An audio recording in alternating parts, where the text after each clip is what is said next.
Salvation. League of Vampires, Book 6. By Ry Brewer. Chapter 1. Jonah.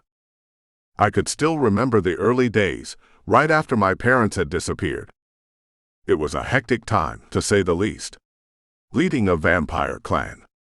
Like trying to herd cats, that was the old saying. Except I was grieving at the same time. My siblings were grieving. I was the oldest of the Burke children, which meant I took over the clan, which meant my twin brother Gage lost his mind over it, which meant I had yet another thing to handle. It was a living nightmare, every minute. Up until the moment when I realized Vance's cell was empty, I had always considered it the worst situation I've ever had to navigate. How naive I was. I glanced left and right, searching for something that would make even a scrap of sense. There was no sign of him, no evidence of a struggle or a breakout. The cell was locked, damn it. How had he gotten out? I dashed down to Genevieve's cell. I recognized the shape of a woman sitting on the bunk with her knees drawn up to her chest. She had released all pretense of grace, that sweeping coldness which had once dominated her every movement. The moment she'd realized I wasn't about to release her, I supposed. Seeing her allowed me to breathe at least a brief sigh of relief. She was still there, so too was Marcus. I could make out his profile as he leaned against the wall of his cell, looking down the corridor toward me. What happened to Vance? I managed to ask over the breathlessness which was threatening to turn into panic. Keep control of yourself, some much saner voice screamed inside my head. I wanted to ask how that voice expected me to stay in control when the most dangerous of my three captives was on the loose. Genevieve's sunken eyes stared cold, unblinking into me. How should I know? I don't know why I'm here. I waved that part off. She knew very well what she'd done. Granted, she might not have had anything to do with Lucien's demise, but there was much more. The tainted blood she'd snuck into the Burke blood bank, for starters. You didn't hear anything? I challenged. He hadn't moved. It was clearly enough for him to stare, frozen in place. I wondered if a little time in a cell had given him some perspective. What was I supposed to hear? Snarling, I advanced on the bars, wrapping my hands around them. She didn't so much as flinch. Stop playing games with me, or whatever you've suffered thus far will seem like a trip to a spa. Did you hear Vance escaping? She shrugged her thin shoulders. I heard him leaving, if that's what you mean. How did he do it? The corners of her full mouth quirked up in a smile. I was used to her lips being crimson, with whatever lipstick she used. Probably something expensive, in keeping with her taste. Her imprisonment had stripped away everything unessential, leaving a washed-out shell. Don't you wish you knew? Tell him what he wants to know, damn it. I glanced over, in time to see a dejected Marcus slinking away into the shadows. Not that there's anything worth telling. All right. I'll take it easy on the would-be big shot who locked us up for no reason, knowing we had nothing to do with what Vance, if it was in fact Vance, did to Lucien. She straightened her posture, her feet touching the floor. There was no way to see anything, naturally. Even if I craned my neck to look down toward where Vance was locked up, I can hardly see more than the floor outside the cell. There was a robed figure. I couldn't see anything but one shoulder and its back, but the height told me it was a man. Nothing else. Did he speak? She shook her head. I heard the jangling of keys, the opening of the cell door. 2 pairs of feet walking away. As simple as that. As simple as that. I turned toward the cell, and sure enough, the damned keys hung on a hook not far from it. Where the hell were the guards? Why did they exist, if they would simply allow something like this to happen? How long ago was it? I regretted the question, almost before it was entirely out of my mouth. There was no clock on the wall, no watch on her wrist. No window through which to see whether it was day or night. All she did was tilt her head to the side, a mystical smile on her lips. I didn't wait to hear whether she had any further thoughts. Self-doubt and the recurring question of why the guards hadn't done anything to stop him followed close on my heels, as I took the stairs 3 at a time to the ground level, then past the great hall to the guards' quarters. "What are you doing?" I bellowed when I found them playing cards around a table. There were 8 of them in all. Some sat with their feet up, some straddled their backward chairs as they decided what to discard. I wished more than anything I could tear their heads off and place them on pikes around the perimeter of the cathedral. That might dissuade those wishing to sneak past before Seren had the chance to perform the enchantment. At least they jumped to their feet when they registered my presence, but it was too little, too late. "Why aren't any of you on duty at the moment?" I bellowed, glaring at all of them. One of the wooden chairs hit the wall when I kicked it. They flinched, falling back. I caught sight of myself in a gilded mirror, something which had no place there, but was perfectly in keeping with what Lucian would have wanted our headquarters to look like. My fangs were down, my claws out. My eyes were red, flaming marbles in a deathly white face. I could understand why they were intimidated, but that did nothing to ease my rage. "Where were you?" I prompted in a voice which sounded insane even to my ears. Insane and violent and dangerous. They glanced at one another, each soundlessly daring the others to speak up. Finally, one of them spoke. I vaguely recognized him, having seen him during prior visits to headquarters. None of us knew who should be on duty. There was no schedule in place. "We've been taking turns, but... My hands twitched, eager to be wrapped around his throat. All of them. They were all useless. But we didn't see anything. The place has been empty." His chin trembled as though he were on the verge of weeping, and his eyes bore the look of a man who wished very much that he hadn't opened his mouth. "The place has been empty," I hissed, glaring at all of them. "Yes, and it's emptier now. Vance escaped." There were gasps, exclamations. The group of them stopped short of pointing fingers at each other. They reminded me of my brothers and sister and me when we were children, when we lived on the farm, getting into mischief and always blaming the others for it. "We heard nothing," one of them swore, shaking his head hard enough to make me wonder if it would fall off. "How convenient," I shouted, and they all froze. "Perhaps you would have heard something if you hadn't been playing cards here on the other side of the damn building. Perhaps if even one of you had been watching the cells, you would have seen an intruder sneak into the building and take Vance from his cell. What would happen if one of them became violently ill down there? Or tried to hurt themselves for some reason? You wouldn't know, would you? Because you're up here, enjoying yourselves, wasting time. You're all pathetic." I was roaring, venting every ounce of rage and hopelessness. "We're sorry, sir," the first guard said, speaking for the rest again. "We won't let anything like this happen again. You can count on it." "That doesn't inspire much faith," I spat. "I ought to sack the lot of you and lock you up in those cells for good measure. You're all too stupid to be allowed to live as free men. As it is, I need you. Get your act together, fast. I want round-the-clock duty reinstalled. Every entrance, 2 guards in the dungeon at all times. The way it would have been under Lucian's leadership."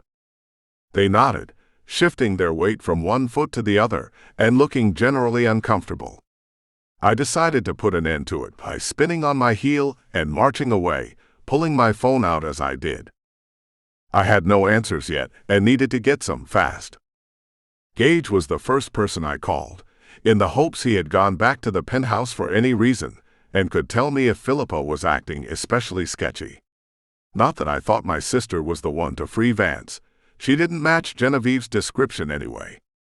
No answer from Gage. I was hardly surprised, seeing how we'd left things.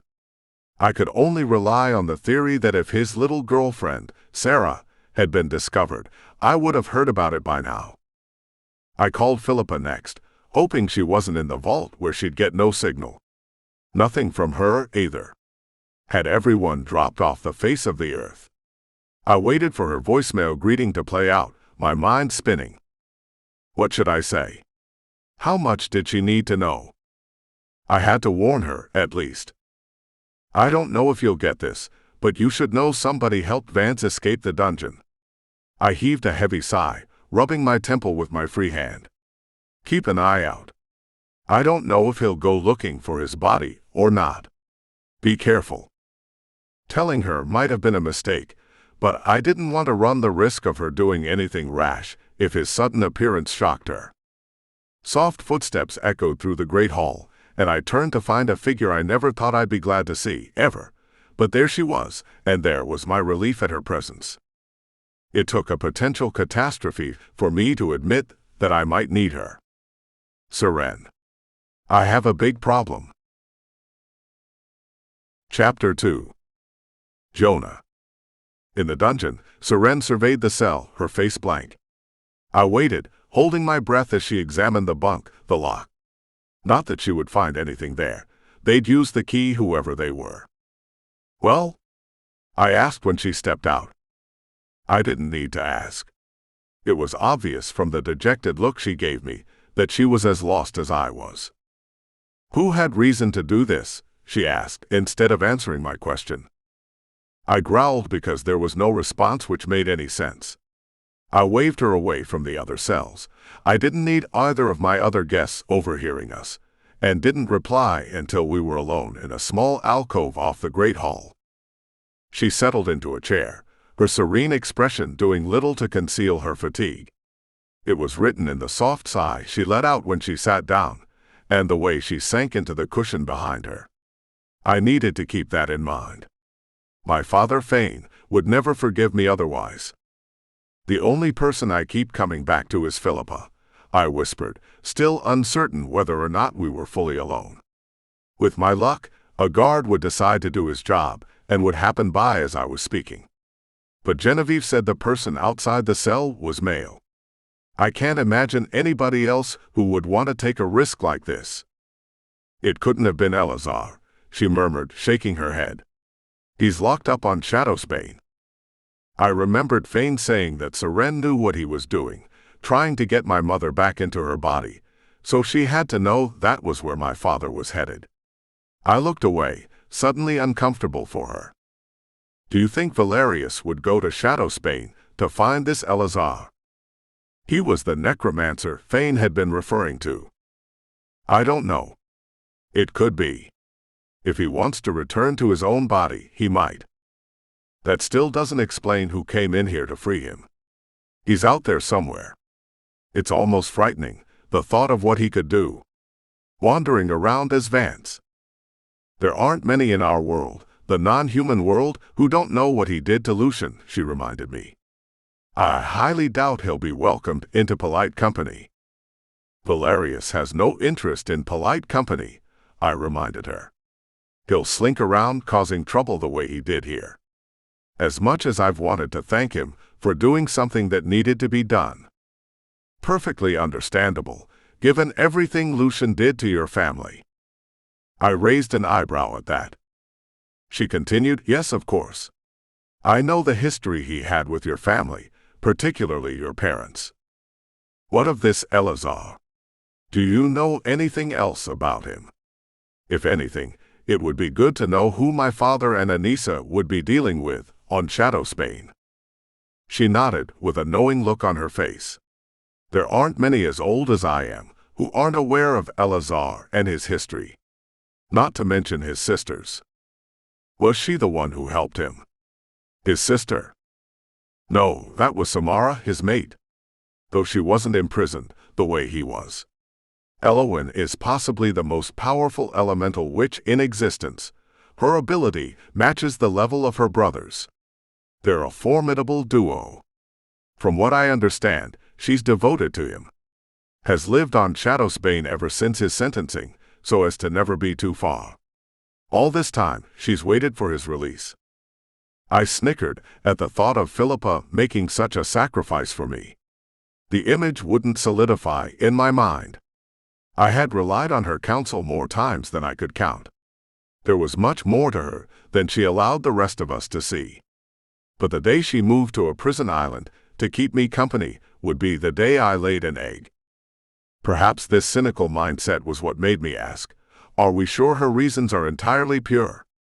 For staying so close to him, I mean. "Ah. You believe she may be planning something?"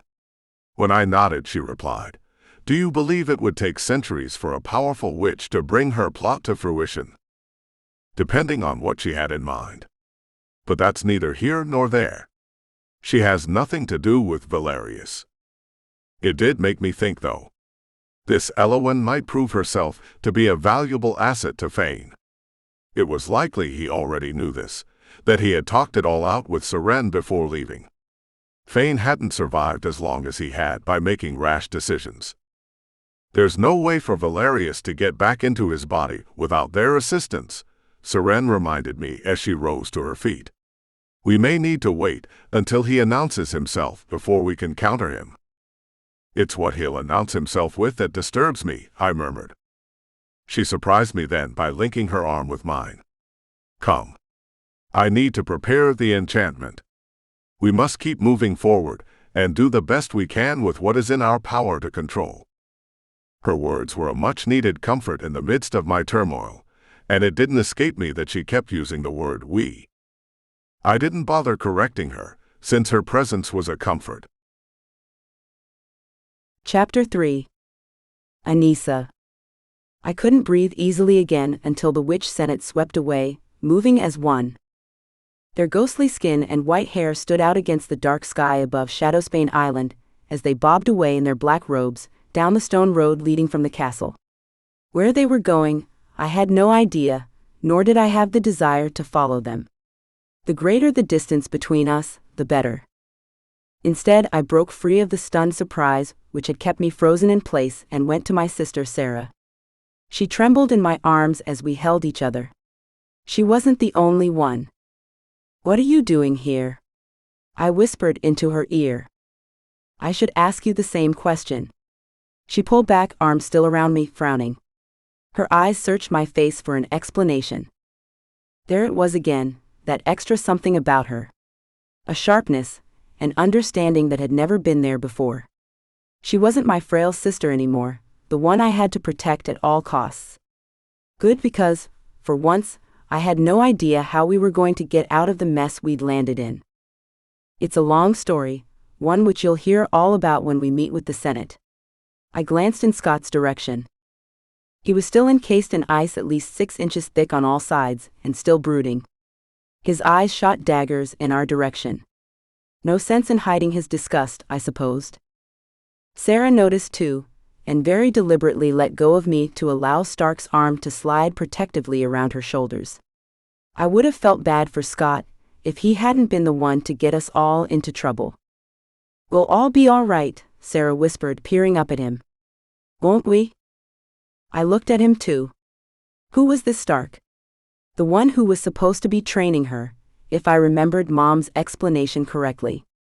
Considering the way he held her, and the glares he repeatedly shot Scott's way, there was obviously much more between them. It had to be serious for her to have forgotten everything that had happened since we met the Borks, like the way she and Scott had been joined at the hip. Stark didn't appear as confident as I would have hoped. I don't know. I have to be honest. I've seen what they can do. I know how seriously they take their laws. This may not end well. Then why did you bring her here? I snarled, forgetting any attempt to be cordial for my sister's sake. His eyes widened. I didn't mean that it wouldn't end well for us. Us. Witches. My stomach dropped. I turned to Sarah for answers. She drew a deep breath, glancing at Stark one more time before explaining. "I'm here in order to train with the witch. Elowen. She's an extremely powerful elemental, who can help me develop my abilities." Right when I was sure she couldn't surprise me any further. "You're training to become a stronger witch?" I whispered, horrified. This wasn't at all what I'd expected. She couldn't help being who or what she was. That had been done to her, and it seemed it couldn't be reversed, but the idea hadn't been to embrace it. You were supposed to be learning how to handle your powers, even suppress them, not develop them. Things have changed. Her voice was heavy with meaning, and the way she glared at me told me there was much more behind her statement. She couldn't say it out loud, either in present company or to me in general. I hoped it wasn't the latter. We had always at least been able to share things with each other. I would hate to lose that. Tell me this then. Do you want to be a witch, full on? For good? Live as one, work as one, everything. When she nodded, I had to wonder how much I'd missed out on. Again, there was something about her that told me there was more to the story. Had Stark influenced her, and she was afraid to admit it? I studied him, the way his arm tightened around her almost reflexively. Did he care for her, or was he trying to turn her into something like himself? No. There was too much warmth in his eyes when he looked down at her. I compared that to the possessive, angry light in Scott's when he'd asked me about her at Hallowthorne Landing. As if she were something he owned. Like she owed him something. Stark seemed to care. I only wished I knew what that caring would mean for her. I drew closer, whispering, "What aren't you telling me? Now isn't the time to hold out." She shook her head enough for me to register the movement. "Trust me," she said without saying a word. I wanted to. I wanted to very badly. It wasn't that simple. Not when it was a matter of hours before the Senate would pass judgment on our being here. What if they didn't take kindly to the thought of a vampire-witch hybrid being on their island? "All right," I breathed, resigned, turning away with a deep sense of betrayal. I told myself it was silly, there was no reason to take her silence personally, but she had never been so secretive with me before. I had made innumerable sacrifices for her sake, and would make them again in a heartbeat, but she couldn't be bothered to clue me into what she was doing. Even hiding Sarah out and spiriting her away to Shade's realm had been fraught with danger. And she wanted me to trust her. A cold wind blew across the courtyard and into my bones, making me shiver. Was I home? Would Shadowspain be my home now? Where I'd have no choice but to live for the rest of my life? "Jonah, I'm sorry I did this to us. Granted, it wasn't my fault the Senate became aware of our presence, but Jonah had warned me. And he had been right." Fane's gaze met mine. He was still standing by Scott's side, though the two of them wouldn't glance at each other. I went to him, feeling the eyes of the prisoners on me all the while. They knew I would be one of them soon, didn't they? Did they feel sorry for me, or were they looking forward to sharing their misery? "What are we going to do?" I whispered through chattering teeth. "The only thing we can do," he informed me with a grimace. "Appear before the Senate, at the appointed time, and explain our presence on the island." "We can't very well do that, can we? What will we say? That we were planning on breaking someone out?" His eyes darted back and forth, like he was expecting to find someone listening. I wouldn't have said what I had if I'd thought there was a chance of being overheard. "I'm not sure yet. There are still a few hours before we go in. Plenty of time to think things over. Plenty of time for the Senate to decide what they're going to do with us before we ever get the chance to defend ourselves," I hissed. "They don't care about the truth. I don't have to know them to understand that. They want to punish us, make sure they set a precedent. I never expected this. I'm sorry." Fane appeared utterly heartbroken. "Truly. I warned you it was dangerous, yes, but for things to take a turn like this, before we ever had the chance to do what we set out to do." I glared at Scott, who looked considerably more subdued than he had earlier. I wanted to melt the ice and strangle him, tear him to pieces, stare him straight in the eyes as the life drained out of him because it was all his fault. All of it. A child, a bratty child who didn't get what he wanted.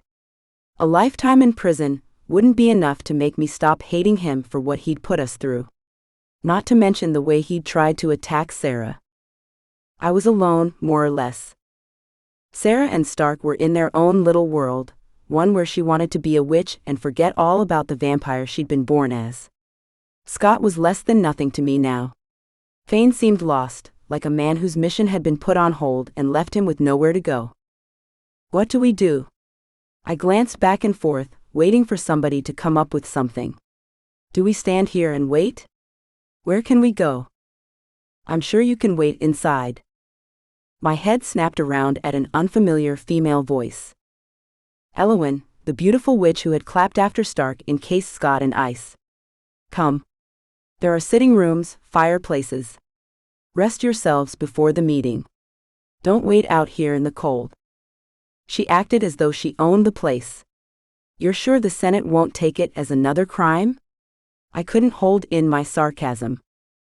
I can speak on your behalf if they do, but I doubt they will. Her lovely face showed no sign of insult, though her eyes seemed to harden somewhat. Or they may always have looked that hard. Maybe that was it. We'll go down to our cottage, Stark announced as 2 guards came forward to move Scott. Your cottage? I spat. You already have a place to stay. Yes. We do. Again, Sarah glared at me, willing me to leave things to her. I wish she could at least tell me why. Eowyn cleared her throat. Do you think it's a good idea to leave the prison grounds?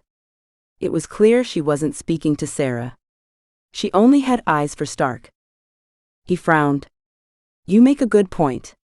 The last thing I want is a visit from them. He led Sarah by the hand, following us.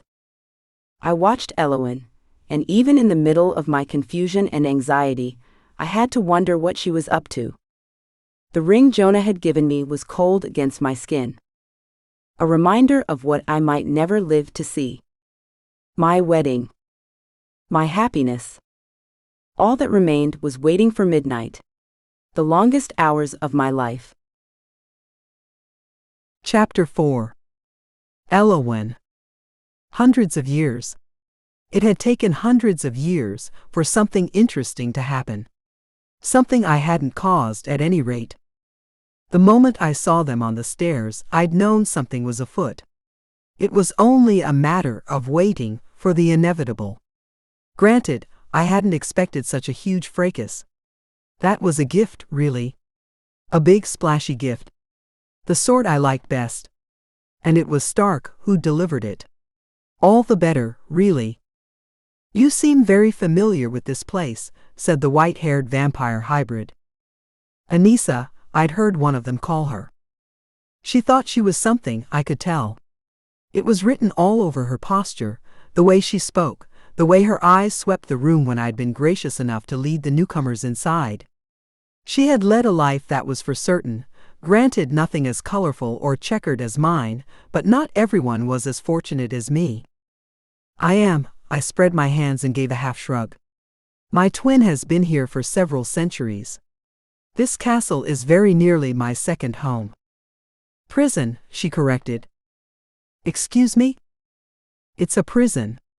It may have been a castle once, but we all know its real use now. I shrugged again, as though I didn't want to send 1,000 volts through her body until she foamed at the mouth and cooked from the inside out. It's not a prison for me, as I'm not a prisoner. Lucky you, she muttered, walking around, doing everything she could to make it look as though she wasn't terrified. She wasn't doing a good job of it. I had always been able to see through people, so perhaps I had an unfair advantage. She examined the sparse, ancient furnishings with skepticism. It was hardly a room furnished with comfort in mind. It was warm, however, thanks to the fire which blazed in a hearth the size of one of the cottages in the village. Thane entered after her. The legend himself. A bit weathered, I'd say, but on the whole a much more impressive specimen than I'd imagined. His witch privileges were the only thing keeping him on the island. Otherwise, there was no way the Senate would have allowed him to wait around until midnight. They'd have passed sentence right there in the courtyard, regardless of whether every single prisoner in the place was watching. It wouldn't have gone well for him either. Stark came in, holding the hand of that dark-haired hybrid he'd introduced me to earlier in the day. It took every ounce of my considerable self-control to keep from snarling at her. Who did she think she was? She didn't know him. Not the way I did. She hadn't seen him at his absolute worst and helped him through it. She hadn't talked him down from the proverbial ledge countless times, through endless nights when he was certain he wanted to give up hope of ever being free. She saw his handsome face and allowed that to be enough for her. She knew nothing. Worse yet was the way he looked at her. This wishy-washy, weak little thing who only thought she was strong and worth my time because she'd discovered her powers. What a laugh. She didn't know what true power was. And yet he stared at her, as though she had hung the moon and stars. I wasn't a jealous person by nature, I'd never known a reason to be, so this ache in my chest was foreign. If you'll excuse me. I didn't know what they were doing with the filthy, nasty vampire who Stark had encased in ice, but I loved knowing he was still trapped in there. It was no secret to me, the way Stark felt about bloodsuckers. If anything, it was surprising he'd only gone as far as icing him. He could have done so much more to damage him. I couldn't wait for the bloodsucker to be brought into the castle, however much it pleased me to see what a fool he'd made out of himself. Instead, I hurried up to the second floor and followed a route I had taken many times before. The route which led me to my brother's cell. He sat perfectly erect on the edge of the cot which passed for a bed, hands folded. As though he were waiting for me.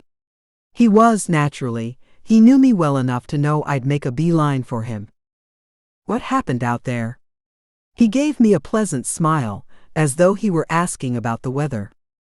You saw for yourself. I admonished him with a distracted shake of my head. You can see the courtyard from the window. Indeed. Eyes so like mine flashed with barely suppressed humor. But what does it mean? You look as though you've been shaken. Hard. I have, I admitted, dropping my voice until it was barely a whisper. Eleazar and I had enough practice with reading each other's lips that my doing so didn't surprise or challenge him. I leaned closer. Something's going to happen. Something which will change everything. He rose to his feet, coming as close as he could to the bars without triggering an alarm.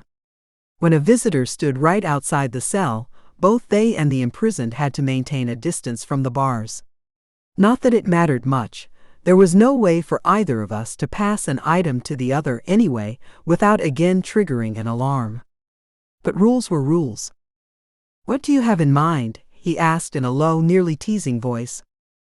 He loved this, I knew. He lived for intrigue such as that which I was bringing him.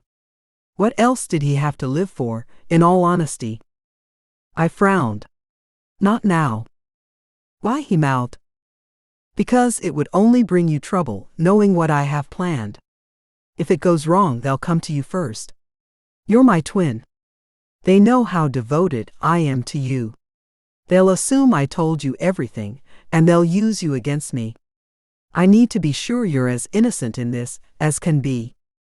His brow flew upward. It sounds serious. It couldn't be more serious.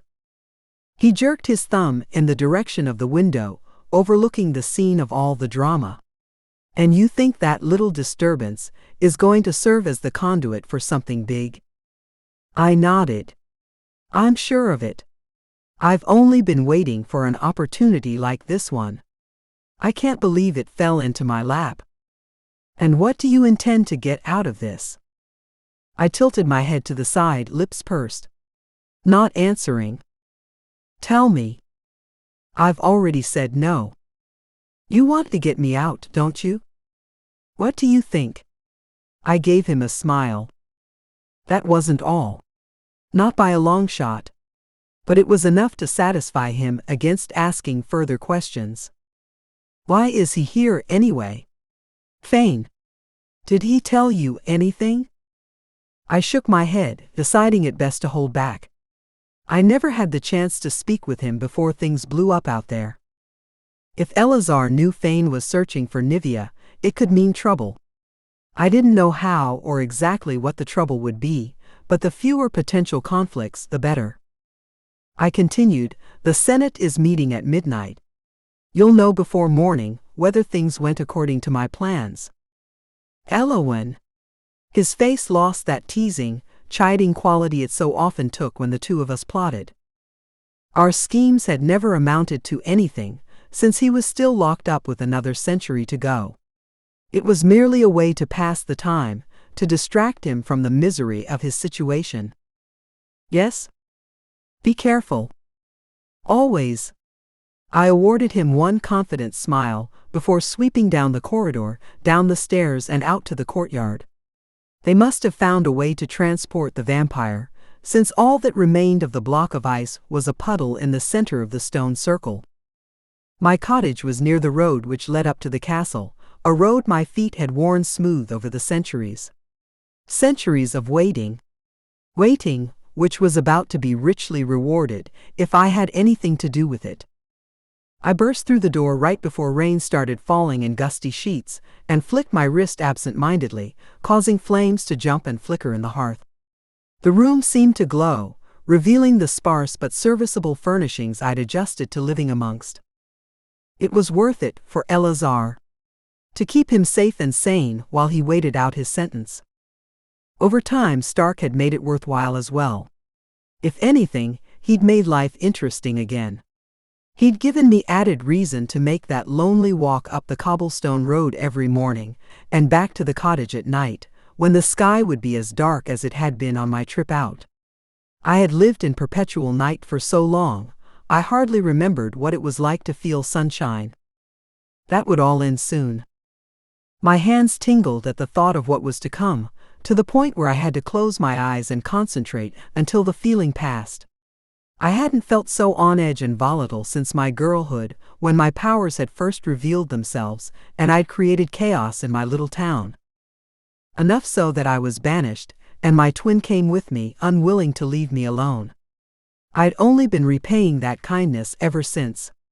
I might have died back then, living alone and penniless, had he not made it possible for me to survive.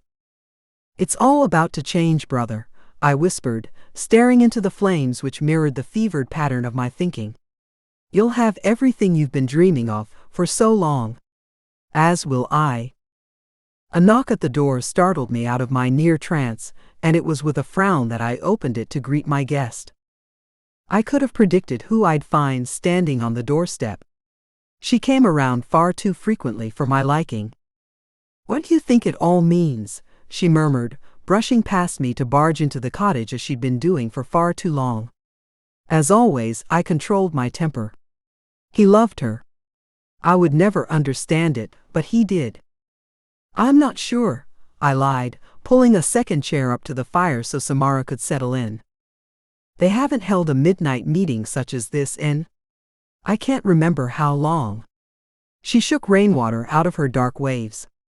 Droplets sizzled as they hit the stones at the edge of the hearth. Nor can I. As always, I watched her movements closely. The practiced grace of the waving of her hands. The way her eyebrows rose when she was excited. The way she tilted her head and jutted her chin whenever she was frustrated or confused. I couldn't wait to watch her die.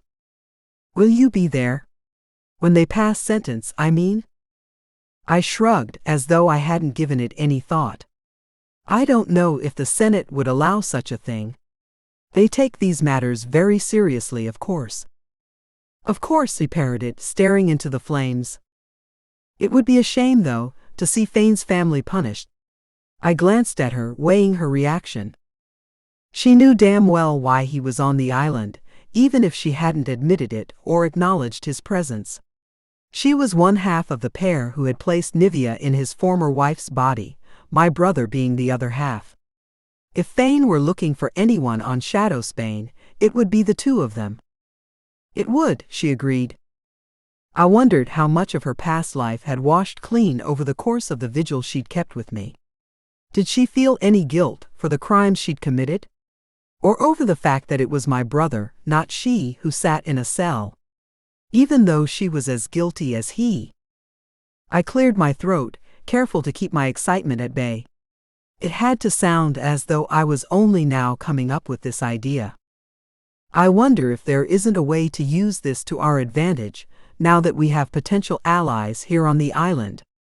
She turned to me with wide, surprised eyes. "How could we possibly?" I bit the inside of my cheek to calm myself. She couldn't see how anxious I was to proceed. "Here is what I've been considering."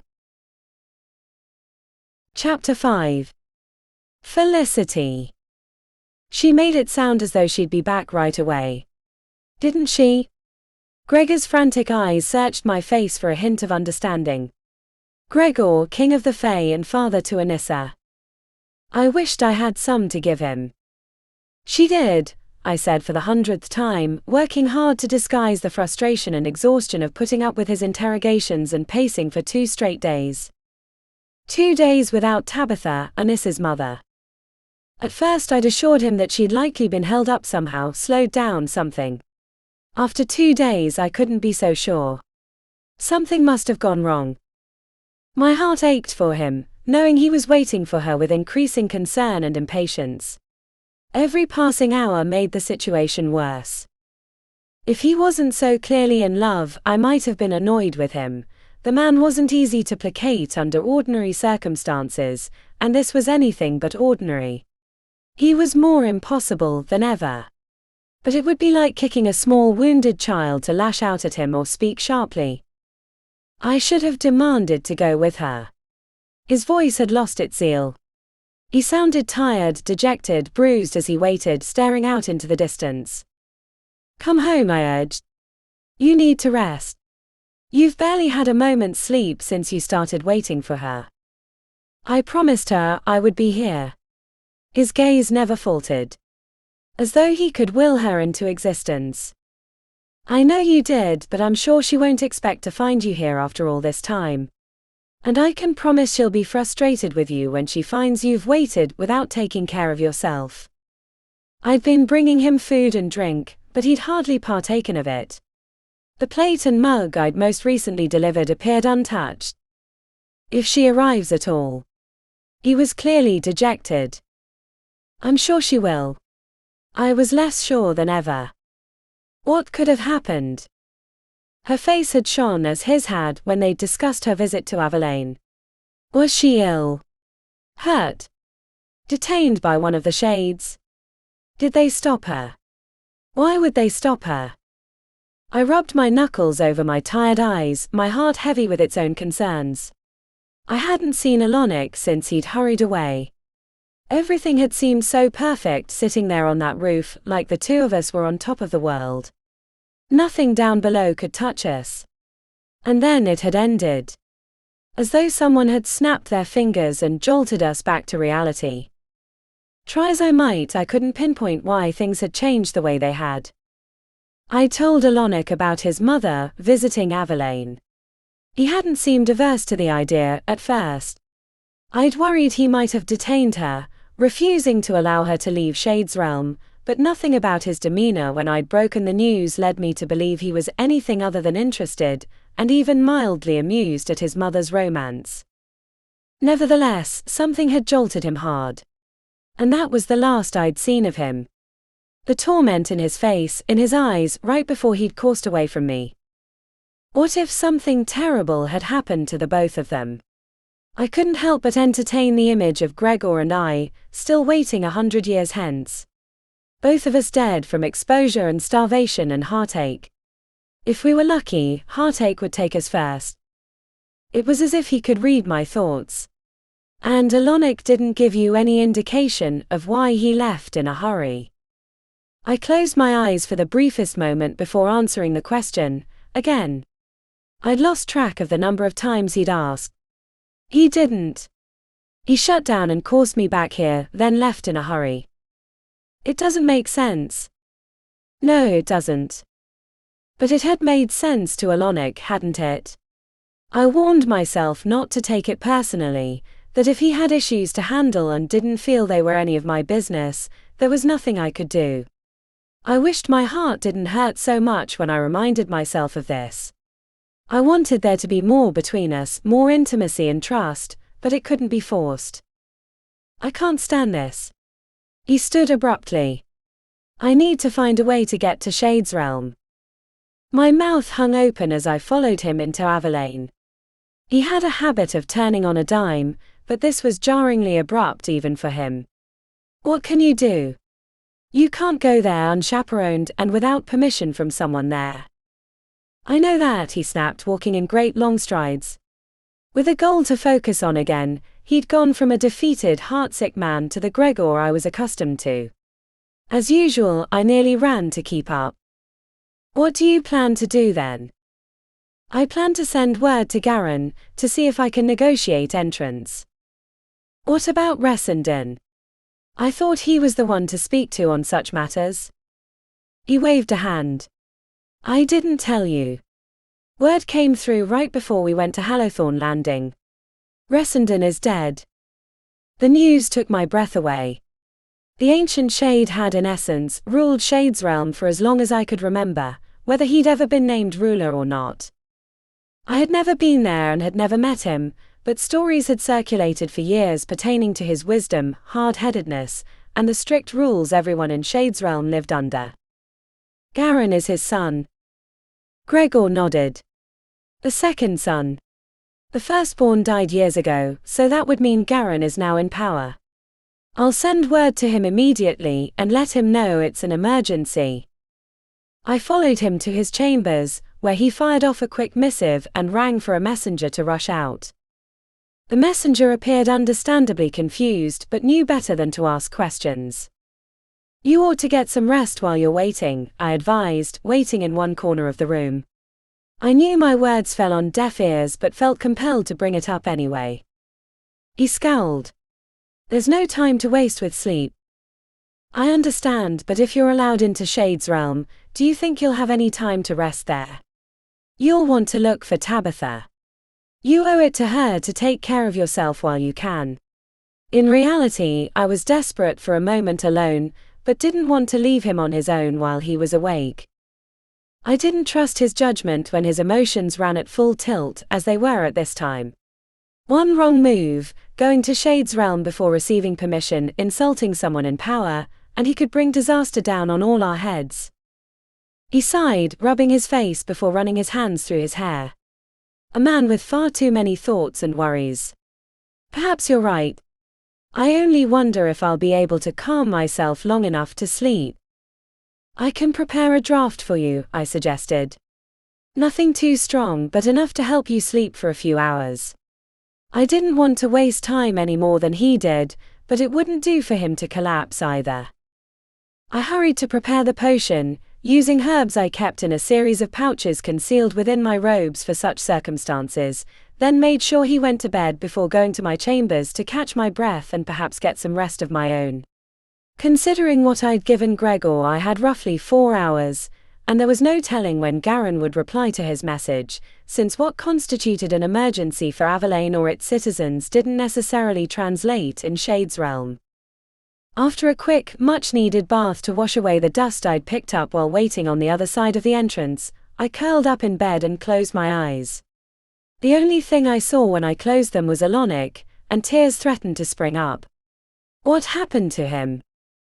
When I was with Gregor, no matter how exhausting he was, at least I didn't have time to dwell on my own aching heart. In the silence of my otherwise empty bed, there was nothing else to do. I fell into an uneasy sleep, filled with dreams of coursing and sitting with my head on Alanic's shoulder and the chest-bursting joy of being with him. Under all of it was a sense of dread. The certainty that something was very wrong. It felt like no time passed between when I'd closed my eyes and when a sharp, insistent knocking on my door pulled them open again. Yes. I called out, sitting up so fast my head spun. Gregor's looking for you. That was all I needed to hear. I was out of bed like a shot, dressing in clean robes and making sure I had a fresh supply of herbs and salves in my pouches just in case. Something told me I might need them if we were going to do any traveling. What took you so long? He bellowed when I reached his chambers. Sleep had granted him renewed energy, and I wasn't sure whether or not to be glad for that, when the volume of his voice made me cringe and shrink back a little. He'd bathed and dressed as I had, and was bent over his desk when I approached. There was an open scroll there, spread out between his palms. I chose to ignore his question, since it was more rhetorical than anything else. What did Garin say? We can't meet him in Shade's realm, he grumbled. We can meet in Morvale, however. He glanced my way. Have you ever been there? I've never had reason to, I replied, thinking of the neutral realm between Avalain and Shade's realm. As far as I know, it's uninhabited. A sort of world between worlds. Yes. I've heard the same. He examined the scroll again, his brow deeply furrowed. I see no reason why I shouldn't comply. There can't be any danger in meeting in a neutral zone. I'll go with you, I immediately announced. You'll do no such thing. You act as though there's danger involved in this, or something you're trying to keep me from, I added. There's nothing of the sort. Why would you refuse me then? I don't need a nursemaid with me. Is that what I am to you now? I followed him around his chambers. He slid into a second robe, the sort of shimmering spangled thing he liked to wear while meeting other powerful men. Its rich green reminded me of the grass and trees in our kingdom, and the beaded trim brought to mind the dome of the hermitage. I waited with you for 2 days out there and you call me a nursemaid. Do not challenge me right now, Felicity. I'm in no mood. He nearly shoved me out of the way as he left the room, making me more determined than ever to go with him. You need someone with you, I argued. How do you think it will look, meeting the leader of another kingdom without so much as an advisor alongside you? When in doubt, it was always best to appeal to his ego. The worst thing Gregor could ever do, in Gregor's opinion, was to appear unprepared. It reflected poorly on him and his leadership. He paused for the briefest moment, and I knew I'd gotten through to him. As long as you promise not to interfere. It wouldn't do for a king's advisor to speak before being spoken to. I understand. We went outside, following the little used path which led to a series of portals to the other realms. All I could think about was Alonic, and the chance we might be able to find him when we found Tabitha. If we found Tabitha. Chapter 6. Felicity. Morvale was as it had always been described to me, cold, rocky, vacant. Fog swirled around our ankles as we made our way from the portal, walking into I had no idea what. It was impossible to see what was under this fog, which made the rocky terrain that much more dangerous.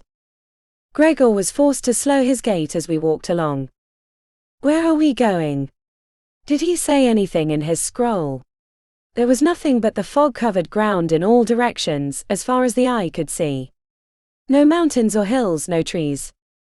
I wasn't used to being in a place where there were no trees.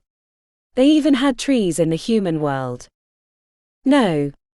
Only that he would meet us here. I'm sure we'll know him when we see him. It doesn't seem as though there's another living soul here besides us. The sky was flat and grey. As though whoever had built this realm had given up partway through, and not after getting much work done. We walked through the fog, watching every step and feeling sillier with every passing moment until a tall, dark figure appeared on the horizon. For a moment, when he came into focus, I thought I was looking at Alonic. The same build, the same dark skin and bald head. And those remarkable golden eyes. My heart leaped into my throat and lodged itself there, I was so sure of what I thought I saw. But it wasn't him. The man striding toward us had the bearing of a ruler, a leader, someone whose time would not be wasted. Much like Gregor, in fact. Alonic had the same noble air, but he didn't inspire the image of a raging bull. I missed him so. Gregor. Garin held out his large hand to shake Gregor's, which disappeared inside his grip. Gregor wouldn't like that. Garin's smile was tight. Forgive me for choosing this barren place for our meeting, but it was the first one to come to mind where I knew we would both be safe. I must admit my head hasn't been clear today. He looked at me, nodded sharply. You see, my father was laid to rest today. I winced. What timing? I'm very sorry to hear that. We'd gotten word of his passing but weren't aware. Completely understandable. There were worry lines at his eyes and the corners of his mouth, and his brow creased deeply as he frowned. Was it my imagination, or was he staring at my hair? I resisted the urge to touch it self-consciously. He seemed to shake himself before asking, "What is it I can do for you?" Gregor stood up tall, puffing out his chest. As I stated in my message, I'm looking for Tabitha. I know she was living in Shade's realm. She was supposed to pay a visit to Avelaine, but it's been 2 days since I've heard anything from her. She told me she was only going back to her tower to gather a few things, and would return as soon as possible. Garin took this in without his face moving a muscle. For a moment, as we stood there in silence, I was sure Gregor had said something insulting. I couldn't understand what it would be, however. Gregor could be thoughtless and often spoke before thinking, but this wasn't one of those times. When he spoke, Garen's voice was low, flat. "You're telling me that Tabitha left her tower, then returned?" Oh. He didn't know she'd left in the first place. How were we supposed to know about that? "Yes. She left quite some time ago," Gregor replied, speaking slowly, glancing at me. Obviously, I was unaware of this. One of the conditions of her tenure in Shades Realm was that she not travel freely there. She was to remain in her tower if she wanted to live there at all. He heaved a heavy sigh, sounding for all the world like a man who'd reached the end of his patience. Or his sanity. "We didn't mean to break the news this way," I murmured, though I knew Gregor would prefer I not speak at all. But there was no predicting how delicate this discussion was going to be. I felt like a child who'd inadvertently gotten another child in trouble with the teacher. "No, of course not," he replied offhand. "Why is it that Tabitha was forced to live in that tower?" Gregor asked. I winced at his choice of words. Garin didn't flinch, but he clearly took umbrage. Nothing was forced upon her. She wanted to remain in Shades Realm for her safety. Life in the human world where she'd come from wasn't safe. She was presumed dead and had been for a long time. It was better for those she loved if they believed she was really dead. By the point we became aware of her, she was no longer a pure-blooded vampire, and I agreed to allow her to stay out of respect for my cousin who loved her. My condition was that she not leave the tower, but that was for her safety. None of my brethren had the same relationship with my cousin as I had, so I couldn't trust them to treat her with respect. "That's completely understandable and kind of you," I replied before Gregor could have the chance to say something even more awkward. "Now you tell me she was coming and going freely." He shook his head. "It was our understanding this was the first and only time," Gregor clarified. "I see." He sized us both up. "What is it you'd like to do?"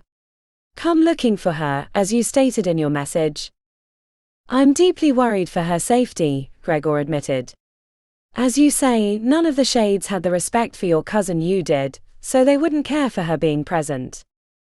"This is true." Garin stroked his chin, mulling it over.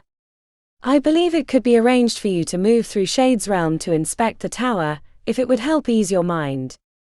"I would owe you a great debt for that," Gregor assured him. "Even the knights at Messama, if I might need them in battle." I barely stifled a gasp. How did he know about them? Nobody was supposed to know. I glanced Gregor's way and found him staring hard at Garin, trying to suss this out for himself. Even the Fae weren't supposed to be aware of who was a member of that part of Fae society, and who wasn't.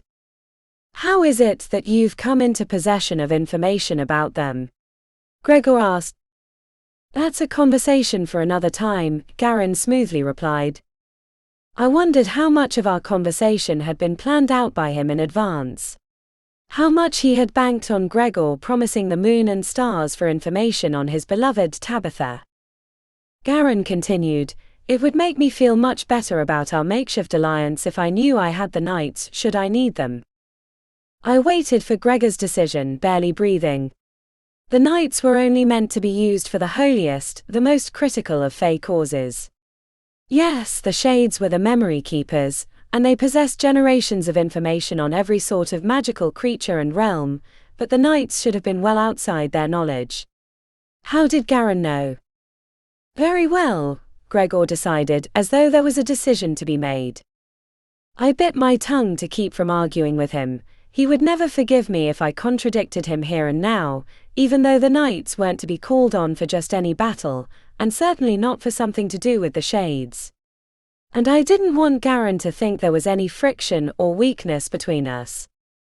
So be it. Garin held out his hand once again, and the two of them shook to seal the deal. We'll go to Shade's realm immediately, and I'll have my foot soldiers take you around the realm and to the tower. Thank you. The three of us walked to the portal which Garin had come from, and I found myself paying attention again to the resemblance between him and Elonic. It wasn't only the skin or the eyes. It was the shape of the brow, the nose, even the ears. Were they related? Of course his cousin had loved Tabitha, which meant his cousin was likely Alonic's father. He was paying attention to me, too. His eyes kept meeting mine, making me look away in embarrassment. Forgive me if I'm being rude, he apologized. It's that you remind me of the description of the vampire who killed my father. Excuse me. I gulped. Gregor, walking along on Garin's other side, glanced at me. It's the white hair. She had white hair. She used a dagger to stab my father. He didn't die right away, he lingered for some time and described her to me. We walked on in silence after that, and all I could think about was Anissa. Something told me Gregor was thinking along the same lines as I was. Chapter 7. Gage. The ship was cold. It was always cold. That was nothing new. Only one more day and we'd arrive at the port, and a little more traveling before we reached Paris. Finally. You'll love it there, I assured Carissa, the human who'd saved my life, after which I took hers by turning her into a vampire. Of course, now I was trying to save her by taking her far from America and the League that would hunt her, kill her. I'd screwed up. I knew that. But I'd also fallen for her, and I had to make things right as I could anyway. You've told me that 1,000,000 times. I'll tell you again, you're going to love Paris. She smiled, though I caught a slight eye roll along with it. I always wanted to go to Paris, you know. On my bucket list. I didn't know I would have to die in order to get there. She stood and stretched, looking around the cargo hold which had been our home over the course of the journey. We were surrounded by crates and storage containers, and had been lucky that nobody ever came in to check on the shipment. A pile of blankets had served as our bed, not that we slept. She had taken it well, always being a good sport. Mostly because she knew how crucial it was that we leave the country before her existence was discovered. Not only for her, either. I'd be in as much danger as she was. That was why we were on our way to Micah and his clan, where we could hide and create as much of a life for ourselves as possible. I hoped. It was the best I could come up with in such a short amount of time. It was getting harder to keep her occupied, to keep the bloodlust from raging out of control. We had almost run out of the blood I'd taken from the Burke supply before we left. As far as I was concerned, we couldn't reach Rouen fast enough. It was one thing to hide out and avoid notice, but another to hide the disappearance of crew members. You're not dead, I reminded her. You came close, but you were too strong. And you were too fast, she whispered, looking away from me. It hung between us, in the middle of our love. She hadn't yet come to terms with who she was. In her saner moments, which were more frequent the further away she got from her transition, she could do nothing but doubt her existence. Don't say that. Don't ever say that. I would do it again. She was quiet for a long time, turned away from me with her arms around herself. I know you would, she finally whispered. You'll get used to it, and when you do, you'll see how easy it is to live alongside humans. I'm sure I will. Her arms were still wrapped around her body. A knee-jerk response. What she knew I wanted to hear. I went to her, resting a hand on her shoulder. She didn't pull away. Once we're with the others, you won't have time to think about feeling different. They've all been doing this for longer than you or I have been alive. They know the ins and outs of navigating Paris. They know how to stay safe. It's the best possible solution for us. And the League won't find us there. Absolutely not. I could answer that with complete honesty. This clan and others throughout Europe think our League and its laws are a joke. They want nothing to do with any of it. Because they think it's wrong? Because they want to be free to exist on their own terms, I clarified. Yes, I'm sure they think it's wrong, but that's always in the eye of the beholder. Isn't it? I guess so. She rolled her head on her shoulders and groaned. I need to get out of here and run. Or at least walk. Well, we're going to the right place. I slid my arms around her waist. There's no better city in the world for walking than Paris. So I've heard. She chuckled, leaning into me. When was the last time you visited? Just after the Second World War, I murmured, brushing my lips along her neck. We both needed a bit of a distraction from the rather dire circumstances we were traveling in. I could have imagined much more comfortable, or at least livable, conditions. But I couldn't imagine traveling in them while remaining anonymous. It must have been a very interesting time. That's a word for it. I snorted softly. There was a feeling of hope in the air with the war over, but a lot of work to be done. Micah and his clan used the confusion to their advantage. And that was one sticking point I couldn't quite get past. I recalled Micah showing me around the catacombs and explaining how they'd opened up their sacred space to allow resistance fighters to travel underground. Up until that point, any hapless human who'd stumbled upon the home Micah and the other vampires had created for themselves had never seen the light of day again. That was good of them. What wasn't good, at least in my mind, was killing war orphans and refugees, the undocumented who could easily be brushed aside as nothing more than war casualties. We would never be able to agree on that. But I was civilized, while Micah had given up on civilization after one slip-up had put him on the wrong side of Lucien's laws. I'd never forget the night he came to me in a feverish sweat, explaining that he had to go, that he'd bribed a shipmate to stow him away on a voyage to Europe. His crime had been the same as the one which had me on the run, though he hadn't been as fortunate. The girl he'd loved, who had begged him to turn her into a vampire so they could be together forever, had been killed by Lucien's men upon discovery. I supposed I could understand how a vampire would turn away from everything they considered responsible for ruining their life. The League represented law and order, rules to keep us away from the prying eyes of humans and their police. Rules which kept us from experiencing further war and bloodshed, granted, but had brought an end to Mika's life as he knew it. The fact he'd aligned himself with a clan who not only shunned civilized living, but openly embraced life underground wasn't surprising. I only wondered if I could adjust to that. And whether Carrie could ever adjust to life as I had learned to live it. I'm hungry. Her eyes met mine, and I picked up on their red tinge. She took the sunglasses I pressed into her open palm and slid them on. Hungry?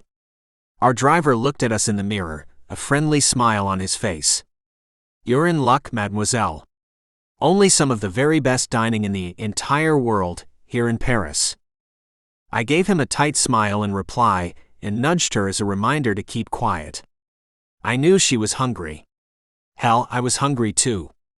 We'd polished off the last of the blood right before sneaking off the ship, since we couldn't exactly be seen sipping blood from a bag on the streets of Rouen, and I had fallen into the necessary habit of letting her have more than me.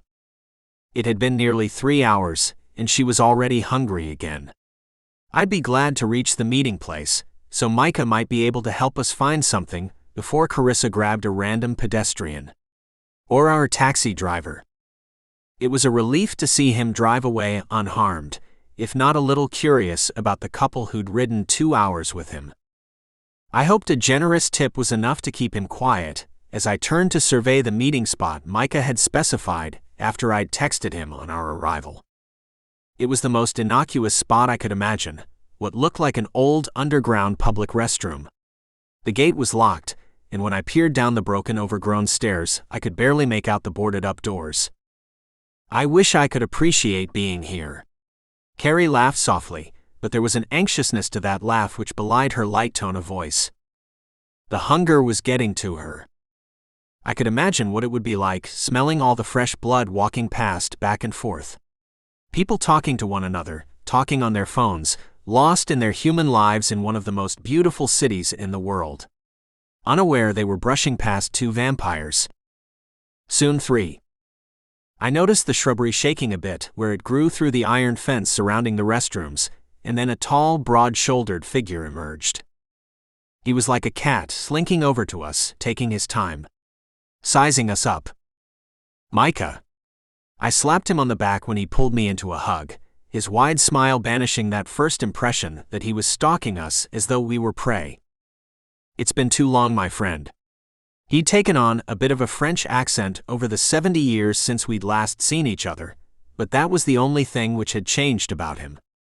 He fit right in with the Parisian men I'd seen up to this point, the dark mussed hair, the stubble-covered cheeks. A tight black sweater and jeans helped him fit in too. He could easily have blended in and taken his pick of anyone he wanted. Micah, this is Carrie. I watched as he lifted her hand, brushing his lips across the backs of her knuckles. I rolled my eyes, but she didn't. She nearly giggled. Modern women weren't accustomed to that sort of treatment, to the point where it was enough to make her forget her hunger for a moment. Enchanté, he murmured, his eyes taking the scenic route as they traveled over her face, her hair, her body. I cleared my throat once it became a bit too much to witness.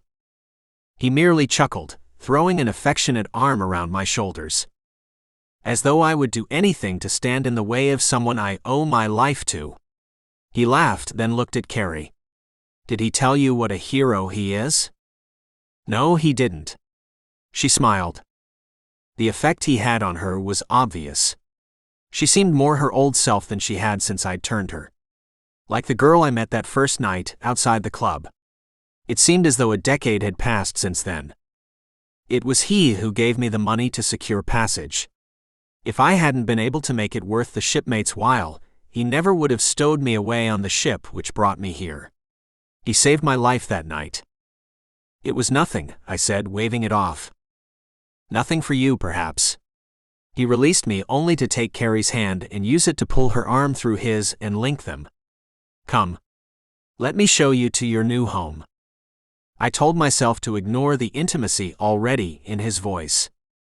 We needed him. Chapter 8. Gage. The history of the catacombs is a long and checkered one, Micah explained as he led us through the hole in the iron fence, hidden from the world by the overgrown shrubbery around it. There is much more to them than the average person is aware of. Tourists, that sort of thing. He sounded as though he were speaking of something disgusting. And nobody's ever discovered you? Carrie asked. He opened a boarded door, which led into what I assumed was a janitor's closet. Instead of brooms and mops, there were stairs. A long set of stairs which led down into a tunnel lit by overhead bulbs, bare, strung on a wire. Only a handful of actual threats, he explained, leading the way down the stairs.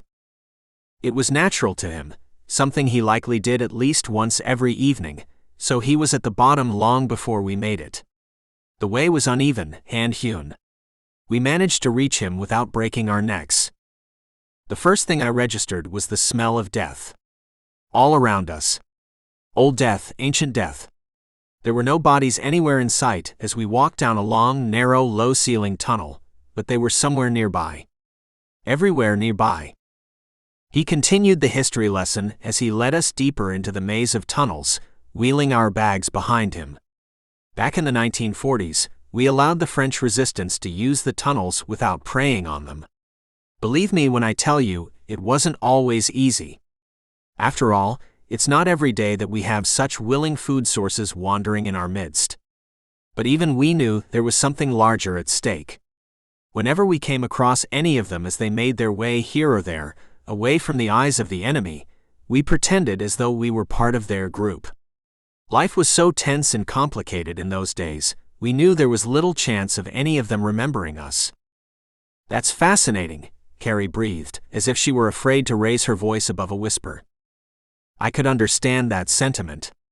The atmosphere down here was one of solemnity, as though we needed to be respectful of the dead. Like being in a church, though I hadn't been inside one of those in far too long to quite remember the feeling. Very admirable, I added. Yes, well, we're not all bad. You should know that, my friend. Micah shot a carefree smile over his shoulder. We have souls still. Some of us do, I chuckled. I can think of more than a few who do not. Which is equally true of humans, he pointed out. Anyway, that was one of the few times when we've allowed ourselves to be stumbled upon. There was another time, much more recently, when one of our more careless clan members accidentally led the police straight to us. No. What did you do? Carrie asked. She sounded like a little kid listening to a bedtime story, hanging on every word. I couldn't help but understand how easily he'd put her under his thrall. This was all new to her, an exotic world she hadn't known existed until recently. We allowed them to discover our setup. It was a movie theater of sorts, projector, screen, and a collection of classic films. It's something we all enjoy, the classics, along with more than a few horrors and thrillers. He chuckled and shrugged. We need entertainment, and since there's no going above ground during the day. And the police found all that? They did. It was quite a story, made the newspapers. Who set up this theater in the catacombs? Fully powered, everything. They never did figure it out. He paused for effect. Of course, that had to do with our unique way of silencing those who chose to dig deeper. Some people just don't know when to mind their own business, do they? So you killed them, she whispered. We did. As though it meant nothing, because to him it did mean nothing. I would have done the same thing if it meant ensuring the safety of my clan. She would understand that in time, once she let go of the last of her human hang-ups. We had reached a more widely traveled section of the tunnels, I could tell, as the passageway widened before ending at a central hub of sorts. Several additional tunnels jutted out from the hub like spokes on a wheel, all of them lit with the same strings of light bulbs. I could hear conversation, running water, the sounds of television and music coming from all directions. Like an apartment complex of sorts. The only thing setting it apart was the presence of stacked skulls lining the walls. They clearly unnerved Carrie. She wrapped her arms around herself and rubbed them briskly, as though goosebumps had spread across her flesh. I slid an arm around her waist, and she smiled in gratitude. Here we are, Micah announced, leaving the bags in place and turning in a slow circle, arms outstretched. Home sweet home. And you're more than welcome to make it your home as well. This is all too generous. Not at all, he assured me. Besides, I'm sure I'll get my payment from you somehow. His wink was full of promise. I wasn't sure I liked the sound of that, or the way his gaze drifted over to Carrie, who was examining the skulls more closely, and still rubbing her arms as though she were still more than a little perturbed by them. Does it ever get to you? She murmured, completely missing the flirtation from him. Does what? Being here? Around these bodies? They're no longer bodies, I reminded her, going to her side and wrapping my arm protectively, possessively, around her. He needed to know she was mine. There were lines I wasn't willing to cross, not even if he had saved our skins by offering us a place to live. I know, but that's only semantics. They lived, you know. She looked at me, and in her eyes there was more humanity than I had seen since I turned her. They had lives, and they loved and worked and played and laughed. And they're all here. Reminding us that we're not the only ones who've ever been on this planet. You have a poetic soul, Micah murmured, standing behind her left shoulder. She didn't reply, instead she leaned against me with a soft sigh. I reminded myself that one vital characteristic separated Micah and myself. I could relate to her on things like that without trying to turn them into a come-on attempt. I had loved her heart and intelligence before anything else ever happened between us. I think we should get settled in, then find something to eat. I glanced at him over the top of her head. An excellent idea. He rubbed his hands together, a wry smile. And let it never be said I'm not a thoughtful host. What does that mean? He didn't answer. Instead, he went to the bags and took the handles, wheeling them along one of the tunnels. All we could do was follow him. It was when we reached a small room, and he opened the curtains hanging in front of the rough hand-carved doorway, that I understood his meaning. Along with a large bed with its thick mattress, shelves stuffed with books, even a television and stereo, was a young terrified girl whose wrists were cuffed to the bed frame. She tried to back away from us when we entered, but that was useless. She was firmly bound, the metal of the cuffs digging into the sparse flesh of her wrists as she fought in vain to free herself. I almost felt sorry for her. The rings of smudged makeup around her eyes and black tear stains on her cheeks told me of the agony she had gone through while waiting to see what her captors planned to do with her. "Who is this?" I murmured, never taking my gaze from her. Fresh tears rolled down the girl's thin cheeks. Her long, lean legs curled against her chest. The wasted body, heavy makeup, short skirt, and barely there blouse told me what the girl had done for a living before getting picked up by the clan. "Who do you think?" Micah teased. "Your welcoming gift. As I said, I'm a thoughtful host, and I knew you would be hungry after your long journey." I turned to Carrie, who was breathing as heavily as a bull after a red flag waved in front of its face. She wanted the girl. Needed her. Nothing else mattered as much as tasting her blood to Carrie at that moment. Her tongue darted out over her lips. "What are you waiting for?" Micah whispered, enticing her. Carrie wasted no time in descending upon her hapless victim, sinking her fangs deep into the girl's throat before there was time for a scream.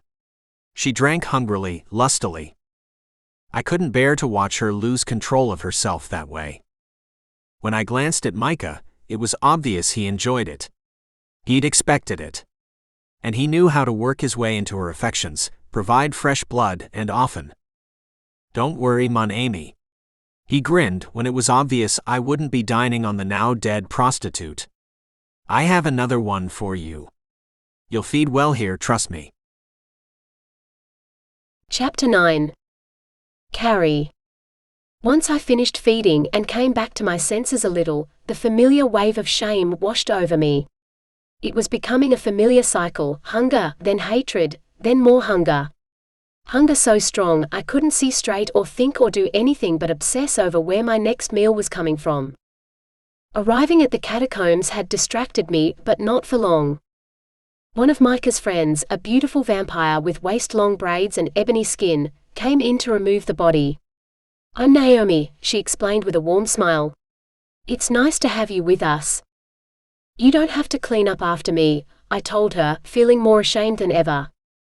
She merely waved a hand, shaking her head. "Don't worry about it. This one's on me. We'll go over the procedures for disposal once you've had the chance to become accustomed to being here." "No worries." The procedures for disposal. So businesslike. So nonchalant. Well, evidently it was business for them. The business of surviving without discovery. I hung back while she picked up the dead girl in her arms and carried her from the room. Micah gave Gage and me a knowing smile, one eyebrow raised, before leaving us alone. I stretched out on my back, staring at the blank stone ceiling. "What's wrong with me?" I muttered, squeezing my eyes shut. "What do you mean?" Gage had watched me gorge myself on the girl without saying a word. He sat beside me, waiting for me to continue. "I mean, how could I care so much about the centuries-old skulls lining the tunnels, but not think twice about draining that girl's blood? She was alive. She had a life. She was a whore." I frowned at him. Whore or not, she was a human being. I covered my eyes with my hands. I wish I could make sense of this. I wish I could feel either fully human or fully vampire. It's this in-between crap that's killing me inside. I can't get past it. The second I smelled her blood and heard her heart beating, I had to have her. Nothing else mattered. I forgot literally everything around me, even you. Me. You have to be hungry. I didn't save any for you. I didn't give you a second thought. Don't worry about me. He chuckled. I'm a big boy. I can handle myself. You don't understand. I sat up, eyes locked on his. You're the most important person in my life. You know that, right? I was glad I'd started to feel some of the feelings I'd had when I was human. For a brief time, I'd lost much of what I felt for Gage. He gave me a smile. I do. I couldn't be consoled. But at that moment, you didn't matter to me. Get it? That's what scares me most. The fact that you didn't matter even a little bit. My cheeks burned with shame. If anything, if you had gotten in my way, I might have pushed you aside. I couldn't look at him anymore, so I chose to stare at my lap. I understand. How can you understand? How can you still love me when I told you something like that? Because I've been through it. He leaned in, planting a tender kiss on my temple. There's nothing you could go through right now that I don't understand. And would it be right of me to persecute you for giving in to bloodlust right now? I'm the one who turned you, after all.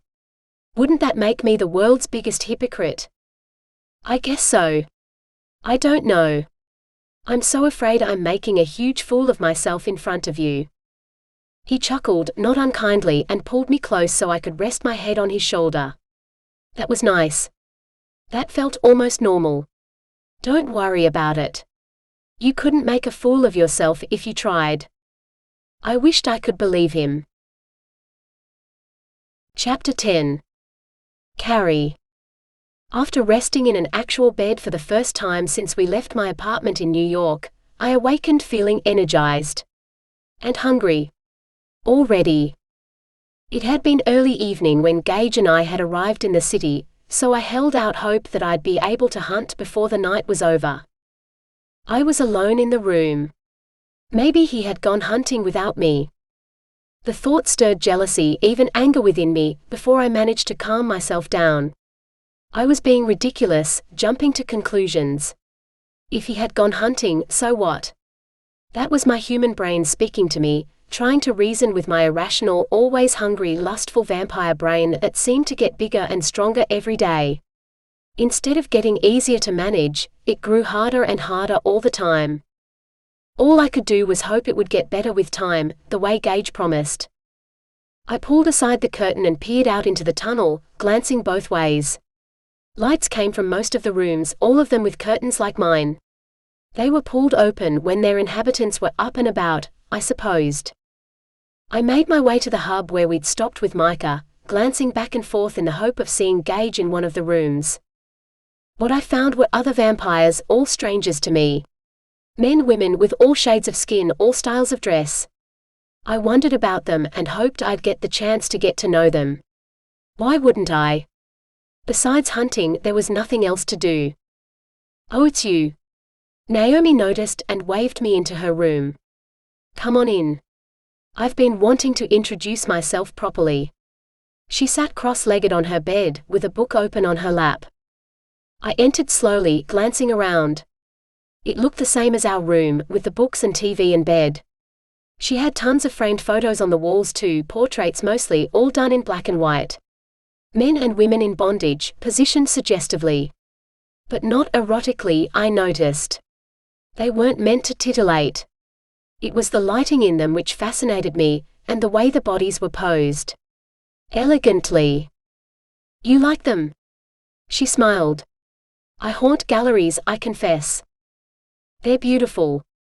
Not something I would have hung in my apartment back home, I admit, but... Back home? Her warm honey chuckle reverberated through me. You are home, Sherry. Remember? Oh. Right. Heat radiated to the roots of my hair as I blushed. Still split between two lives. Don't worry about it. You're new, I know. Even if Micah hadn't told me, I could have read it on you. It's that obvious. Absolutely. But it won't be forever. Follow our lead, we? We? I smiled.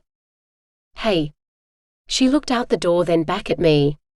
I might not get this chance again for a long time, and I'm simply dying to know. Know what? Gage. He's a Burke, isn't he? That's his name. Her sparkling hazel eyes widened, and only then did I notice how extraordinary they were. So light as to be almost white, with a dark ring around them. Micah's eyes were like that too. And he took such a chance by turning you? My gracious. Yes, I know. It's a very risky proposition. Especially for one such as him. What do you mean? I hated feeling as though she had me at a loss, but that was exactly where she had me. Gage hadn't spoken of his life, not really, outside of sharing some of his experiences in order to ease my mind. His family very nearly rules the clans in the States. Didn't you know this? No. My knees suddenly went weak. There's a lot of serious business going on there right now, plenty of upheaval. But his family is quite important among our kind. For certain, on that side of the ocean. Why wouldn't he tell me something like that? I could only assume it was an effort to spare my feelings. He didn't want me knowing how important he was, and how much he was giving up for me. How much trouble he could be causing for his family. That's good to know, I murmured, strolling out of the room. I'm going to try to find him now. He's with Micah. She directed me to Micah's room, around the corner and down the first tunnel to my right. My hunger was growing. I hoped somebody would want to take me hunting, because I couldn't wait much longer. Ah. There she is. Micah rose in one smooth, graceful movement and came to me, his hands held out. I took them, still a little intimidated by him. He was such a large, looming presence. So overpowering while giving the impression he was laid back, relaxed, jovial. There was something dark right under the surface, something deep and seductive. In his eyes. The hungry way they searched mine. Gage was seated at a table by the wall, watching us. I saw something in his eyes too, and it wasn't happiness. He didn't trust his old friend. All of this went through my head in an instant before Micah brushed his lips against my cheek. I take it you're feeling rested now? Yes, thank you. And hungry. A statement, not a question. I loathed the way my appetite roared in response, but there was no ignoring it. There was nothing else in the world but the nagging, burning, insane hunger for blood. All I could get.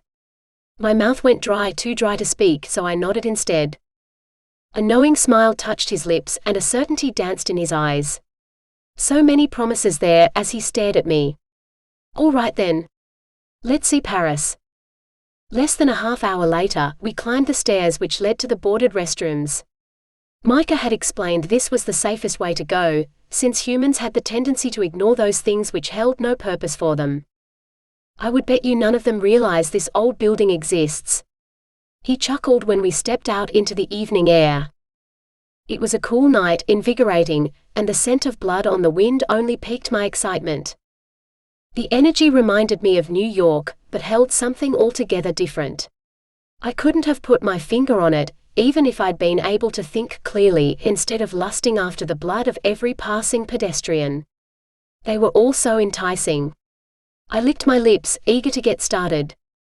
Take your time, Micah warned softly, teasingly, and quirked one finger in an invitation to follow him. Gage took my hand.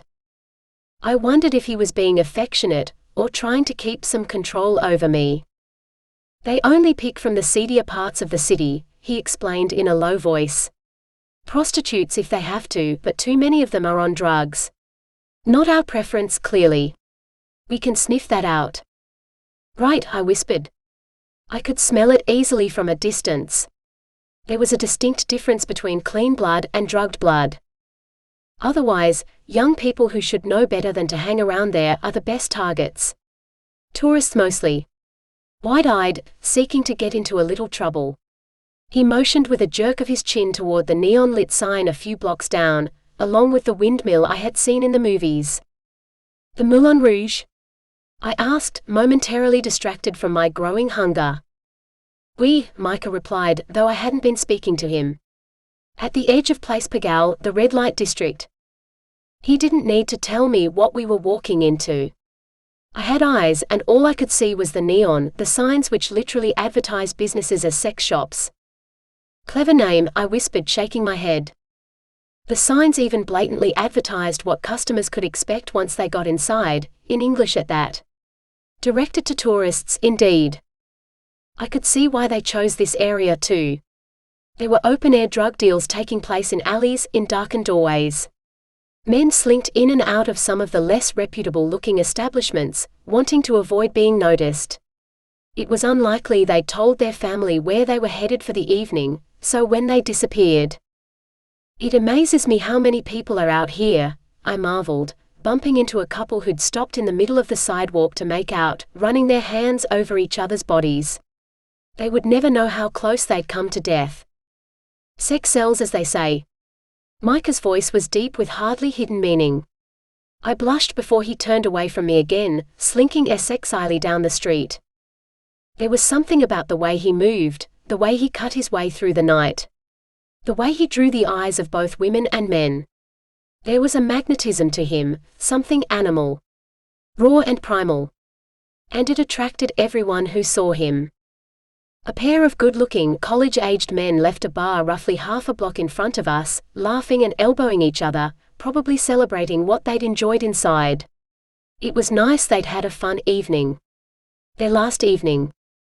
Micah peered at me over his shoulder, and had to have noticed the longing in my eyes. The certainty. He smiled at Gage, who nodded. It didn't seem as though he was enjoying himself the way Micah was, to put it mildly. He would have to come around. Something told me I was going to have the time of my life in Paris. Ironic, seeing as how I wasn't really alive. Not in the human sense of the word. "I'll run point," I murmured, stepping in front of Micah and hurrying my pace to catch up to the pair of them. Gage made a sound in the base of his throat as though he wanted to stop me, but Micah must have held him back as I approached my prey. "Hello." I grinned when I caught up to them and tapped them both on the shoulder. The interest in their eyes when they turned and saw me stirred my bloodlust, made it difficult for me not to attack them in the middle of the neon-lit street. The red and purple light mixed together and cast their faces in a haze, the way my head was in a haze of thirst. Oh yes. I was going to enjoy Paris. Chapter 11. Anissa. Midnight. I glanced at Fane, who was already looking at me. The bell tolled 12 slow beats. Scott probably didn't hear it, still encased in ice as he was, but he must have felt the way the stone floor vibrated with each gong. My heart beat in my ears, throbbed in my chest, so hard I thought it might burst out.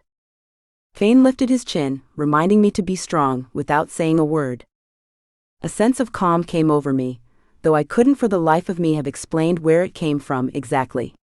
Maybe Seren had passed on some of her powers to Fane, or it was the illusionist whose blood Fane had drained. Regardless of where the ability came from, it helped immensely. It gave me the courage to put one foot in front of the other, and follow the guards who led us to a chamber which had likely served as the castle's banquet hall in earlier times. A long room, with tall windows and high, vaulted ceilings that reminded me of League headquarters. Our footsteps echoed off the stones beneath our feet, but were lost in the cavernous space. At the end of the room sat the Senate, and in the near darkness their white skin stood out more than it had outdoors. Like 6 moons hanging in the night sky. The illusion shattered when they lowered their hoods.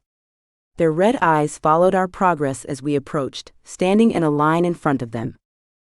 Fane, me, my sister Stark. Scott's ice block was carted in and left to sit on Fane's other side.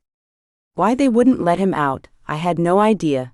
They could easily have done it, I guessed. They were the Senate, weren't they? I wondered if they thought it was funny. Perhaps they hadn't given it much thought at all. I took stock of the 6 in front of us. They sat separated by gender, women on the left, men on the right. The man and woman I remembered, having spoken in the courtyard, were seated in the center. Their gazes seemed the most intense of all. It took all of my concentration not to shrink back under the weight of those prying eyes. They were waiting for us to crack. Shuffling came off to one side of the room, where a small door had been carved into the wall. In stepped Elowin and another witch with dark hair and wide, observant eyes. I didn't know we'd have an audience. From the confusion on Fane's face, he hadn't known either. I couldn't read Sarah's face, though that didn't come as a great surprise, seeing as how she was being so secretive. I could only tell she wasn't exactly happy. None of us were. Stark turned his face away from our guests and rolled his eyes ever so slightly. I wondered what that was about. What did it matter? I was about to be tried and sentenced. My brain was grasping at any last thing it could focus on, to distract it from what was about to come. It didn't matter if 2 strange witches or 200 watched what was about to take place. That wouldn't change the outcome. The man in the center lifted his chin, signaling we were about to begin. His stare swept over all of us once more before he opened his mouth. Now that we are all here, away from the attention of the prisoners, we can discuss in a civilized manner the cause of the commotion earlier this evening. And all of you can explain exactly what brought you here. You spoke of banishments, Fane interjected. I winced, even though I was glad he'd said it. Why waste time throwing words around? I wanted to cut to the heart of it, get it all out of the way. If they were going to banish or imprison us, why give us hope there might be any other conclusion? We did, the center female replied. And depending upon your explanations for being here, banishment may come into play. We won't know until you've had your chance to speak. Fane snorted. As you say, Lara. So she was Lara. I made a note of that in my head. How Fane knew her name was yet another mystery I'd probably never have an answer for. Let us continue. She looked to her left. Draken? Shall we? Draken, the obvious leader of the Senate, nodded. We shall start with Stark, as we're most familiar with him. A slight smile made the corners of his mouth quiver. What did that mean? I glanced over, but Stark's face resembled stone. Angry, bitter stone. I came to Shadowsbane in order to secure training for one who's demonstrated possession of elemental powers. He nodded to Sarah.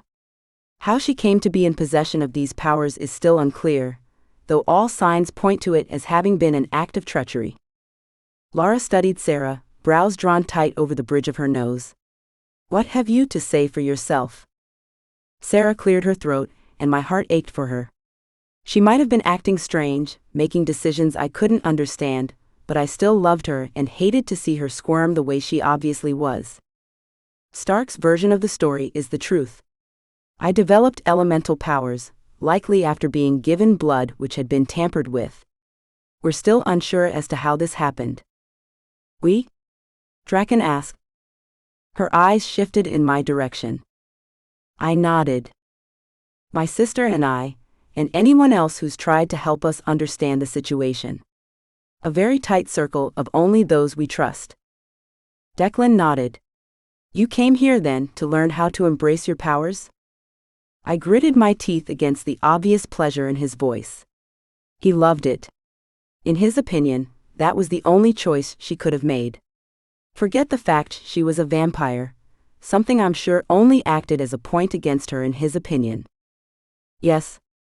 I wish to develop these powers, not hide them. Very well. He was pleased. I was glad for her. You didn't ask for permission to enter, one of the other men pointed out. He was seated at the far end of the row, and didn't appear nearly as satisfied as Draken. In fact, if I hadn't known better, I would have guessed he'd swallowed something sour. I wasn't aware I had to, Torvin, as I was merely bringing a witch, Stark lobbed back. He was prepared. He knew how they thought. How was he so well acquainted with them? And this line of reasoning leads us to you. One of the other women eyed Fane. Stark tells us he brought his witch because she's a witch, or at least partially, she added, glancing at Sarah with a scowl. Yes? Fane prompted. What excuse have you? She narrowed her beady eyes, staring at him over her long, thin nose. He didn't hesitate. I was led to believe one of the prisoners on Shadowsbane Island knows who placed the spirit of another creature into the body of my wife. A murmur went up over the Senate as they glanced at each other. What did you think you would accomplish? The witch asked, her voice rising in pitch until it was almost a squeak. Calm yourself, Ferda, Draken warned. She took a deep breath. What did you hope to accomplish by coming here? That is my business, he replied. My knees almost knocked together. Was he crazy? He was going to get us all killed. Ferda leapt to her feet, pointing a long bony finger. We will not stand for this insubordination.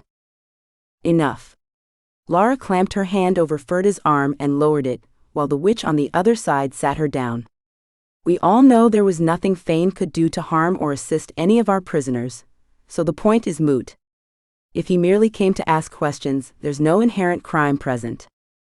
Thank you, he offered. However, Lara continued, that isn't really why we're here, is it? We're here to determine why you thought you were entitled to bring 2 outsiders onto our island. There is no witch blood in either of them. In fact, one of them is half fae, half vampire. She nearly spat the words, and I bit back a snarl. Just barely. They came with me because they wanted to know more about Elena and the presence inside her. My son Scott, he motioned toward the block of ice and the brooding vampire inside, has a vested interest, of course. It's his mother's well-being we're here to learn about. And the half-fae vampire is my future daughter-in-law. So this is all family-related, the third witch observed with a wry smile, nodding slowly. Indeed, Nemi.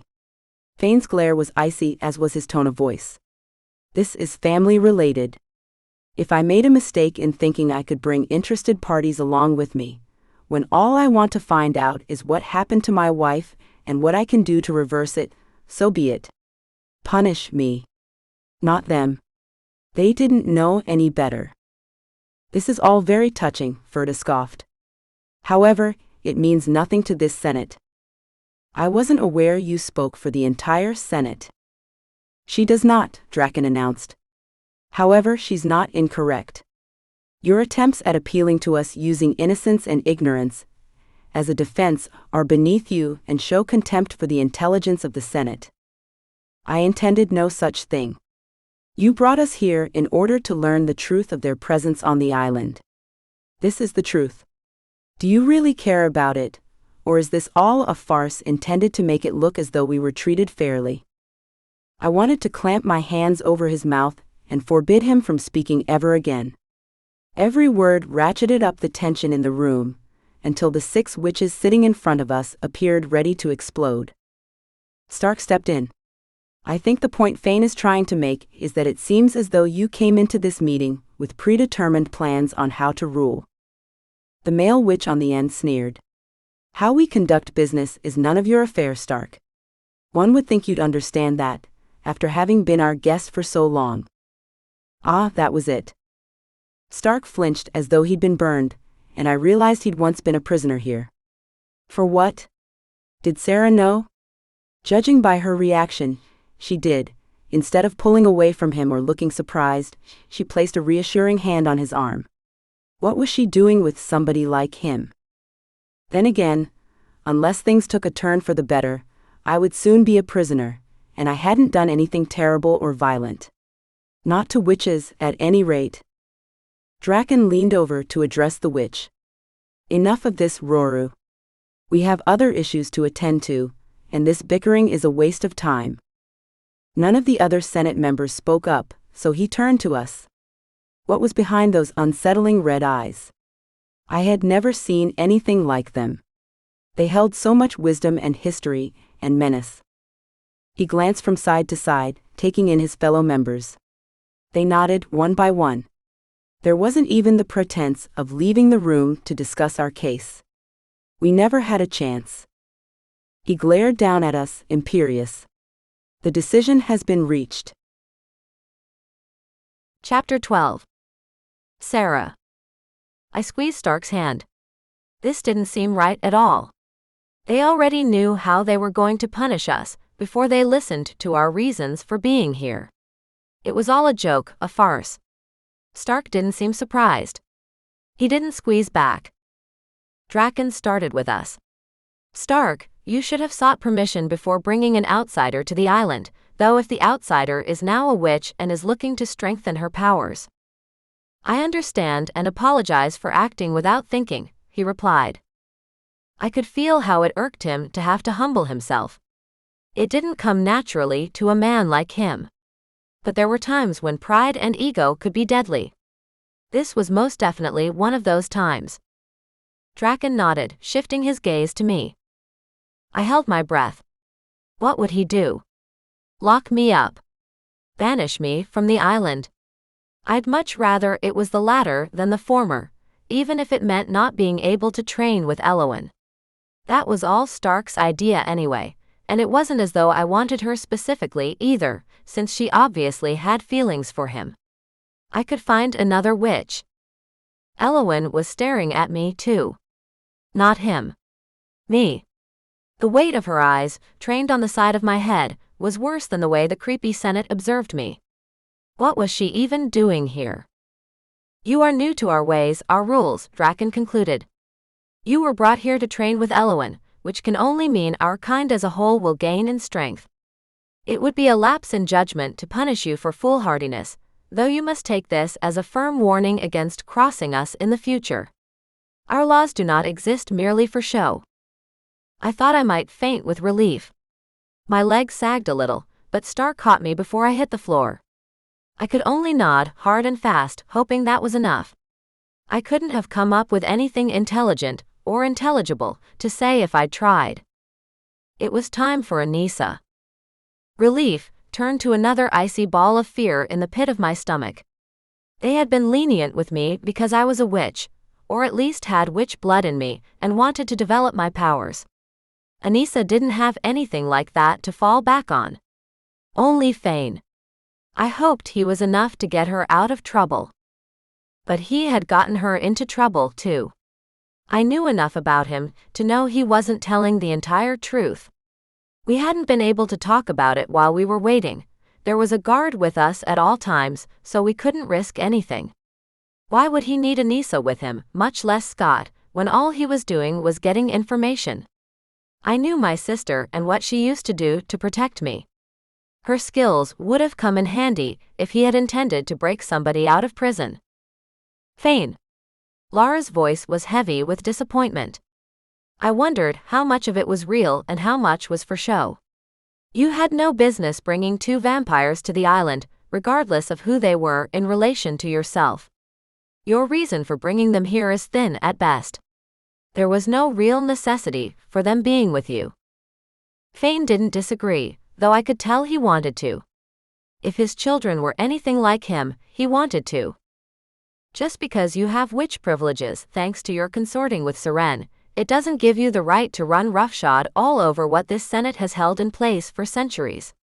She stared down at Anissa, and the sneer she could barely hide told me everything I needed to know. The decision in regard to the 2 vampires is imprisonment. For an amount of time to be determined by the Senate at a later date. No. I turned my face away into Stark's shoulder. He held me tight as I shook with despair. My sister in one of those cells. This is impossible, Fane snarled. I glanced over to find him shaking too, only the balled-up fists told me he was furious rather than heartbroken. He shook his head. You can't do this to them. They don't deserve it. You know the law, Fane. Then punish me. Put me in a cell. Not them, they're innocent. I'm begging you to reconsider this decision. They knew nothing of your laws when I brought them here. They cannot be persecuted for breaking laws they weren't aware existed. He looked at all of them in turn, pleading silently. I wanted to tell him to stop wasting his time, because they were punishing him by punishing them. I could see it clearly. Your privileges are not passed on through association, Roru snapped. Fane shook his head. It's far too severe a punishment for them. They can't be passed anything, but they need blood to survive. You know as well as I do what happens to a vampire when they're denied blood. I shook harder than ever at the memory of my suffering. When Marcus had starved me. The burning, the screaming pain, the mind-searing agony of it. I had become something I didn't recognize. I hadn't been myself anymore. And Anissa would have to go through that. They'll receive what we decide they can receive, Draken announced. Blood? Fane asked. He shrugged. All of them shrugged. This won't do. I can't allow this to happen. He was a man possessed. I can't allow them to suffer this way, all because of my negligence. Do you wish to make the arrangements? Because this isn't our problem. Fane barely managed to avoid growling at all of them. How would they receive it? Through the proper channels, Ferda replied. The way all prisoners receive items from outside the prison. That could take forever, Stark whispered under his breath. Anissa would starve. I watched her, trying to get a sense of what she was going through. Whatever she was feeling, she hid it well. Had she taught herself to hide what was inside her when she worked for Marcus on my behalf? That was probably it. I could imagine how she would have had to hide her feelings from him. Like the way she had probably wanted to kill him. I knew I would have if I'd been in her shoes. Is there anything we can do? I whispered to Stark. His jaw tightened. No, he whispered through clenched teeth. I'm sorry, but you can't risk yourself right now. They would imprison you out of spite for daring to talk back to them. I'm surprised they're letting Fane get away with it. But they weren't, which Stark clearly didn't see. Every time he questioned their decision or challenged them in any way, he was making it more difficult for Anissa and Scott. Which would make it more painful for him in the end. The Senate stood as one. We'll give you time to say your goodbyes, Draken announced as the 6 of them left the room in a swirl of robes along the stone floor. When the door closed, it was only us, along with Elowyn and Samara. They'd stayed against the wall throughout the debacle, and their faces showed nothing of what they felt. Not that I cared about them at that moment. I threw my arms around Anissa. I'm so sorry. I'm so sorry. I'm going to do everything I can to help you, I swear. Don't you dare. She pulled away, shaking her head. I mean that, Sarah. I won't let you take chances for me. I knew there were dangers involved in coming here. I came anyway. I have no choice but to accept the punishment. No, it isn't fair. I hugged her again, and the rapid beating of her heart told me she wasn't as calm as she pretended to be. Tears trickled out from behind my tightly squeezed eyelids and rolled down my cheeks. I wouldn't let her go. I couldn't. When I opened my eyes, the first thing I saw was Scott. My heartbreak turned to rage. You. This is all your fault. I flew to him, slamming my fists against the ice. You're lucky you're still in there, you pathetic waste of breath. Don't do this, Stark warned as he pulled me away. Remember how this started. I remember how it started, which is why I'm going to kill him, I snarled as I fought against him. He wouldn't let go. What's about to happen to him is far worse than anything you could do. Yet the way he glared at Scott told me he believed every moment of suffering would be deserved. My chin quivered, more out of frustration that I couldn't vent my fury than anything else. I wanted to make him hurt for what he'd done to Anissa. They might have gotten off the island with no trouble if it hadn't been for him. I had never hated anybody more. Not even Marcus. No, this is my fault. I should never have brought either of them with me. The Senate was right, I went too far. The fact that you two have to suffer for my short-sightedness is the real tragedy here. Fane's shoulders slumped. I'll never forgive myself, and I know Jonah will never forgive me. I'm the one who's sorry for that, Anissa murmured. I had never heard her sound so defeated. It was like listening to a stranger, and looking at one too, considering the way she hung her head. I wasn't used to seeing her this way. She was always the strong one, the one with the answers. If it weren't for her, I would still be in a cell in Marcus's dungeon. I never would have made it out on my own, and he never would have let me go so long as he could use my sister against his enemies. She went to Fane. Tell Jonah I'm sorry. He was right. I shouldn't have come. It was too dangerous. But I was too stubborn to listen. It's not a consolation now, of course, when there's nothing I can do about it, but I need him to know that I see how wrong I was. Tears streamed down my cheeks. I couldn't stop thinking about everything she'd done for me. All the sacrifices she had made. I couldn't allow her to suffer alone. When I glanced up at Stark, I knew for sure what I needed to do. I can't leave her here alone. What? He whispered. We can't stay here now. Not after this. They're going to be watching us closer than ever. The slightest infraction of one of their laws and we'll be in a cell along with your sister. I have to take that chance. You can leave if you want to. His brows knitted together as he frowned. Sarah. No, Stark. There's so much you don't understand. If you did, you wouldn't question my decision. I'll tell you all about it sometime. For now, trust me. She would do it if the roles were reversed. I have to do it for her. I touched my palm to his face, staring deep into his dark, stormy eyes. I'm sorry if you think this is wrong. He opened his mouth to argue, but nothing came out except for a long sigh. I won't leave you here alone. I don't mean to hold you captive here. I know. But you already have me captive. Don't you know that? He kissed my palm and showed me that, even in the middle of a horrible nightmare, my heart could melt with happiness. It seemed wrong to feel this burst of joy, but there was no ignoring it. I turned to Anissa. I'm staying here on the island to be with you. Her face fell further. No, you shouldn't. Go someplace else, be safe and happy. Please do that for me. Excuse me.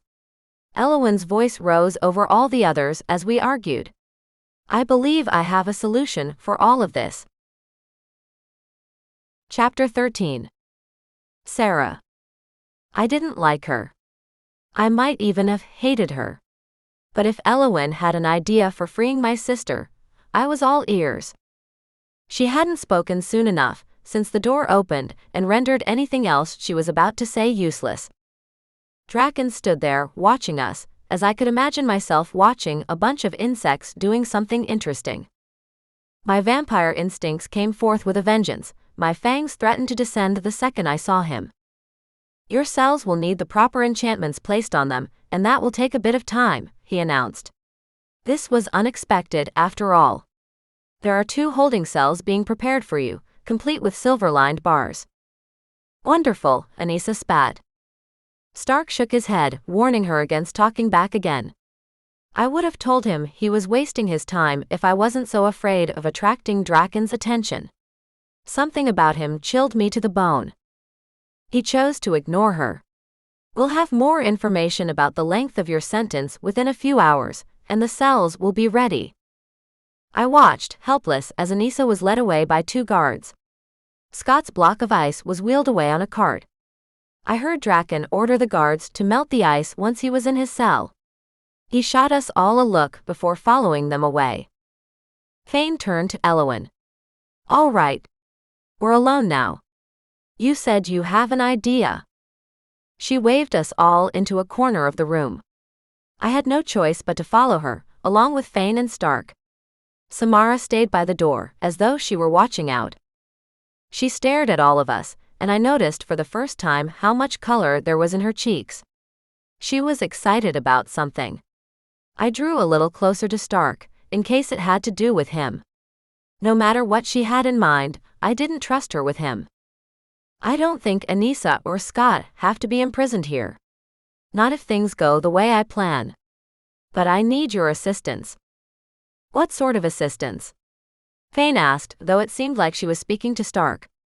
Fane was clearly in charge of things. She turned her attention to him. You're all strong and powerful in your own way. With your help, along with Scott and Anissa, both of whom I can release, we can mount a coup against the Senate. I didn't dare breathe, as I waited for either Fane or Stark to respond. As far as I was concerned, she was crazy. A coup. Against witches like the Senate. I wasn't sure I wanted to imagine what the 6 of them could do together. And you would free Elazar at the same time, of course, Stark muttered with a wry smile. Of course, she fired back, glaring at him. Why wouldn't I? You know how much he means to me. I do. I only wish you wouldn't make it sound as though Anissa and Scott are your priority in all of this. It's Elazar you're concerned about. It's the Senate I'm concerned about, she countered. You know better than any of us what it feels like to be under their collective thumb, Stark. And see what they did tonight. They won't announce how long they intend to keep their new prisoners. They have no desire to arrange for them to get the blood they need to survive. All because of some ridiculous law, although it's clear neither of them had any idea the law existed. Do you need any further proof that this entire system needs to be taken down? And who would take the place of the Senate? He asked in a knowing voice. You know it would be me. She threw her shoulders back. And why not? What other witch is as well established here on the island? Who else is as skilled as I am? I have what it takes to oversee the enchantments over the cells. That's nothing for a witch like me. There's no reason for the Senate to exist any longer with someone like me in existence. I had to give her credit for her confidence, though I wasn't sure it would be as easy as she was making it sound. But she did know better than I would, with all her experience. Stark's silence could either be ominous or merely the result of him trying to make sense of the situation. Fane asked, "What form do you plan on this coup taking?" "A fight." "Do you think they would allow us to unseat them without a battle? You've seen them at work. They care about their power here on the island, and nothing else. Fairness doesn't matter. Mercy is non-existent. Do you think your family is the only one which has been torn apart by those monsters? They deserve nothing less than the most brutal fight we can put up." I couldn't imagine Fane would go for anything as dangerous as what Eowyn suggested. He had already gotten the two of them locked up after acting recklessly. He nodded. "All right. Let's do it. Sooner rather than later." "What?" I gaped at him, sputtering. But. It's the only way," he insisted. "There's no telling how long the Senate will keep them locked up here. I can't allow that. If there's a way for us to free them, I'm all for it. It's too dangerous. Do you think I would go back to my son and tell him I allowed his fiancée to be imprisoned? He would never forgive me for that. I would never forgive myself. No, I won't allow that to happen." His face turned to stone. "We're doing this."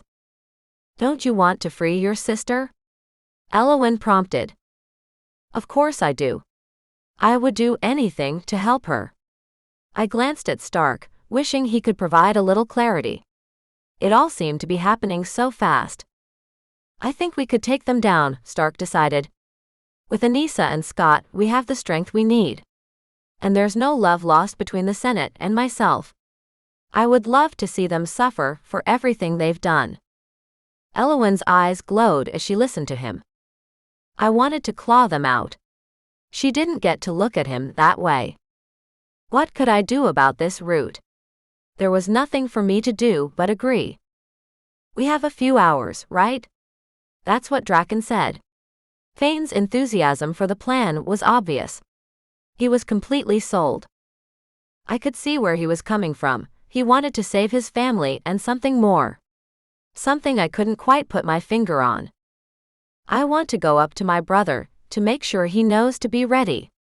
We might need his help as well, and I can free him with little trouble. She was as excited as Fane. Neither of them could wait to get started.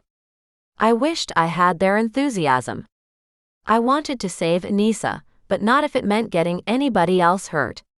Or worse. My palms tingled, almost like my body was reminding me of my powers. If I wanted to be sure nobody got hurt, it would be up to me to do my best to fight off the Senate before the worst happened. I had what it took. I only had to channel it. Eowyn hurried out, along with Samara. I took the opportunity to pull Fane aside. "I need to know why you came here in the first place." "You need to." He quirked an eyebrow. "You're certain of that?" Electricity crackled in the air around us, and it wasn't my imagination when I noticed some of his hair standing on end. His eyes widened in surprise and maybe respect. It gave me the strength to push forward. "Yes. I need to know why you got my sister into this. Was it worth it?" His gaze drifted away. "I already told the Senate why I brought her." "You didn't tell the entire truth." I shook my head when he tried to argue. "Stop, please. I've lived with your family long enough to feel as though I'm part of them, if only by extension. I know what it looks like when one of you Burke-men tries to avoid the truth. You have a way of looking anywhere but at the person you're speaking to. You and your sister certainly have a lot of experience with my children," he muttered. "All right. The reason we came was for me to find a way to free Eleazar. I need him and Samara, his mate, to find out whether Elena is still in her body. Oh. It all makes sense now. And if we're successful, and Elowen frees her brother. Right. This is the best possible outcome for all of us. I hope it is, I whispered. I have to be honest with you.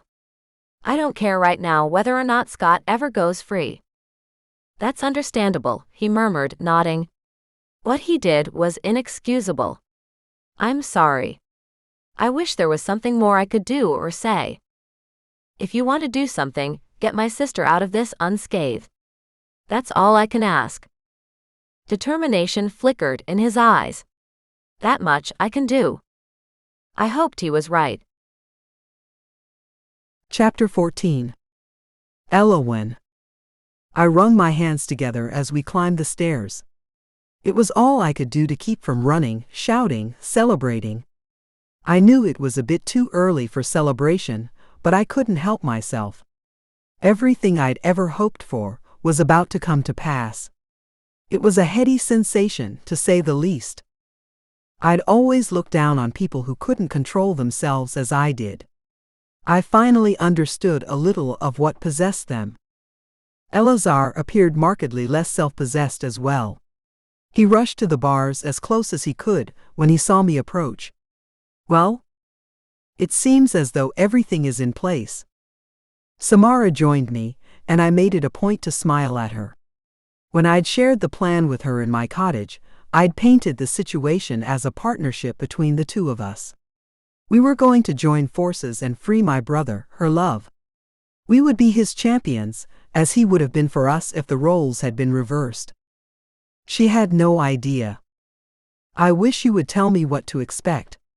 His voice was low as his imploring gaze fell on his mate, but she was as tight-lipped as I was. One thing we could agree on, the less he knew, the better. Just expect to be free, I whispered in return. Be ready. It will happen before the night is over. It was obvious that the two of them wanted to be alone together, so I stepped away and waited at the top of the stairs for her to return. They sickened me. No, she did. That wretch. Hundreds of years spent hating her, and I would finally have the satisfaction of watching her die. After all, who was to say what would happen in the midst of battle? Casualties occurred. If a spell accidentally went awry, it would be such a tragedy. Such a tragedy to have the pleasure of watching her die as horribly as possible. She should have been the one behind bars, not him.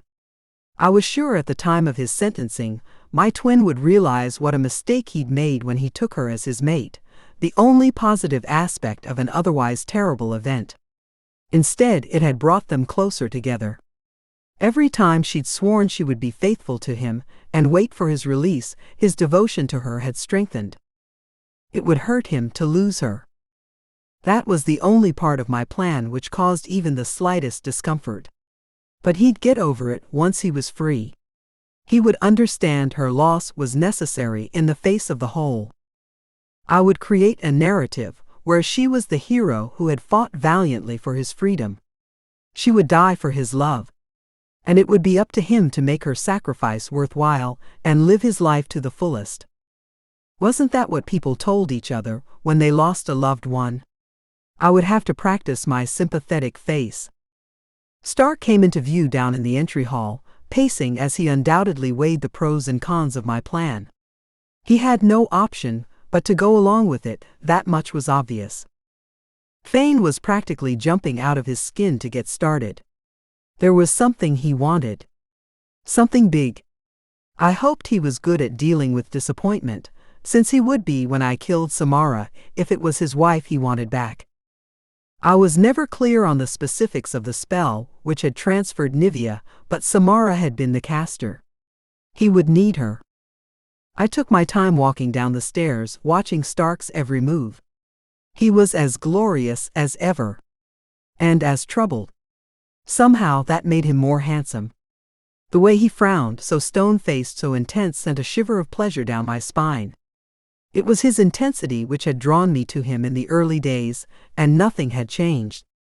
I was as attracted to him as ever. It was more than attraction and always had been. It hurt a little to admit how deeply in love I was with him, as he'd all but forgotten me since his release. Fate had a way of bringing people together when they were meant to be, however, and it had brought us back into each other's spheres. Perhaps the little vampire witch had her good points, if she was the reason why he returned to me. "You don't seem happy," I observed with a smile as I approached him. His back was to me at the time, and he flinched at the sound of my voice. Too wrapped up in his concerns to notice I was there. As always. He was smiling as he turned to face me, and my heart ached with the same desire it had ached with for far too long. Desire and longing and unexpressed, unrequited love. He raised a brow. "I'm sorry. Was there something to be happy about, at the moment? I must have missed the announcement." He could always make me laugh, even in the bleakest situations. "I thought this would excite you, as it has the others." "The others? Who's excited?" I had misspoken. Fane, of course. He seemed as though he wanted to get started immediately. And he tilted his head to the side, a knowing smile spreading slowly across his face. "You could never hide things from me. Not once I got to know you. You've been telling Elazar all about your plan, and he's excited about it as well. I haven't shared the specifics. I don't want him knowing more than he needs to know. Just in case. In case this goes badly. I wasn't aware your powers included telepathy." We smiled at each other the way old friends did. What I wanted was to wrap my arms around his neck and press my lips to his, to feel him holding me and wanting me the way I had wanted him since the moment I saw him in his cell. I knew there was more to him than just a prisoner, and more than the sentence the Senate had passed down. He was special. He was worthy of a witch of my caliber. I had never been able to say that about another man, ever. "It won't go badly," I promised. "Not for all of us, at least." I had faith in Stark. He would keep himself safe during the fight. And I would do everything in my power to ensure nothing happened to him. His girlfriend, on the other hand, I couldn't make any promises on her behalf. And it was her he was worried about. The thought turned my stomach. "Sarah won't have anything to worry about when we're successful," I reminded him. He sighed. "Look who's telepathic now. Come now. It's clear you're concerned about her. Wouldn't you be?" I bit my tongue. He could be so mindlessly insensitive sometimes, though I couldn't blame him for it. I'd made it clear I was attracted to him over the years, yes, but he didn't know how I truly felt. "I suppose I would," I forced myself to admit with a soft smile. I knew it was too much to ask that she die a terrible death along with Samara, but I couldn't help wishing for it all the same. I moved closer to him, lowering my voice even further. "Don't worry about Sarah. Once we're finished here, I can make things very easy for her." He raised an eyebrow. "How so? You still want me to train her, do you not? I can't imagine that would change simply because of what we've found ourselves in the middle of here." "Naturally, I want you to. She needs the training. She wants to learn to use her powers to their fullest." And oh, his eyes shone when he spoke of her. His voice softened. He was in love, or thought he was. I bit back a grimace. To think, I had always given him credit for having taste and intelligence. We wouldn't want her to be disappointed, would we? I gritted my teeth. It wasn't as though I had no experience with leading others to believe what I needed them to believe. But Stark and I had never been that way together. He was the only person besides Elazar with whom I could be thoroughly myself, or at least the closest thing to myself. There were still parts of me he wasn't aware of. I doubted he'd approve of my plans for Samara, for one. The only thing I could imagine being worse than not having his love would be not having his respect. You sound as though you don't approve, he murmured, glancing toward the hall where the judgments had come down. I never said that. You never have to. He sighed, placing gentle hands on my arms. He'd never know how my skin tingled at his touch, even through the robes I wore. Eowyn. Stark. You know how it is. We've had this conversation before. His eyes were as gentle as his hands, as the sound of his voice. I hated the way he made me feel at that moment, and I hated him for making me feel it. Like I was someone to be pitied, all for loving him. One of two people in the world I loved, who I would do anything for, go to any lengths to protect, and he treated me like a poor, sad creature who needed to be let down easy. Bile rose in my throat. I know you, I whispered, searching for any spark of something in his eyes. Something other than friendship, understanding, gratitude. Something as deep and as rich as what boiled in my chest whenever I was near him. Yes? You do. So you know that I mean what I say. I leaned in ever so slightly, so he could smell the fragrance of my hair, the perfume I used on my skin. She would never be like me. She couldn't begin to be. There are things I can teach her, yes, but I can't make her special. And I can't make her as perfect for you, as we both know I am. A sad smile touched his lips. Aren't I the one who decides if she's special? I think she is. And I think that no matter who she is to me, she deserves to learn how to use her powers. If you're not the person to teach her, so be it. I had hoped you would be as my friend. As his friend. All he would ever see me as. My chest tightened to the point where I was sure I'd never be able to draw another breath. I'm the right one, I whispered, determined to keep a hold on myself and to keep him close to me for as long as possible. His smile widened, became more genuine. Good. And now, I think we all have to focus on what's in front of us. Don't you? Of course. You're always right. Except when it came to her. He couldn't have been more wrong about Sarah. But he would see in time.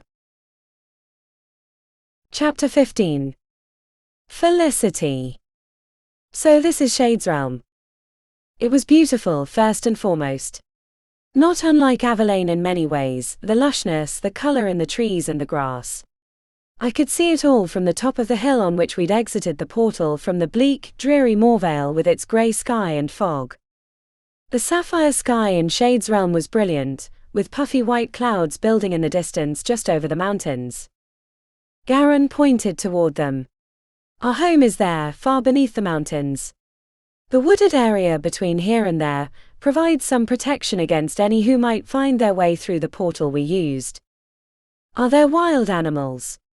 I asked, suddenly a little nervous. His laugh was deep and rumbled in his chest. Not at all, nothing abnormal at any rate. But the woods are enchanted, so as to confuse any trespassers who aren't strictly sure of the way. And even then, the chances of becoming hopelessly lost are quite high. We've found many bodies over the years. I could hardly imagine anything so grim. The beauty of Avalain was pure. There was nothing secretly sinister about our world. A quartet of foot soldiers approached, and Garin stepped aside. I'll take my leave of you now. You're more than welcome to go straight to the tower to check on Tabitha's presence, but I request you make your exit soon thereafter. We understand. Thank you. Garin walked off in the general direction of the mountains, while two of the soldiers led us in the opposite direction, and the other two followed close behind. I couldn't help but be interested in everything around me, no matter the reason for our visit. Do all the Shades live under the mountains? I asked, wondering if any of them would bother replying. Yes. We do. I couldn't imagine living underground all the time. Do you like it? Gregor shot me a look, but I wanted to know. I might not ever get another opportunity, and I wanted to know more about Alanik's life, even if he was nowhere near. It's all we know. We've never lived anywhere else. I suppose that makes sense. We live in trees, the Fae, I mean. I'm sure you couldn't imagine that. I'm sure we couldn't, another one of them replied. How do you get to the top? Stairs. I smiled. It's quite ingenious. I caught a glimpse of something shimmering in the distance, like a jewel inside the jewel that was the grass under our feet. Lush and thick and deep green. But this was multicolored, though more muted than the lavish hermitage. What's that? I pointed. That's the tower. So Tabitha had lived there. It suited her lovely nature. A tower made of stones which gently sparkled. I noted as we closed in that the mortar between the stones shimmered like diamond sand. Exquisite. Who could have constructed such a thing? I wanted to ask, until I noted the expression of anxiety on Gregor's face as he craned his neck and stared to the top. Right. We were searching for Tabitha, and there was no telling what we would find. The foot soldiers waited for us outside the little door, standing at attention. I felt sorry for them and almost asked them to be at ease, but that wasn't my place. And Gregor was already through the door and making his way up the winding staircase. I followed, suddenly wishing with all my might that I could course. By the time we reached the top, we were both slightly winded, but the sight of the disaster that was Tabitha's room wiped all thoughts of that out of my consciousness. Oh no! Gregor walked like a man in a trance, taking one slow step before lifting his foot to take another. As though he dreaded going any further, but was unable to stop himself. The first thing I noted was blood, and a great deal of it. On the floor mostly, but some on the little bed and smeared on the wall beside it. I was sure the room used to be neat and as cheerful as Tabitha could make it, but somebody or something had turned it upside down. Bedding on the floor, books strewn about, plates and crockery in shards. And the blood. I couldn't take my eyes from it. A person didn't bleed this much and survive. Judging from the way Gregor sank to the floor, he had the same idea. Oh no. Oh no, no. He held his head in his hands, sounding like a broken man when his voice cracked with emotion. I wished there was something I could do as tears filled my eyes and threatened to overwhelm me. I left him grieve for a long time, letting him get himself under control rather than breaking in and embarrassing him. Once he lowered his hands to his lap and took a deep breath, I saw my chance. Gregor. We should leave. We can't overstay our welcome. How can I leave, knowing this is here? There's nothing we can do now, I whispered. Whatever has happened, has happened. We can think it over in Averlane. Shade's realm suddenly seemed a lot less lovely than it had before. I wanted nothing more than to get out of there, back to what I knew. He nodded, and I helped him to his feet.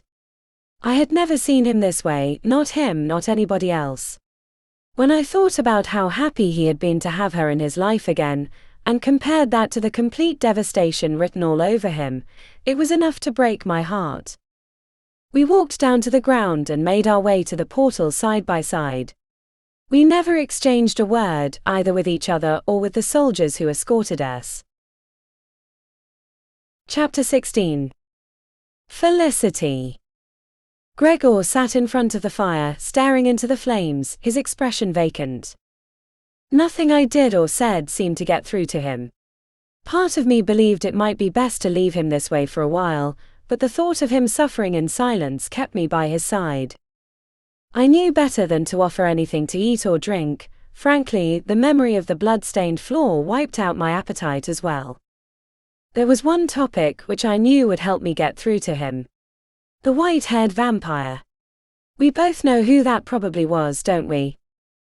He nodded slowly. Anissa. His voice was a croak. Yes. I'm afraid for her now. Why would she do something like that? There's no telling. My daughter has a life of her own, and it's a complicated one. Whatever she did, I'm sure she had her reasons for doing it. That was the most understanding he had ever sounded, and I would have given him credit at any other time. She could be in danger. I'm sure she didn't expect Ressendon to live long enough to identify her. He didn't identify her, Gregor corrected me, still sounded tired. A white-haired vampire. It could be anyone. I wouldn't argue the point with him. Perhaps we should go after her, track her down. Warn her at least. My words clearly stirred him since he rose to his feet. Yes. We should. And she may have information which would clear up her mother's disappearance. Disappearance? I didn't dare correct him, but it seemed a lot more than a disappearance to me. I merely nodded in agreement, too glad to see him standing and declaring action to disagree. Too sad for him. She might, I said, trying as hard as I could to sound encouraging. And Alonic? I froze. What about him? He may know something too. He can come and go as he pleases through Shade's realm. He's been missing for roughly as long as his mother has. He shot me a sharp look. Not that I'm trying to insinuate that he could be in danger. Oh no. I didn't think that at all. What I thought, what I feared, was that he would begin to blame Tabitha's disappearance on Alonic. I couldn't have that. I'd seen too much of what Gregor was capable of when he had his ire up. It could take a lifetime for him to change his opinion once his mind was made up. Damn it, he would know. Or he could at least get into Shade's realm and help us search further. There must be some clue there. If only Garin had allowed us a little more time, a little more freedom to explore. He was already against our being there, I could tell. And it was only because of Gregor's foolhardy promise, but I knew better than to bring that up. But you're right. I'm sure if we'd had more time we would have found something. Perhaps we could ask someone else to go in for us. Someone Garin couldn't object to.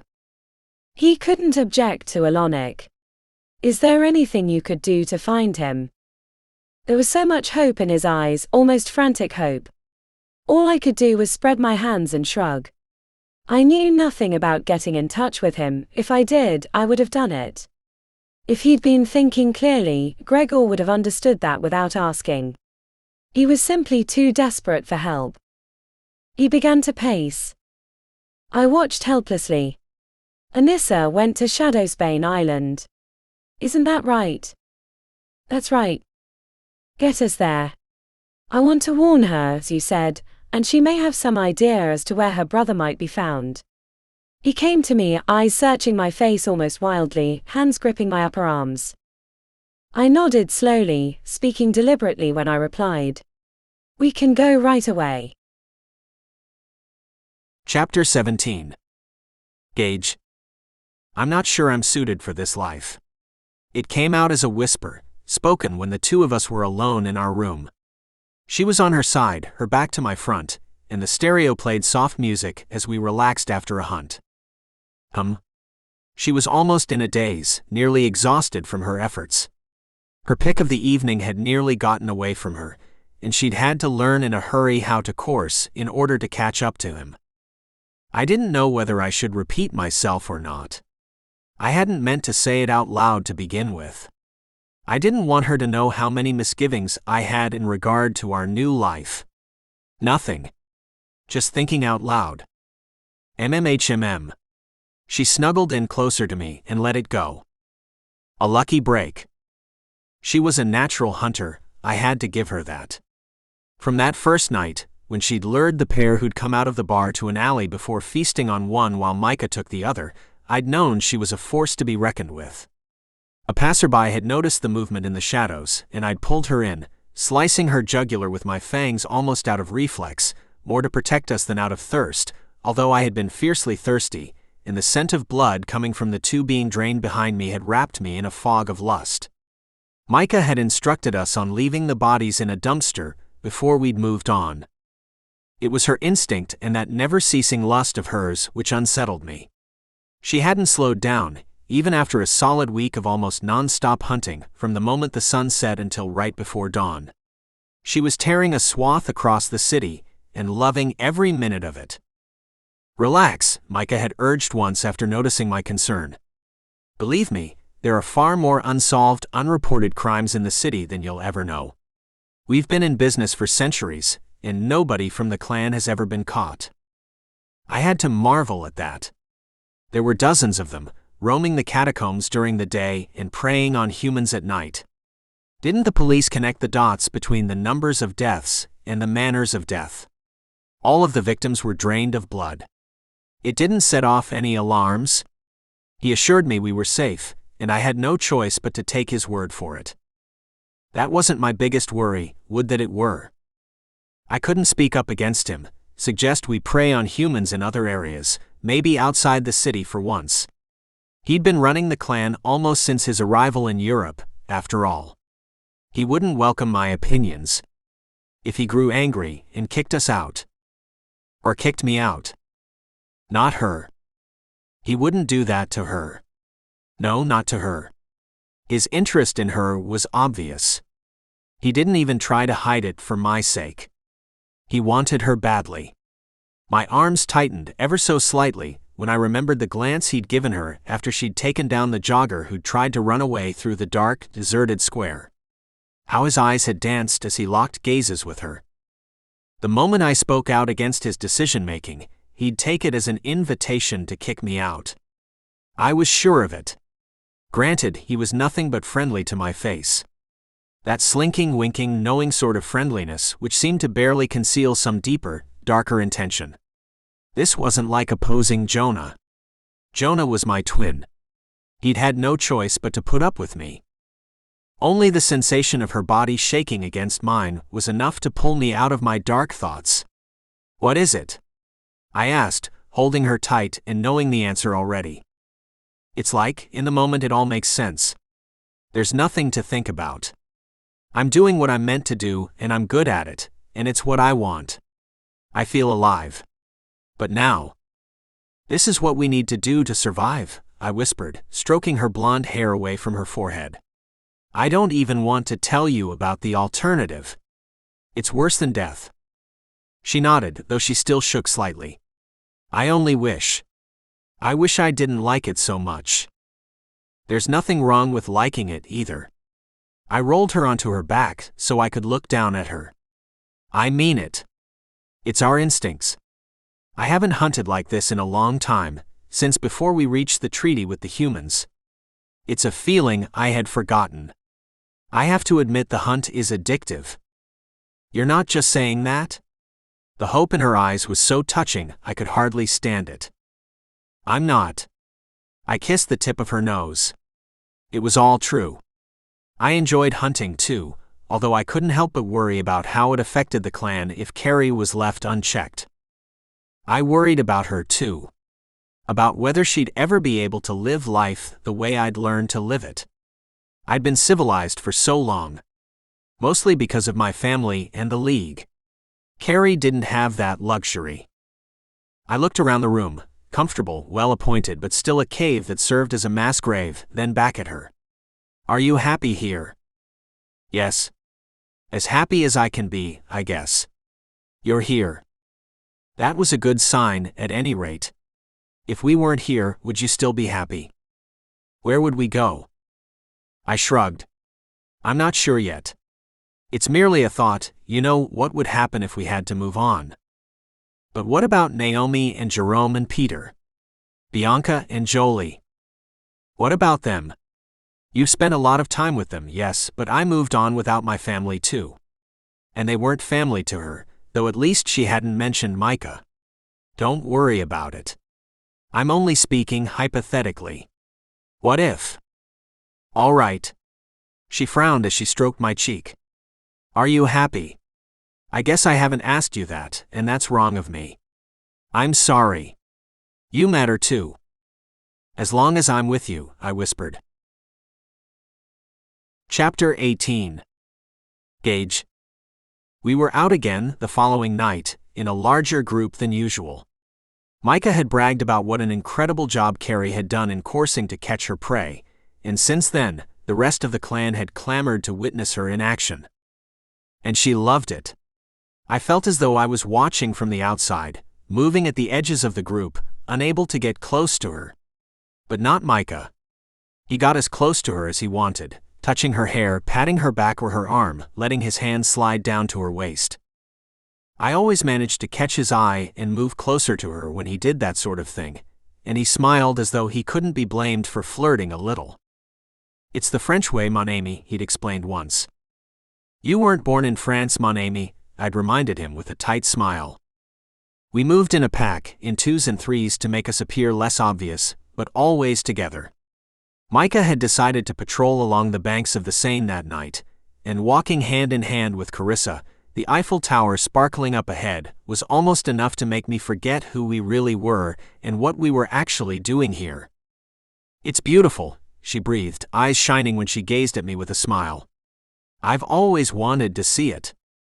"We'll have to go to the top sometime," I offered.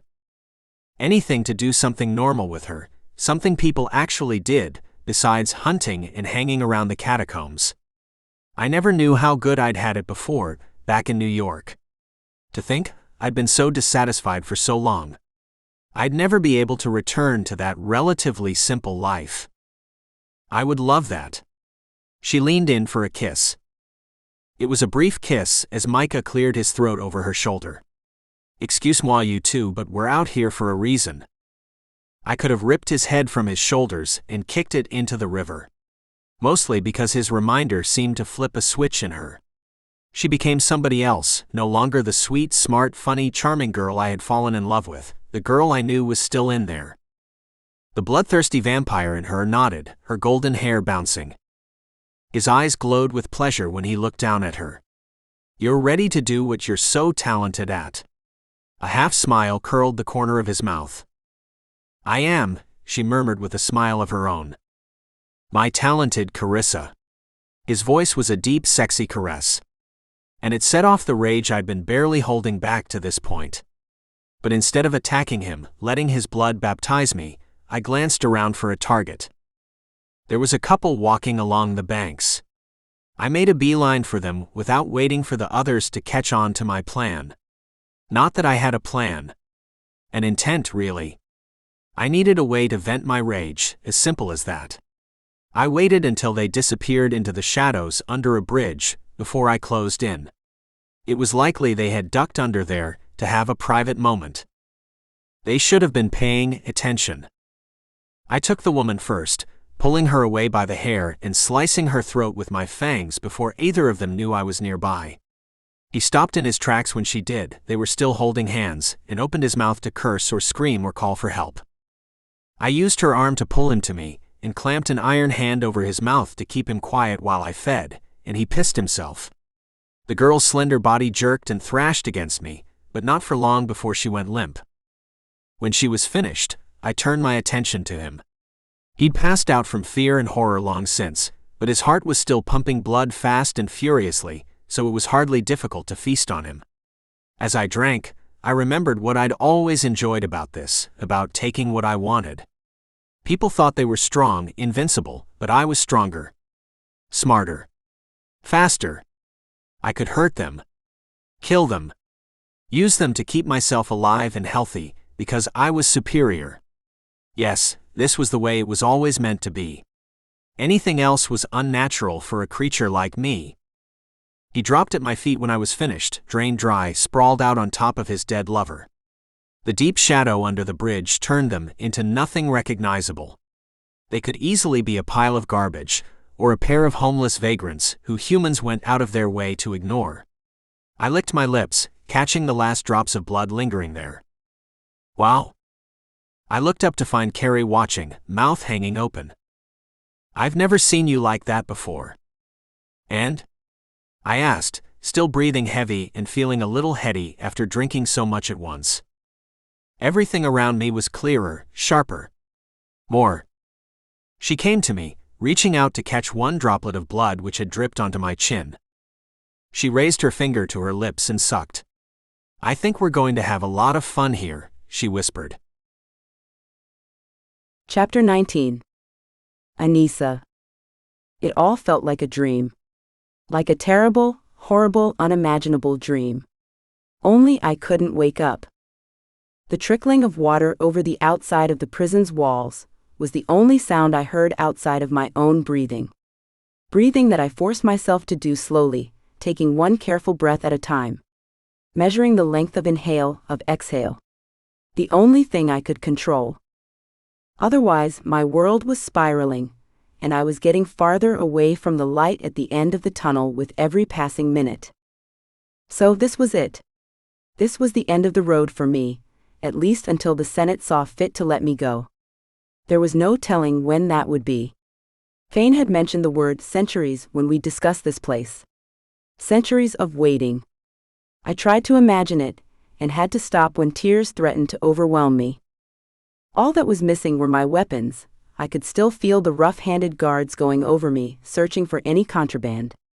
They'd found a treasure trove in my boots. For the first time in as long as I could remember, the supple leather only held my feet. Luckily, they hadn't found the weapon used on Lucian that I'd snatched and tucked away at the Burke high-rise. Also, at least they hadn't taken my ring. I looked down at the beautiful band with its stones that still sparkled even in the semi-dark holding cell, until tears blurred my vision. What would my parents say when they found out? And they had been so happy together, too. I was ruining that, all because I'd been too pig-headed to listen to reason. Pride had always been one of my greatest flaws, along with stubbornness. I hoped my mother didn't mind waiting a few hundred years to finish planning my wedding. I hoped Jonah didn't mind waiting. I thought about Samara and Eleazar. She had waited for him all this time. Jonah would wait too. That was the sort of man he was, the sort who stuck by his promises and refused to turn away when the going got tough. I didn't think I'd love him half as much if he wasn't so dependable, honorable. But I'd let him go if it came down to it. I loved him too much to make him wait for me. It wouldn't be fair to him. I was thinking too far ahead, and I knew it. A tendency I thought I had broken myself of in the months after the Great Fire, when I thought we had lost our parents forever. The years had spooled out ahead of me, unthinkably dangerous and fraught with uncertainty. I had finally realized that taking the entire future in one large swallow was the surest path to madness. One day at a time was the only way to tackle the unknown. What could I do in the present? Not much. I could stop torturing myself with thoughts of Jonah, for one. And my parents, for another. That was all in the future, and I couldn't control that. I could only keep myself sane and together. Which made it unfortunate, I happened to hear a familiar voice echoing down the corridor. What's the meaning of this? Where is my daughter? He sounded as though he was about ready to tear the prison down, stone by stone. I leaped from the bunk and went to the cell bars. The Senate hadn't taken into account my phi blood, and the fact silver didn't hurt me.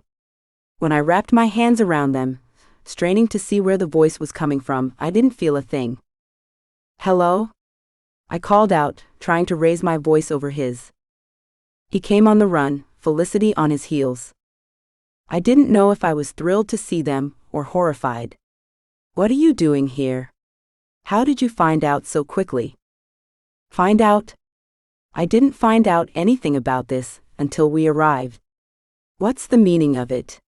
Why are you in a cell, like some sort of common prisoner? Gregor's voice rose progressively over the course of his rant, until he was nearly screaming, tendons standing out on his neck.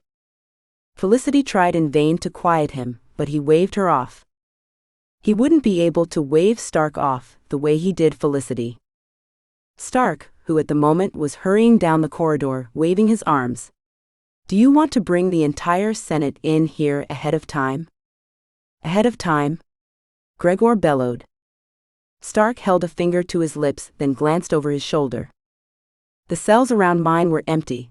Scott had to be farther down the line, away from me. I assumed they wanted to keep us apart, because they thought we were friends. Hardly.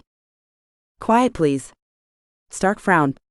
When he seemed sure we were alone, he whispered, There's something about to happen. Something big. I wish you weren't here. Who are you? Who are you?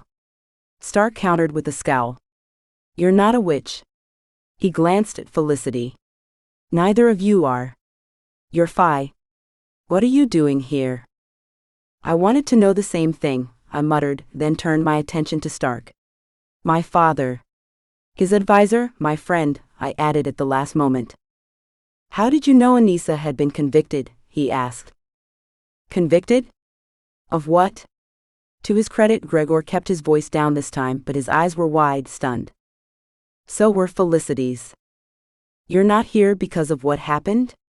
Because the Senate sentenced me to prison? I whispered. Sentenced?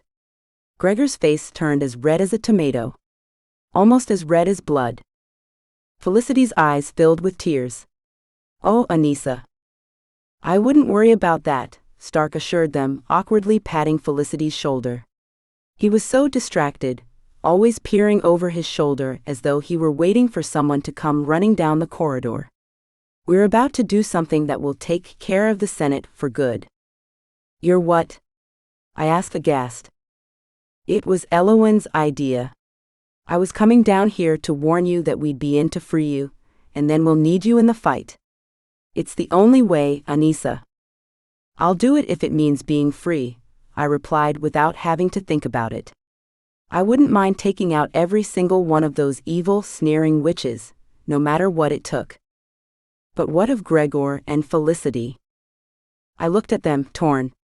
You should hide or get out of here or something. How can we do that? My father demanded. Do you think I would allow anyone to imprison my daughter? Do you think I would run and hide when matters are difficult? I'll be on the front lines, daughter. Wait and see. Please, please, I wouldn't want anything to happen to you. Don't do this on my account. They're powerful witches. I'm inclined to agree with her, Stark murmured, grimacing. He clearly didn't want to insult my father, I could tell. He was smart to know how dangerous something like that could be. Gregor might not have been a witch, he might not have been able to encase a person in ice the way Stark could, but he was powerful in his own way. My stubborn father shook his head. So that was where I got my stubbornness.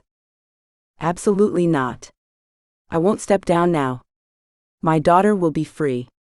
I've decided it.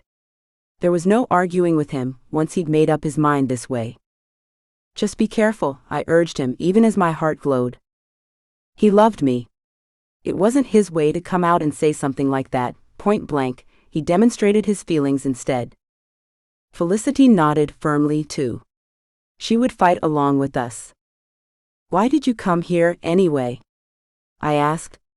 You see how dangerous it is. Look what happened to me. The glance they exchanged made my heart seize. What is it? What did you come here to tell me? Anissa. Gregor let out a heavy sigh, eyes leaving my face and hitting the floor. What is it? I gripped the bars tight enough to hurt. Tell me. Felicity picked up where Gregor obviously couldn't. We went to your mother's room in the tower in Shades Realm. She never came to Avalane. It was 2 days before we went to search for her. No. No, don't tell me what I think you're going to tell me. I squeezed my eyes shut, leaning my forehead against the bars. I couldn't handle anything else. I would die. It would literally break my heart, and I would die. If I lost my mother after I had just found her. She wasn't there, Gregor choked out. But there were signs of a struggle. Blood. Quite a lot of it. No. This isn't true. If I kept saying it over and over, I might believe it. Not my mother. Not her. I'm sorry, but it is, Felicity whispered. I can't lose her again. I can't. I know what you're feeling. Gregor's hands closed over mine. I laced my fingers with his before opening my eyes. The devastation written all over his face nearly tore my heart to shreds. No matter what I was going through, he was feeling it 100 times over. The image of his happy face, the joy radiating from it when he was with her. A man so clearly, so completely in love. And she was gone. Just like that. Blood all over her room. Father. I know. He nodded, sorrow etched into every line around his eyes, his frowning mouth. What about Sarah? I glanced at Stark, then back at Gregor. Does she know? No, my father admitted. I don't think she should hear about this right now, Stark urged, standing close to the two of us and lowering his voice to a whisper. It will be difficult enough for her to control her powers while we're fighting, without having this hanging over her. She's still too volatile, too untested. I agree. If we're about to do what we're about to do, she shouldn't hear about this yet. My heart was so heavy, I wasn't sure I would be able to fight the way they needed me to. But then I looked at Gregor again, at the pain in his eyes, and I remembered everything that had been done to us. The way my parents couldn't be together. The way my mother had almost died, after Sarah's father definitely had. The way Sarah had broken the law to keep our heads above water, and the things Marcus had made me do to keep her from suffering with no blood. All the loss, all the pain. The pain Jonah would go through when he found out I was in prison for some endless sentence. All of a sudden, I was ready for a fight. I wanted one. I could hardly wait to get started. Chapter 20. Anissa. I didn't have to wait long before 2 guards approached my cell. My visitors hurried away toward the entry hall, and I stepped back to allow the door to swing open. We waited for another 2 guards to lead Scott from his cell. He appeared considerably more sedate than he had before. It occurred to me no one had warned him of what was about to happen. Well, he'd find out. When we reached the entry hall, there was another situation brewing. This time it had to do with Gregor and Felicity being there. The Senate had entered, presumably to deliver our sentences, and the 6 of them glared at the new intruders. "What do you think you're doing here, Gregor?" Draken demanded. That surprised me. How much did they know? I was willing to bet the 2 of them weren't on friendly terms. "I came here to find my daughter, and now I see what's happened at your hand." He glared at all 6 of them in turn, while Felicity stood her ground behind him. "What do you think you're doing, imprisoning Phi royalty? The daughter of the king." "You're no king here, Gregor," Lara sneered. "You don't even have power here. Perhaps you need to be reminded of what power looks like." "Perhaps you do," Elowen snarled.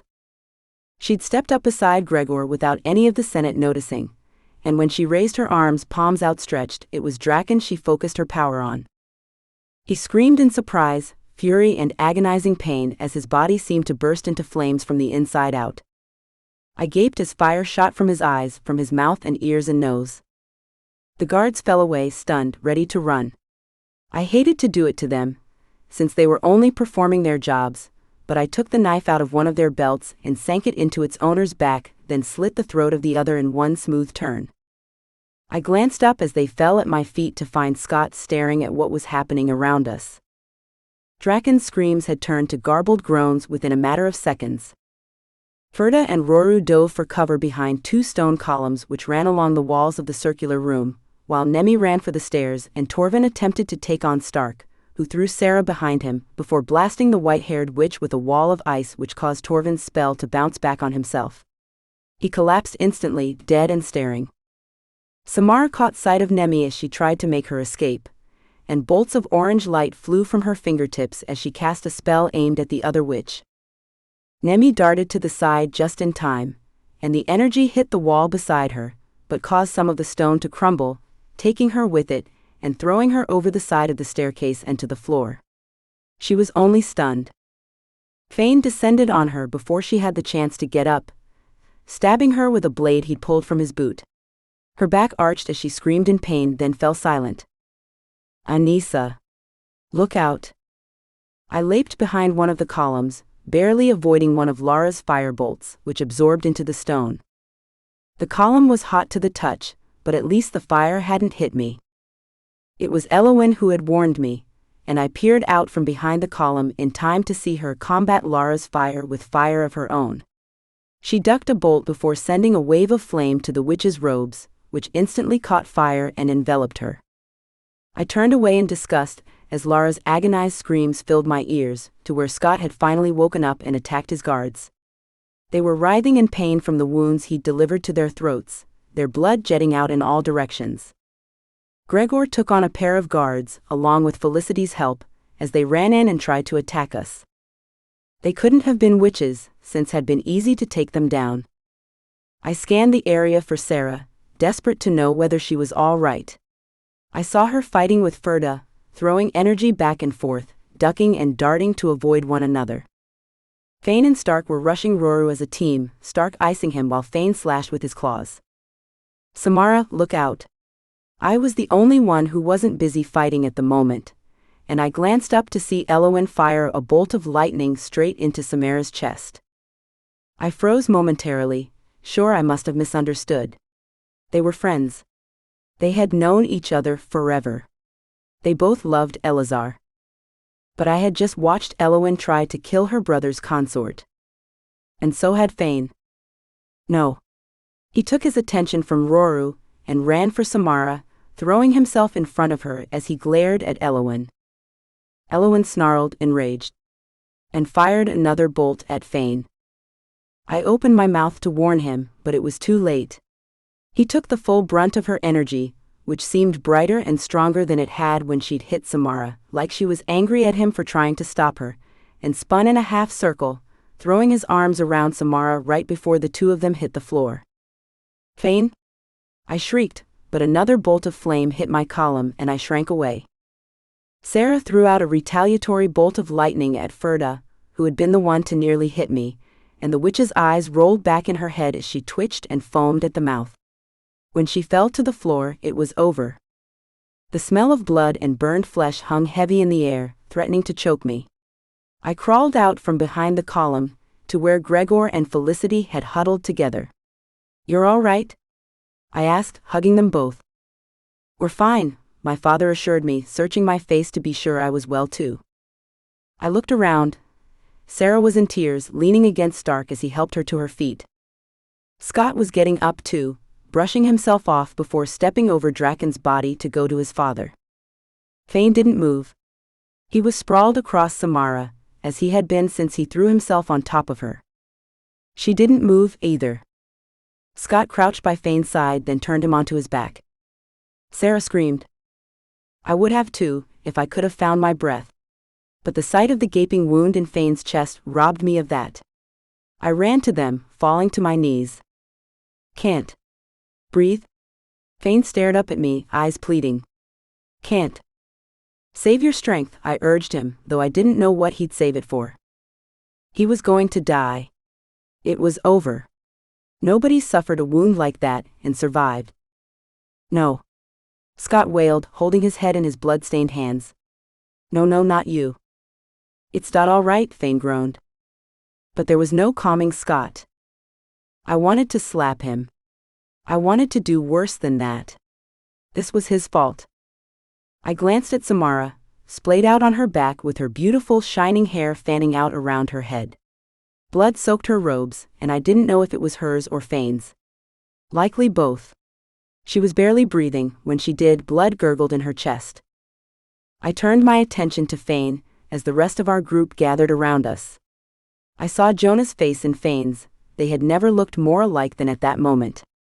How was I supposed to tell him his father was dead? "I have to get my brother," Elowen announced. The triumph in her voice was obvious, even over the sound of blood pounding in my ears as my heart raced out of control. Fane was going to die if we didn't do something, and fast. "Ah." Scott's tears dripped onto Fane's hand as he held it. "This is all my fault." "Do something about it, then." Felicity pushed her way in, all business. I had never seen her so sharp and feisty. She was full of adrenaline after the fight as I was. She tore a large piece of her robe away, before reaching into the inside pockets on the other side and pulling out a vial seemingly at random. "What are you doing?" Scott asked, trying to peer over her shoulder. She elbowed him without a glance, tossing her long braid behind her before getting started. "I'm trying to save his life." "What does it look like?" I stroked Fane's forehead, as Felicity poured a clear liquid over the wound, then wadded up the torn fabric and pressed it against his chest with all the force in her body. She shook from the strain. "Let me do that," Scott offered. "I'm stronger than you." Don't crush his chest, she warned before moving aside. Fane grimaced in agony when Scott pressed on the wound, presumably to stop the bleeding or at least slow it, but he shook his head with a tight smile when Scott appeared as though he would stop. Don't? Fane grunted. Go on. So Scott went on, still silently crying. My gaze met Felicity's, and she shook her head. It wasn't going to work. He would die here in this terrible place, surrounded by even more death. The bodies of the dead Senate members were sprawled out where they'd fallen. I held his hand tighter, as tight as I could. Gregor's hand rested on my shoulder. How had it all fallen apart so quickly? 1 minute, we were fighting and winning. The next, Samara was hit, and Fane went to protect her, and it all came together. I lifted my gaze up the stairs to find Elazar bounding down, 2 at a time, his eyes locked onto the body of his dead consort. Eowyn moved more slowly, deliberately. I followed her all the way. It was so clear. I wished I had been around before the fight, so I could have put it together before now. She'd hit Samara, and Fane had thrown himself in front of her to protect her because he needed her to get Elena back. And she had done this to him in retaliation. Was I the only one who'd seen it? I glanced around, but everyone was either watching Fane slip away or trying to avoid looking on, as Elazar collapsed beside Samara and slid his arms beneath her body. No, my love, he wailed, rocking her as he crushed her to his chest. Samara was gone, her eyes open and staring up at the ceiling as Elazar cried her name again and again. The sound of his sobs was heart-wrenching. I glanced over and saw him kissing her forehead, her cheeks, her lips. No, please wake up. Please, my love, we've waited so long for this. Please. She's gone, brother. Eowyn stood behind him, staring down at the pitiful scene. I'm so sorry. She fought hard to free you. Who is she kidding? I glanced around again, sure somebody besides me must have seen what really happened. Felicity and Scott were still involved with Fane. My father knelt by my side, appearing distraught. Sarah stood beside me, her face pressed against Stark's shoulder as he held her and stroked her hair. But he wasn't looking at Samara. Or at Fane. He was staring at Eowyn, with an expression I couldn't quite interpret. Muscles in his jaw jumped and his nostrils flared. He wouldn't take his eyes from her. Eowyn noticed and returned his stare. They had a silent conversation for a long, breathless moment, before she lifted her chin in what seemed like defiance. His shoulders slumped. He turned away. Fane's groans pulled my attention to where it belonged. He was slipping away, his color practically non-existent. It made his hair appear redder, but not as red as the blood pooling under his shoulder.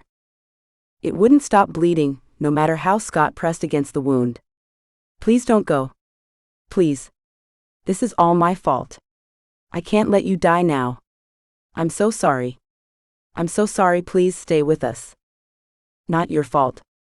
Fane breathed, reaching up to brush the back of his hand against Scott's tear-stained cheek. I can't. I leaned over, gazing down into his eyes. No, Fane, please. Stay. Stay for Jonah and Philippa and Gage and Scott. Stay for your baby and Seren. You can't leave them. It would crush Jonah, absolutely crush him if he wasn't able to patch things up with his father. I knew him too well to think he'd be able to take it. The guilt would destroy him. Please. I'll do anything. Scott looked at me, eyes wide with desperation. Anything. Everyone but Fane turned toward Elazar, who was carefully placing Samara's body on the floor. He kissed her palms before crossing them over her chest, then rose. You'd be willing to do anything? He asked as he came to us. What do you mean? Gregor asked, holding up a hand to silence Scott before he could say something hopelessly stupid which couldn't be taken back. There may be something I can do to help, the necromancer explained. His face was still contorted in grief but not around the eyes. His eyes were hard, businesslike. What? What can you do? Scott urged. Not so fast. He stood over Fane's head, staring down. It was clear we were losing Fane, there might only be moments left. I peered up at Elazar, who smiled at us all. I don't do anything for free. Chapter 21. Anissa. I glanced around, gauging the reactions of those around me. I couldn't be the only person here who thought Elazar was up to something. All of my experience with Marcus came flooding back. All the times when he'd offered something before demanding something much larger in return. That was how men like him operated. Elazar was exactly like him, an opportunist even with his consort lying dead behind him. Hadn't he just wept over her body? What do you mean, you don't work for free? Scott asked. I would have hit him if the situation hadn't been so dire. I didn't want Fane to die any more than he did, but he was being reeled in and didn't seem to realize it. Or didn't want to, as his father breathed his final breaths. My services are valuable at a time such as this, but I don't perform favors. I require payment. His cold gaze and smooth, handsome features offered nothing of what went on under the surface. What's the payment then? Scott urged. His eyes kept darting between the necromancer and his dying father. I couldn't help but register the way Fane's breathing had changed. There were long pauses between each gurgling intake of air, and the breaths themselves were shallower. He had minutes left, if not seconds. Elazar shook his head, still expressionless. Like he was discussing the weather, instead of a matter of life or death. I will announce repayment once the deed is done. I only feel it necessary to warn you, I do not work for free. I wouldn't want any unfortunate misunderstandings. Scott appeared as though he was all but ready to sign his father's future away. Scott, I hissed with a sharp shake of my head. He's not your father, he growled. Which is why I can think clearer than you can right now. I know you want to save him. I want to save him too. He's dying. I know that. Both of you stop this, Felicity warned, raising her voice to drown ours out. This isn't helping Fane. Even so, the look she exchanged with me said she was on my side. You're right. This isn't helping my father. The glare Scott shot me nearly froze the blood in my veins. It wasn't as if I didn't understand his desperation. I couldn't help but to think about my mother in these moments, remembering what Gregor had said about her. She was missing. Probably dead. If it had been her on the floor, I likely would have promised the moon and more to keep her with me, or that would have been my impulse at any rate. Which was why Scott needed a voice of reason to help him make sense of it. Quickly now, Elazar murmured, and a glance at Fane's face told me he was right. Fane's eyes were glassy. He was barely breathing. I leaned over him, hoping to see some hint of recognition. There was nothing. I wasn't sure he was aware of what was happening around him anymore. What would he want? I asked, still staring at the dying man. What would Fane want if he could tell us? He would want to live, Scott insisted. But under what circumstances? I opened my mouth to ask that very question, but Gregor squeezed my shoulder nearly hard enough to hurt. I glanced back at him and saw the grave concern on his face. That grip of his didn't ease up in the slightest. He wanted me to stand down. This decision wasn't up to me. I looked at Fane once more, heard those weak, rasping, gurgling breaths.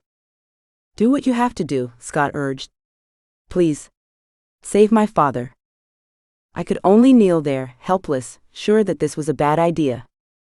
Stark seemed as troubled as I felt. He knew Elazar better than I did, and was no happier than I was. As you wish. Elazar glanced around, then pointed to an open door. The same door which led to the room we'd waited in for our pathetic excuse for a trial to begin. In there. Be careful with him. He didn't like to get his hands dirty. That wasn't surprising. Gregor pulled me aside while Scott took Fane's shoulders and Stark took his ankles. They carried him to that room, and Elazar followed. When they came out, he closed the door. The clicking of the lock was one of the most final, chilling sounds I'd ever heard. It took a moment for us to shake off the daze we were all in. Stark ran his hands through his hair as he walked to where Sarah waited for him. Scott slumped against the doorframe with his eyes closed. I glanced around me, and the chilling reminder of what we had been through hit me like a bolt from the blue. The bodies. The blood. Elowyn had been still and silent throughout our argument over Fane, but chose that moment to act by sounding a gong which hung outside the hall where our trial had taken place. Within seconds, a dozen guards appeared. Where they had been during the course of the battle was anybody's guess. Perhaps they were smart enough to hide. There was no hiding from Elowyn now, though.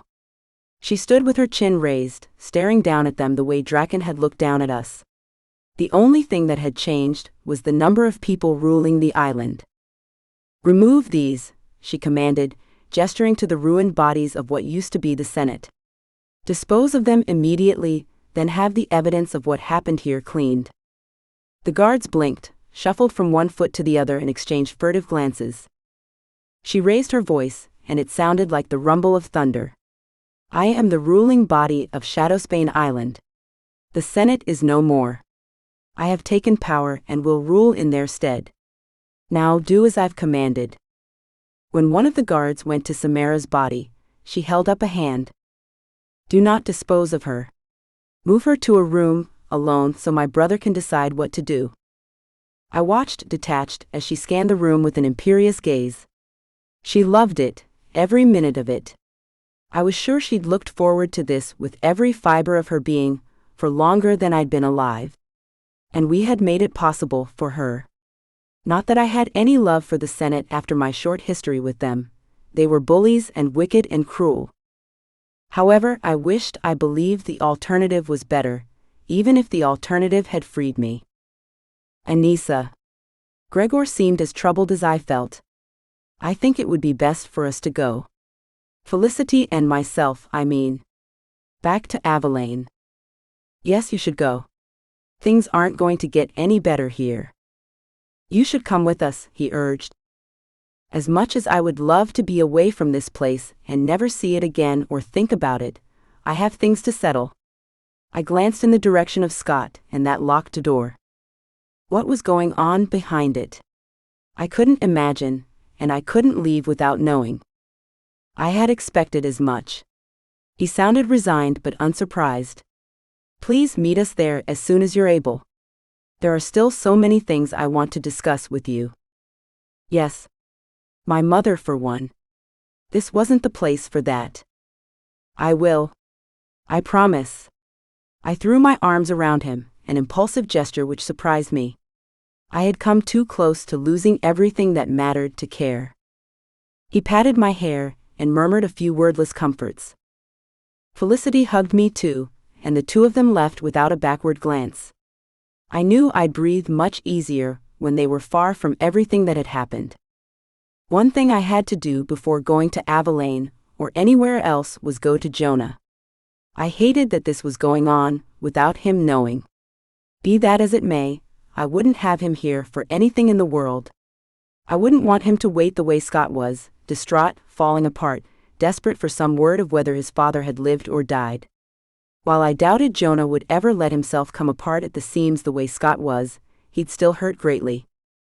The sound of Sarah murmuring to Stark carried across the big room and grabbed my attention. They stood as far from Scott as physically possible, but there was no way to miss how Stark's dark gaze kept drifting over to the doorway. As though he was waiting for another attack. I knew then I could trust him to take care of my sister. Even when Scott was the least likely to attack, Stark was on the watch. When did it happen between them? I walked to where they huddled, and noticed the smeared blood still on the floor not far away. Where Stark and Fane had killed Roru. I looked away. When did my sister and Stark fall in love, if that was what it was? "Are you all right?" I asked when I reached them. She nodded. "And you?" "As well as I can be." I turned to Stark. "Thank you." "For what?" "For agreeing to fight so we could be free. If it weren't for you." He shook his head. "It wasn't all me, not even close. Elowyn had much more to do with it than I did." The ghost of a frown passed over his face, darkening his eyes and creasing his brow. It brought to mind the glance I had seen him exchange with Elowyn. No, not a glance. A stare. The way they had stared each other down. The way she had challenged him. He tried to make it sound as though she'd done it out of kindness. Kindness had nothing to do with it, and we both knew it. Yes, well, either way. I'd be in a cell if it weren't for you. Sarah leaned against him, then let her head drop to his shoulder. I told myself this was a good thing. He would protect her and make her happy. She looked happy after all. So what if he was a warlock? And what if making her forget all about being a vampire? If I expressed a problem with that, it made me no better than Scott. What I had a problem with was Elowen's presence in his life. It was clear there was a history. People didn't glare at each other the way they had when they'd only just met. I didn't trust Elowen one bit, and she wouldn't like anybody stepping into what she felt was her territory. I nodded at Stark. Can I have a minute alone with Sarah, please? He nodded back. I happen to have a few things I would like to take care of. Sarah watched him as he walked away, which reinforced the fact she was head over heels for him. I waited until he was out of earshot before turning to Sarah and leaning in close. There's something we have to discuss. If you're going to give me a lot of trouble over Stark. No. Not yet, anyway. No, it's nothing about him. It's about something Gregor told me earlier. I took her hands as tears welled in my eyes. I would rather her hear it from me than from Stark or anybody else. What is it? I told her everything I knew, which admittedly wasn't much. But it was enough. Blood, destruction, and no evidence of Tabitha being anywhere. By the time I finished, we were both in tears. How is this possible? She wept, shaking in my arms. We were with her not that long ago. I know. I saw her in Hallowthorn Landing before coming here. She was happy and looking forward to being with Gregor again. And to planning my wedding. To what? She pulled back. You're engaged? I smiled through my tears. Yes. It only happened recently, but I had the chance to tell her about it. At least I had that. At least she was happy. We both burst into a fresh round of tears, and did what we could to comfort each other. We had already lost her once. We could get through it again, I supposed. When our tears had mostly dried, and the worst of it seemed to have passed, I took the chance of broaching another topic. Why are you staying here? With Stark, I mean. And training? What's happening with you? She rolled her eyes. I wish you wouldn't ask so many questions. But I already did, and I think I deserve the truth. I'm worried about you. This seems like a complete turnaround from the way you felt about your powers when they first manifested. I'm not afraid of them anymore. I have Stark to thank for that. Oh, her eyes shone. My heart ached a little for her. I'm thankful to him then, if you're not afraid. That's wonderful. But I still worry about you.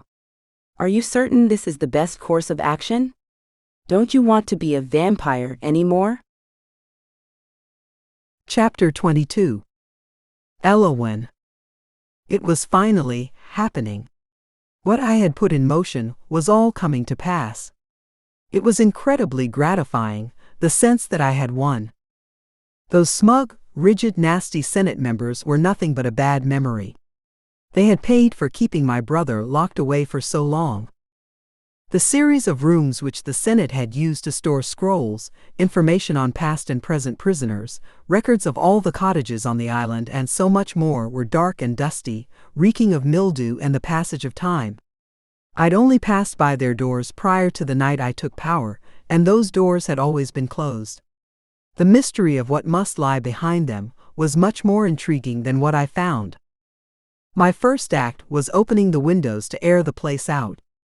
A cold gust of damp air blew in, and I instantly understood why the windows had been closed. This brought to mind my second point of business, the unrelenting wind, rain, and overall sense of gloom which had permeated every aspect of the island since before Elazar's sentencing. I had lived in the dark more than long enough. With a sweep of my arms, the clouds parted and revealed a blue sky. The sun shone down for the first time, and revealed the terrible condition of the cottages at the base of the mountain on which the castle sat.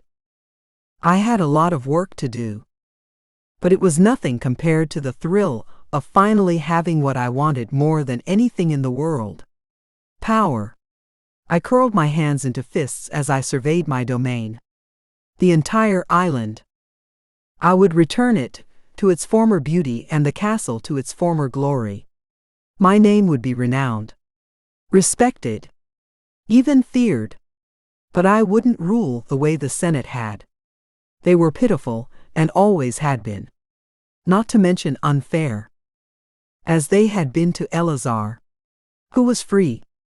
I had done that. I had freed him. There was one small fly in the ointment. One tiny setback. The only thing which could possibly taint my success. The expression on Stark's face. He'd seen me, hadn't he? When I'd hit Samara with that spell. He'd seen it somehow. He knew what I had done. I'd thought he was busy with Roru at the time, but Fane had seen. Stark could have too. No. It was impossible. He would have said something to me if he'd seen it. Wouldn't he? Pain stung my palms and I peered down and realized my fists were clenched to the point where my nails dug in and drew blood. A knock on the door startled me. I'm sorry.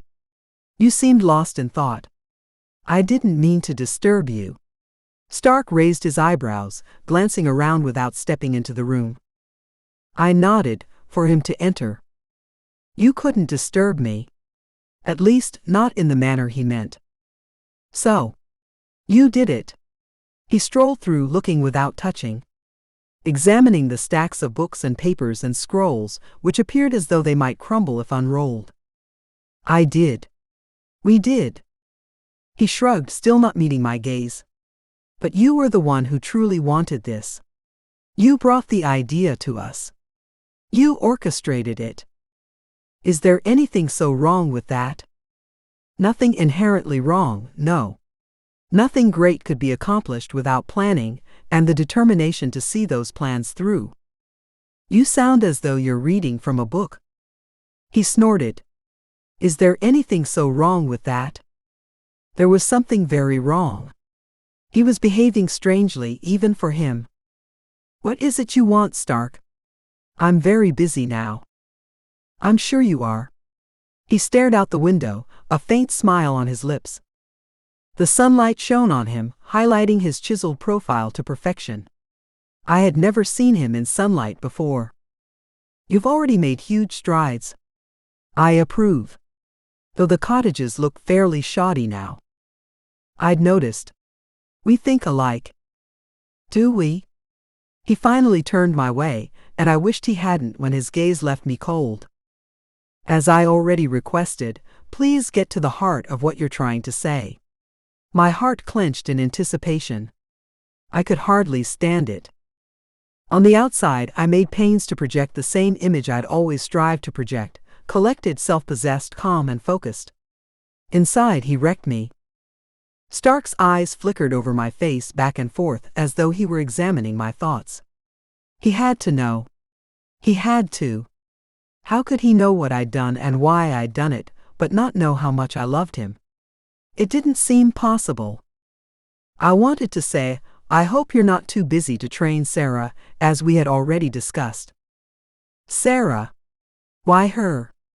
Granted, it was a relief that he didn't intend to question me about Samara, but I'd rather discuss almost anything rather than Sarah. Did he mean to torture me? Because if he'd held my feet over an open flame, he couldn't have hurt me any worse. Why do you have to bring her up right now? I asked with a bored sigh. Because she's the reason I'm on the island. Remember? We came to ensure she could train. A smile touched his lips, but only slightly. Wouldn't you rather have a witch like her on your side? As opposed to working against you. What do you think I mean? Why would she do anything like that? I didn't say she would, he replied in a tone which told me I was being placated. Honestly, I don't even think such a day would ever come. But didn't we have a discussion a long time ago, in which you warned me to keep my potential enemies close to me? Just in case? I loathed the spark of hope which lit up the inside of my mind. Does that mean you consider her a potential enemy? Is that why you've taken an interest in someone so clearly common? His smile became real and sad. Would it be easier for you if that were the case? Rage bubbled in my chest, hot and corrosive. Rage and jealousy. No. And I do not appreciate your games. I'm the one playing games. He took a step closer, then another. I willed myself to stand firm, to not back down because backing down would mean weakness, and I was not weak. I'd be willing to admit to many character flaws. Self-awareness had never been a problem for me, but I was not weak. What? I whispered, glaring. I mean, it takes a game player to know a game player. Do I need to be clearer? He lowered his head until all I could see were his eyes under heavy dark brows. I know you. I know what you're capable of when there's something you want. And while I do not wish for you to instill this instinct in Sarah, it's against her nature, I do wish for her to learn to control and expand her powers. As does she, which frankly is more important. You're quite the gentleman, I murmured with a smile. I find that she brings out my better qualities. Another blow to my pride. She did, but I didn't. I never had. And he wanted me to train her. He wanted me to look at her every day, spend time with her, help her, mold her into the best she could be. If I had believed in heaven and hell and being punished for my sins, I would have pegged this as no less than what I deserved for all I'd done and wished to do. I know better than to think you'll ever let this go until I agree. You are correct. I was smart enough to know when there was no sense in fighting, at least not overtly, not with my claws out and scratching. A circuitous route was always better at such a time. I saw one opening up before me. I wasn't sure yet where it led, but it was there. I only needed to see a few steps ahead at any rate. All right. I will train her. Under one condition. I would be concerned if there wasn't a condition. Name it. You have to leave. And stay gone for the duration of her training. His smile faded until it was only a memory. Why?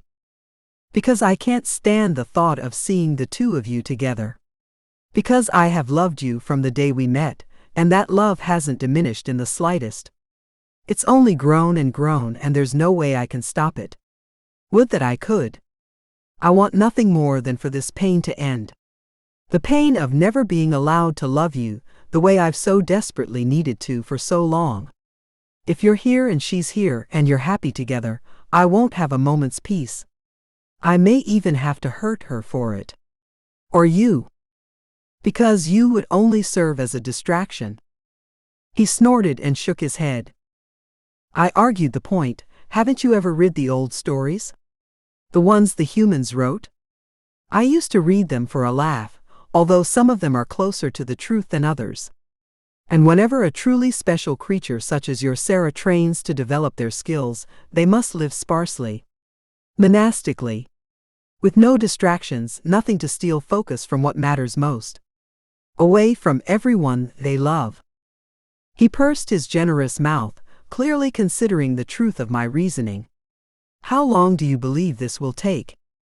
To be honest, I'm uncertain. I saw some of what she could do during the battle, and I must admit I'm impressed. You did admirably well in her early training. Thank you. Nevertheless, until I have the chance to witness the extent of her abilities, I won't know how long her training will take. Hundreds of years if I have my way. I'll be happy to reach out to you in order to update you on her progress. How generous. I do what I can. I smiled. He raised his chin, staring down at me with the same expression he'd used in the entry hall while Eleazar wept over that insipid Samara. The look chilled my blood. Are you certain there isn't anything you'd like to get off your chest? I really don't know what you mean. I think you do. Just the same, I wouldn't want whatever it is to get in the way of the training you'll be providing, Sarah. Strain can do terrible things to the mind. Strain? Why would I be strained? I have things well in hand here. I don't mean in the prison, or even the entire island. There's not a doubt in my mind you'll make a formidable leader. I mean here. He tapped the side of his head, then moved his hand lower until his fingers made contact with his broad chest. And here. That area had been strained for as long as I'd known him, but it had never seemed to matter before. Why would that be a problem? It's only that I have some experience in the area of living with my decisions. Things I thought I could live with grew heavier with time. I came to understand what regret was. That's fascinating, Stark, but I have nothing to regret. So you believe now? He shrugged. And I believe you believe it. I only hope for your sake you don't prove me right. I hope a lot of things I think I know aren't right. I'm not sure what I would do if they were. I quaked inside and wished I could lean against something for support as my knees turned to water. He knew. He knew, and he hated me for it. No, he was disappointed in me. I wasn't sure which was worse. All that was left for me to do was double my resolve. I blew out a breath.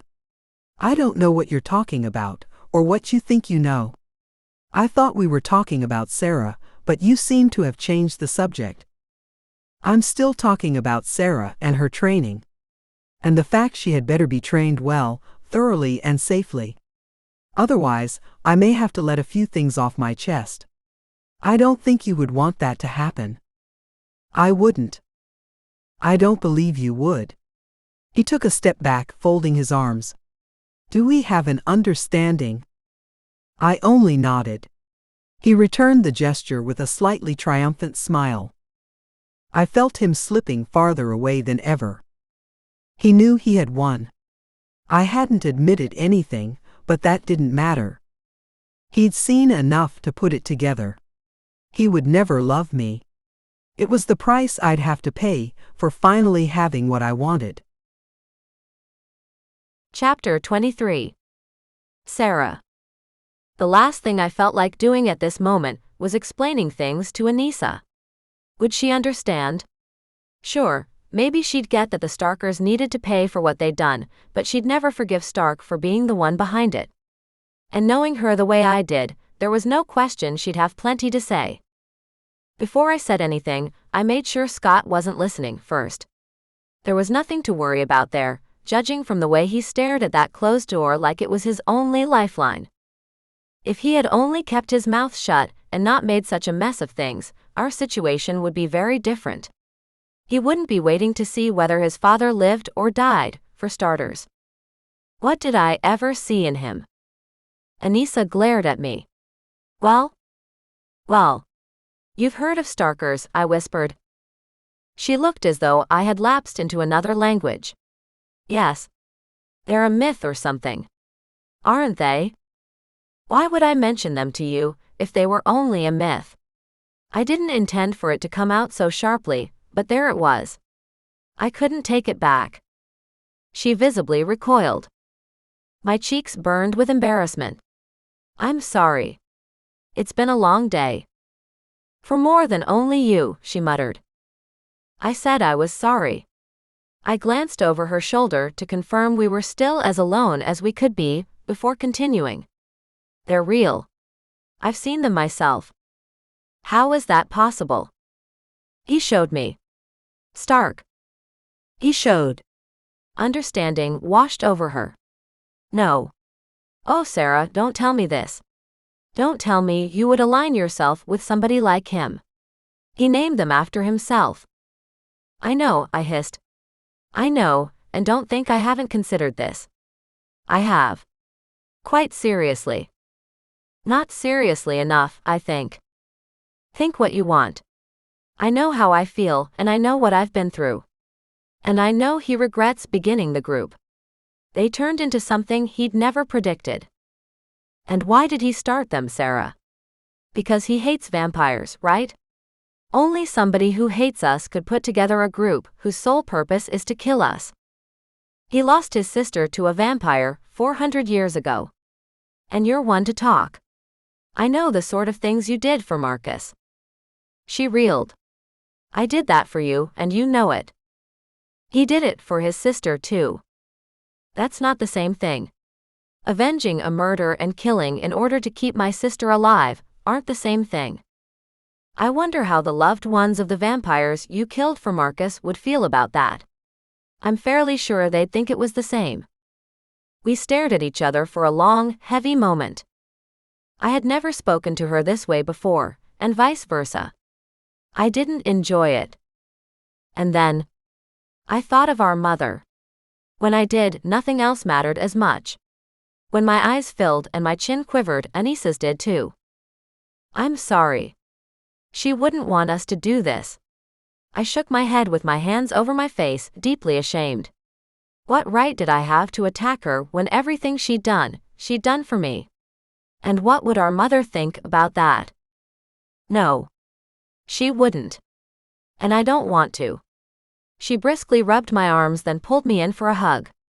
I'm sorry. I'm only upset because I love you. I don't judge him. Not really. I want the best for you. And she would want us to work together, always. You're right. I let my hands drop and looked her in the eye. I need you to work with me on this. I need you to understand. If there's ever going to be a chance of fighting these sick monsters who are killing vampires, killing people like you and Jonah, it'll have to be me. Why does it have to be you? Why can't it be somebody else? Aren't you tired of all the danger yet? You should talk. Aren't you? We're not getting anywhere. She sighed. And I'm sorry for that. I don't want to push you away when you're considering doing something this big. And it's big. We both know it. You're turning your back on who you are. No. That's exactly what I'm not doing. I'm embracing who I am and protecting what matters most. I would have gone on, but Stark rounded the corner at the top of the stairs and started coming down. I stared at my sister, warning her without saying a word, and she gritted her teeth but kept her mouth shut when Stark approached. Still nothing. He jerked his head in Scott's direction. No. It's been at least an hour, hasn't it? At least, he muttered. Who knows what they're doing in there? I'm not sure I want to. I noticed the look Anissa gave him, but didn't know if it was disgust for what he'd done in the past or something else. What's going on with Elowen? She asked. He grimaced. Only for the most fleeting of moments. She seems to have things well in hand. And I asked if she would still consider training Sarah. You did. My heartbeat sped up. What did she say? You're not going to like it. Try me. I wasn't surprised. I doubted there was much she could do that I would like. This didn't bode well for my training, but the ends justified the means. He heaved a heavy sigh. She wants me to leave the island for the duration. I don't like it, Anissa muttered. Nor do I, he agreed. And I told her so. I don't want to leave Sarah alone here. They were talking about me as if I wasn't here. Why don't you try asking Sarah how she feels about this? I asked, waving my arms between the two of them. It was good to see them agreeing. I hadn't been sure until this moment Anissa would even speak to him, but I didn't like that it was me they were talking about, as though I was absent. Or as though I was a child for them to argue about. Sarah, how do you feel about this? He asked. I don't like it, but I accept it. I braced myself for their reaction. What? Anissa's voice echoed like a bullet, bouncing from wall to wall.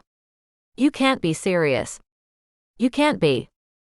I know what I'm saying and I'm serious, I insisted, shooting her a dirty look.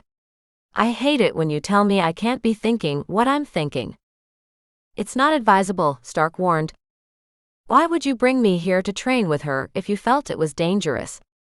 Why would you bring me into this if you didn't feel I could handle it? I challenged him with my stare, not blinking until he did. I thought a lot of things, he murmured. But things have changed. They've changed considerably. How? They just have. I would feel more comfortable if I was here with you. If there's something you think I should know, tell me. Please, Stark. I searched his face, searching for a clue. There was nothing but a deep sense of trouble there. Disappointment. Maybe sadness. He hesitated, then shook his head. It's nothing you need to worry yourself about. Believe me. I shouldn't have burdened you with my misgivings. I don't want to influence you. You're actually going to do this. Anissa hissed. I am. I glared at her. You know how important this is to me. I only ask that you respect my decision. You don't need to understand it, but I would appreciate your respect. It's not that I don't respect you. Truly. She looked up at Stark, who closed his eyes with a brief shake of his head. They knew something I didn't know and were holding out on me. Right when I was trying to decide whether or not to explode on them, Scott let out a gasp of surprise. The lock on the door clicked. We rushed over as one, all conversation dying in the light of the new development. I glanced at Anissa and took Stark's hand, chewing my lower lip to pieces. Even so, I was in better shape than Scott. He seemed as though he were about to come apart, waiting for Elazar to show him his father. Or tell him he'd died. The door swung open. Slowly. Did all necromancers possess a flair for the dramatic, or was it only this one? Elazar came into view, but only him. Alone. He filled the doorway, gazing at each of us in turn without saying a word. Taking his time. Drawing out the suspense until I was sure I'd scream. Well? Where is he? How is he? Scott demanded. And still, Elazar was silent. Chapter 24. Gage. The only thing we're missing is champagne. Or at least a very good wine. Carrie nestled herself under my arm and against my chest. Her giggle was soft and sweet, making her sound like the girl I first fell in love with. I was never a fan of champagne anyway. So you're off the hook there. You weren't. Come on, Gage. You saw where I lived. Did it look like I could even afford good champagne? We chuckled, and I exhaled as I stared out over the city of lights from the top of the Eiffel Tower. The streets glowed as if they were paved with gold. It's so beautiful, she whispered, letting out a sigh. Seeing it all from way up here, it's exquisite. I told you I would bring you up here, didn't I? I hated remembering that night on the banks of the Seine, even though my blood-driven instincts had been sated for the first time in a long time. At the moment, I'd loved it. I'd finally reconnected with my real nature, as a vampire. No one could punish me for doing what was in my blood. No one could tell me it was wrong to do what kept me alive, not only living and breathing, but fully alive and in touch with who I truly was. The other side of me, the one which had ruled my decisions for almost as long as I could remember, recoiled in horror at the memory of my viciousness. I tried to push it away from the forefront of my memory, but it kept coming up. I had to focus on her. This was a gift, a moment to treasure. Having her in my arms, content for the first time since we'd arrived. Not content because of a good hunt, or because she'd satisfied her thirst for the time being. Content with being together. The only thing I truly wanted. I kissed the top of her head. It's so different from New York. No skyscrapers. I don't miss them, she decided. I prefer the architecture here. So do I. The narrow streets, the little cafes. It's a big city, but it feels so much more intimate, she concluded. She extended her arm, pointing to the Arc de Triomphe. And we don't have anything like that. We only have a recreation of it. Stanford White modeled the Washington Square Arch after it, that's true. You know so many things, she marveled. Wait. Stanford White. Isn't he the one who was murdered over the affair with Evelyn Nesbit? Hey. You know a lot of things too. I saw it in a movie, she admitted with a giggle. It's not like I went to the library to look up New York history. As if you wouldn't have. Shut up. Her rich laugh warmed my heart as nothing else could. I knew she was still in there, the real Carissa. The one who had interests outside of hunting. She was slowly showing herself again, as the early days of her vampirism passed and the bloodlust lessened to a more reasonable level. We could go to the Louvre some night soon, I offered. You could see how small the Mona Lisa actually is. I would love it. She grinned, craning her neck to look up at me. I really would. I wondered what else I could convince her to do as our mouths met in a sweet, lingering kiss. She was mine and always would be. We were meant for each other. But as long as we spent time within Mika's clan, there would be a wall between us. A wall I couldn't seem to breach, especially when Micah was in the vicinity. What was it about him? As if I needed to ask myself that question. He held an allure for her. He reached into the side of her I'd created by turning her, and he indulged her dark needs. There was a sensuality to everything he did. I told myself it was his nature, not to mention the instincts he'd honed over a century of open hunting. He knew how to lure his victims, how to seduce. He was seducing her, that much was blatantly obvious. To everyone but Carrie. There's so much more all over Europe, I pointed out once our kiss ended. I mean, if you're a fan of architecture, Rome would blow your mind. We could spend weeks there, and you'd never grow tired of exploring. I would love to see that. Her smile faltered, however. Would it be safe? To be that far from the safety of the clan? And there it was. We could find a way to make it work. I'm certain of it. The clan isn't what keeps them safe. It's the fact they hunt in a large city and hide out where no one can find them. Where would we hide in Rome? It's not that we would need to hide, I explained, reminding myself to keep my voice calm and even. This was not the time to have a fight. The night had been so perfect up to this point. I tucked her hair behind her ear. If it were only the two of us, we wouldn't do enough damage to bring attention to ourselves. We could find a hotel where nobody asks questions and stay there during the day. I'm certain there are places like that in existence. And wouldn't you rather stay in an actual hotel than in a cave? I'm comfortable there. Tiny lines appeared on her forehead when she said it. She was lying to me. Worse, she was lying to herself. Carissa. I swiveled her in my arms until we were facing each other. I realize that you feel comfortable, but are you sure it's not only because you feel accepted there? We can't use them as a security blanket forever. She frowned. A security blanket? You think that's how I see them? It wasn't intended as an insult, I swear.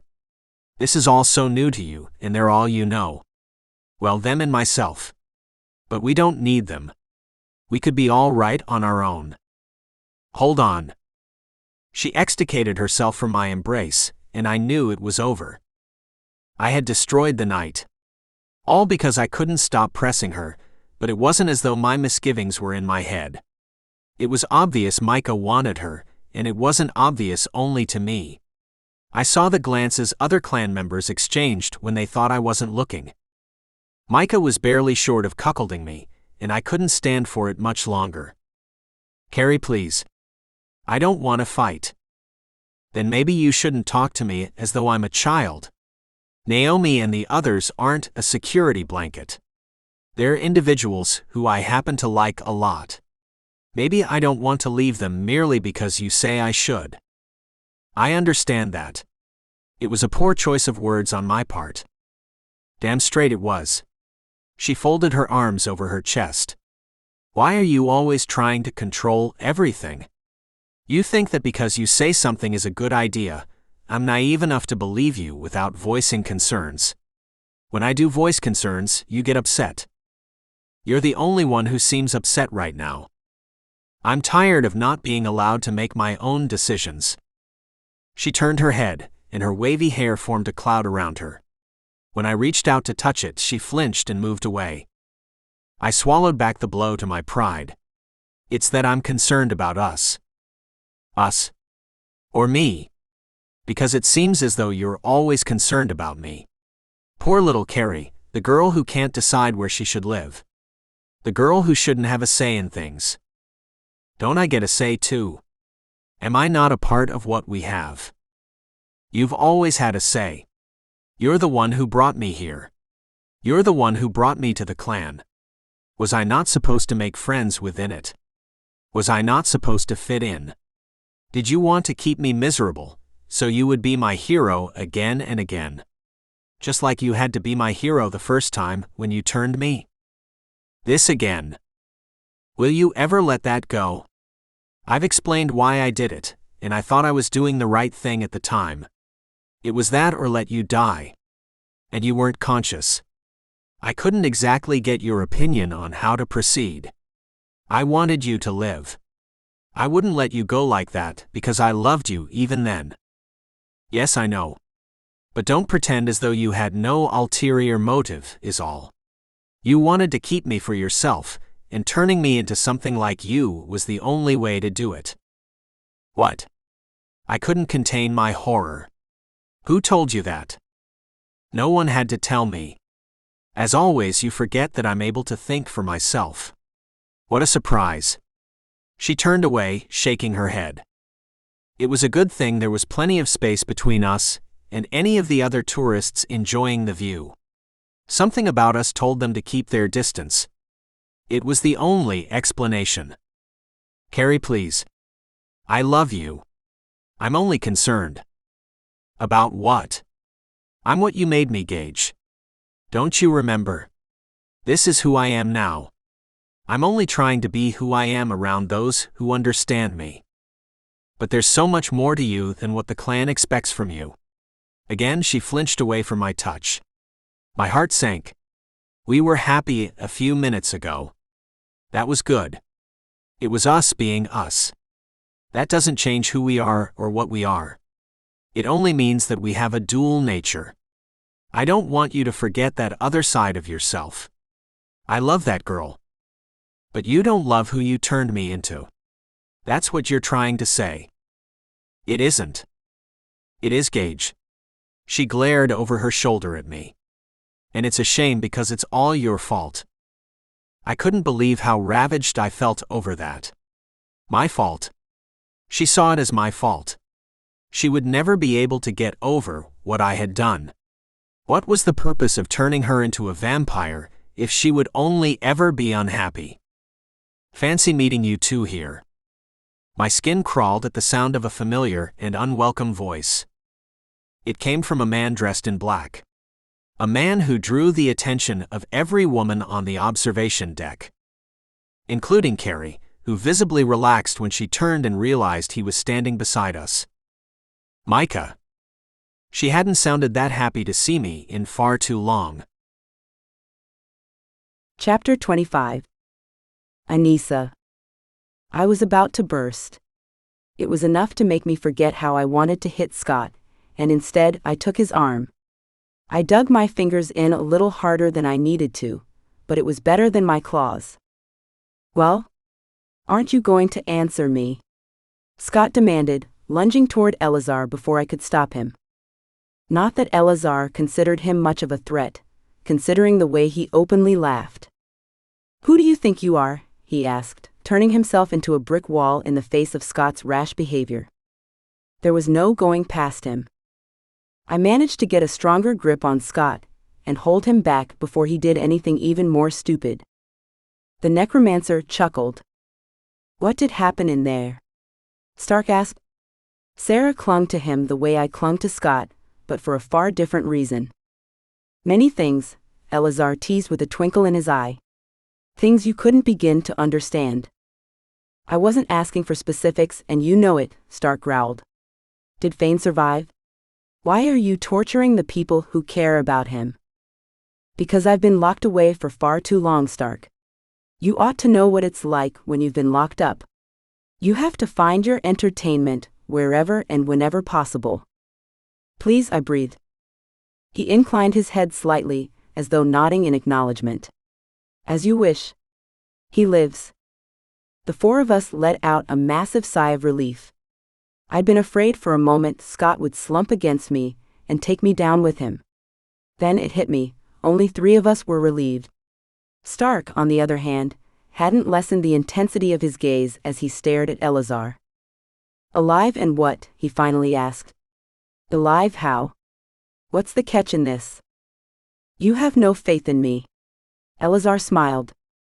"It isn't a matter of having faith. It's a matter of understanding the way you think. I'll ask you again, what's the catch? See for yourself." Elazar took 2 long strides away from the door, leaving room for Fane to exit. I tensed, holding my breath. Scott reacted first when he saw who came out of that room, letting out a gust of air that made him sound as though he'd been punched in the stomach. Meanwhile, I blinked hard. Over and over. I had to be imagining things. It couldn't be. It wasn't possible. "Fane?" Sarah whispered. "Is it you?" It wasn't, and yet it was. And yet it wasn't. It seemed as though every move he made changed the way he looked, to the point where I wasn't sure of anything. One moment he was Fane. The next he could have been Fane's brother, similar, but not exactly the same. His nose was a bit thicker, his brows a bit heavier. But only slightly, enough to throw me off. And then there was his aura.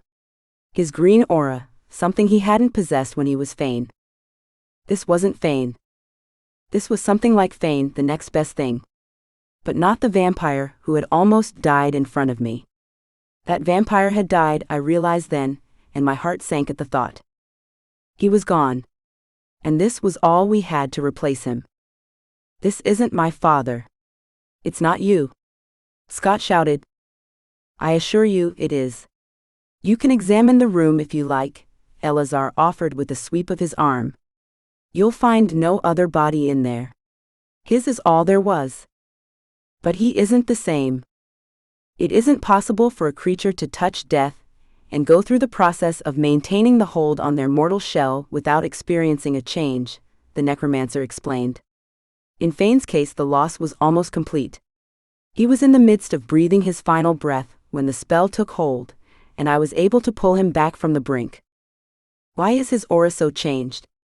And why won't he say a word to any of us? That bothered me more than almost anything else, that muteness. He stared straight ahead, his eyes focused on the wall behind Sarah and Stark.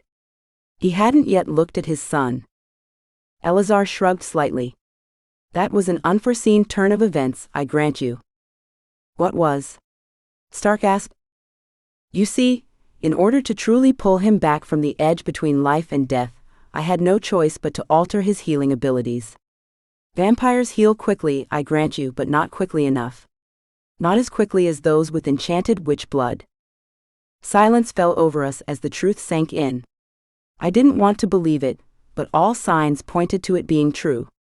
I wasn't accustomed to being able to see auras. Typically, only witches could see them, but those who'd only newly been turned had stronger auras than others which were visible for all magical beings to see.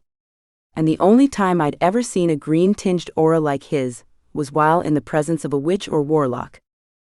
"You changed him." It wasn't a question from Stark. It was a statement, a fact delivered with perhaps the slightest bit of amazement. As though he'd been imagining the most dramatic act Elazar could perform, and even then, hadn't come close to reality. I did. I had no choice. The only alternative was to let him perish, and the request was that I save his life. I did what was asked of me. I sensed Elazar fighting the urge to burst out laughing.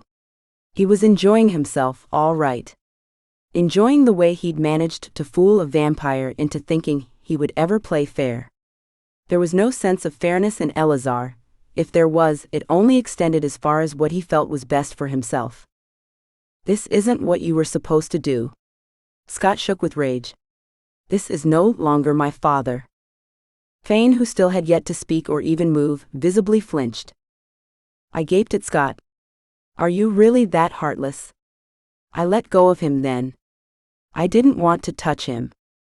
"Heartless?" he scoffed. "What do you know about it? You didn't even know you were a half-breed until not long ago.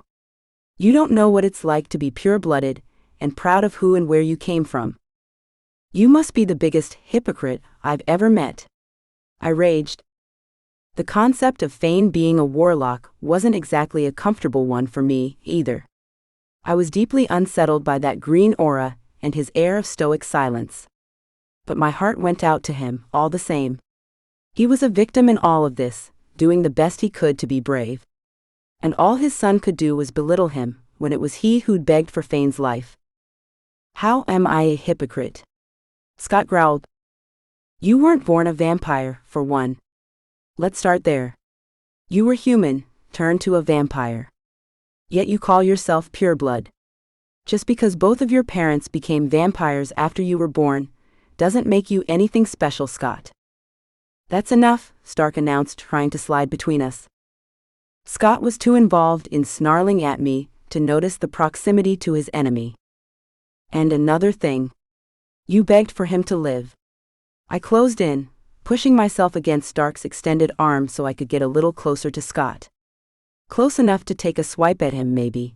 I hadn't gotten my confiscated weapons back yet, or else he might have really been in danger. You begged for your father to live through this, and he has. And all you can do is practically spit on him and deny he's really your father. Well, I'll tell you this, I dropped my voice to a low whisper, whatever he is now is all on your head. You're the one who entered into this deal. Instead of waking up to the truth as I thought he would, he lunged for me. Stark easily stopped him. Scott shoved him away. Don't touch me.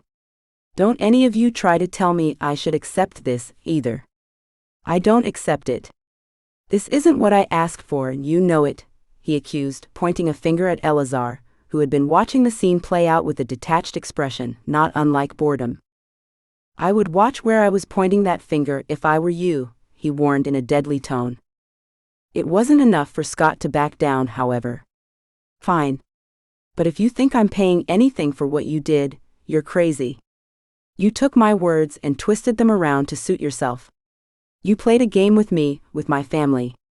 I don't want anything to do with you or the abomination you've created, he spat, his lip curling up when he referenced Fane. Scott, don't do this, I warned, glancing at the necromancer out of the corner of my eye. Not that I had a wide understanding of necromancers, but something told me it wasn't recommended for one to renege on payment for services rendered. Eleazar might not have given Scott what he thought he wanted, not strictly anyway, but he clearly had the sort of powers one didn't toy with. It doesn't matter, Eleazar assured me with a thin smile. It doesn't? Sarah asked, standing by my side. Why not? Because it isn't the vampire boy who shall repay me for the work I've done here, work which has been most seriously maligned, I might add. Who will? I know you don't work for free, Stark wryly observed. Correct, Eleazar replied. The vampire boy will not repay me. Fane shall balance the scales. Fane? I felt queasy. Yes, Fane. The new warlock. And all the while, he stared straight ahead. If it weren't for the jumping muscles in his jaw, I might have thought he was a statue. Chapter 26. Philippa. Where the hell is everybody? I muttered to an empty penthouse as I walked in after checking on the vault and its contents. I was down there an hour or two, sitting with Valerius and talking to him, even though he didn't respond, couldn't really, I suppose. I would have gone through the ceiling if he had. By then I figured somebody would have returned to the penthouse. I hated being alone. One of the characteristics of my human life I had never managed to shake once I turned. It might have stemmed from all the time I'd spent alone in the house when I was young, with the boys out in the fields with our father and our mother always busy doing something around the farm. I was a girl. I was supposed to learn to sew and embroider and sit prettily all day long.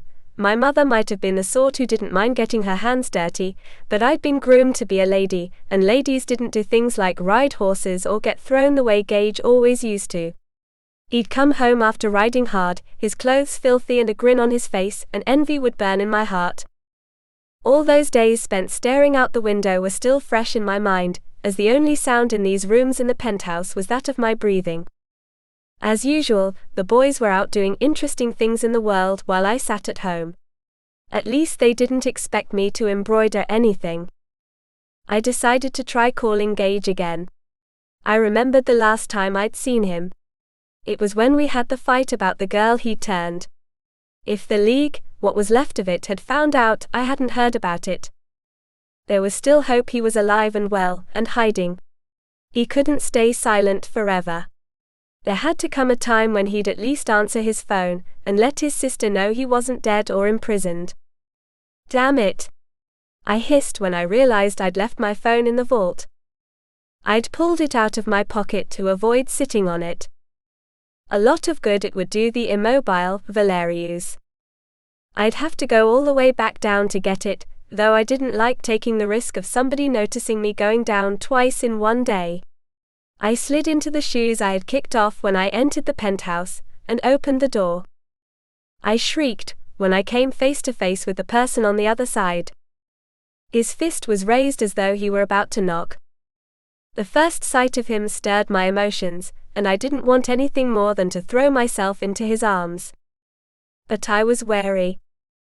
I held myself back instead of flinging myself at him, and only whispered, "Vance? Is that really you?" He peered down at himself, one eyebrow cocked. "Looks like me, doesn't it? Though I know I've looked better." He was right about that. Time in the dungeon cells hadn't done him any good. He was pale, with circles under his eyes and dirt under his nails. His clothes were streaked with grime, and his hair needed a good washing. "But is it you?" I pressed. "You know what I mean." He sighed, nodding. "It's me, Philippa. It's me again." Dirt or no dirt, I walked into his outstretched arms and let him enfold me. It was Vance. I could feel it. Valerius was so cold and calculated. He never would have held me the way Vance was. Nevertheless, I had to take a step back with my nose wrinkled. "I'm sorry, but you've smelled a lot better." He laughed. "Yeah, I know. I'm not exactly proud of myself right now. Come on in. I'm sure I can find you something to wear. How did you get up here without the front desk alerting me?" "I came through the side door, off the alley. I didn't want to run the risk of your brother giving anybody the heads up." My brother. Jonah's unhappy face filled my mind, and reminded me of why Vance had been imprisoned to begin with. "How did you get out?" "In due time. I would kill for a shower." His smile slowly became a frown. Poor choice of words. I touched his cheek, letting my fingertips linger over his firm jaw. I was so sure I'd never touch him again. "I'm so sorry for what happened." "That makes two of us." He winced, shaking his head. "I keep seeing his face when I did it." "Not I." He looked down at his hands. "These hands? But I didn't do it." "I know it wasn't really you." "I don't know what I would do if you didn't believe me. I honestly don't know." "I do believe you. Remember, I was with you at the mansion. I knew you were still in there, but you weren't in control." I pressed my palm against his chest. "You were here.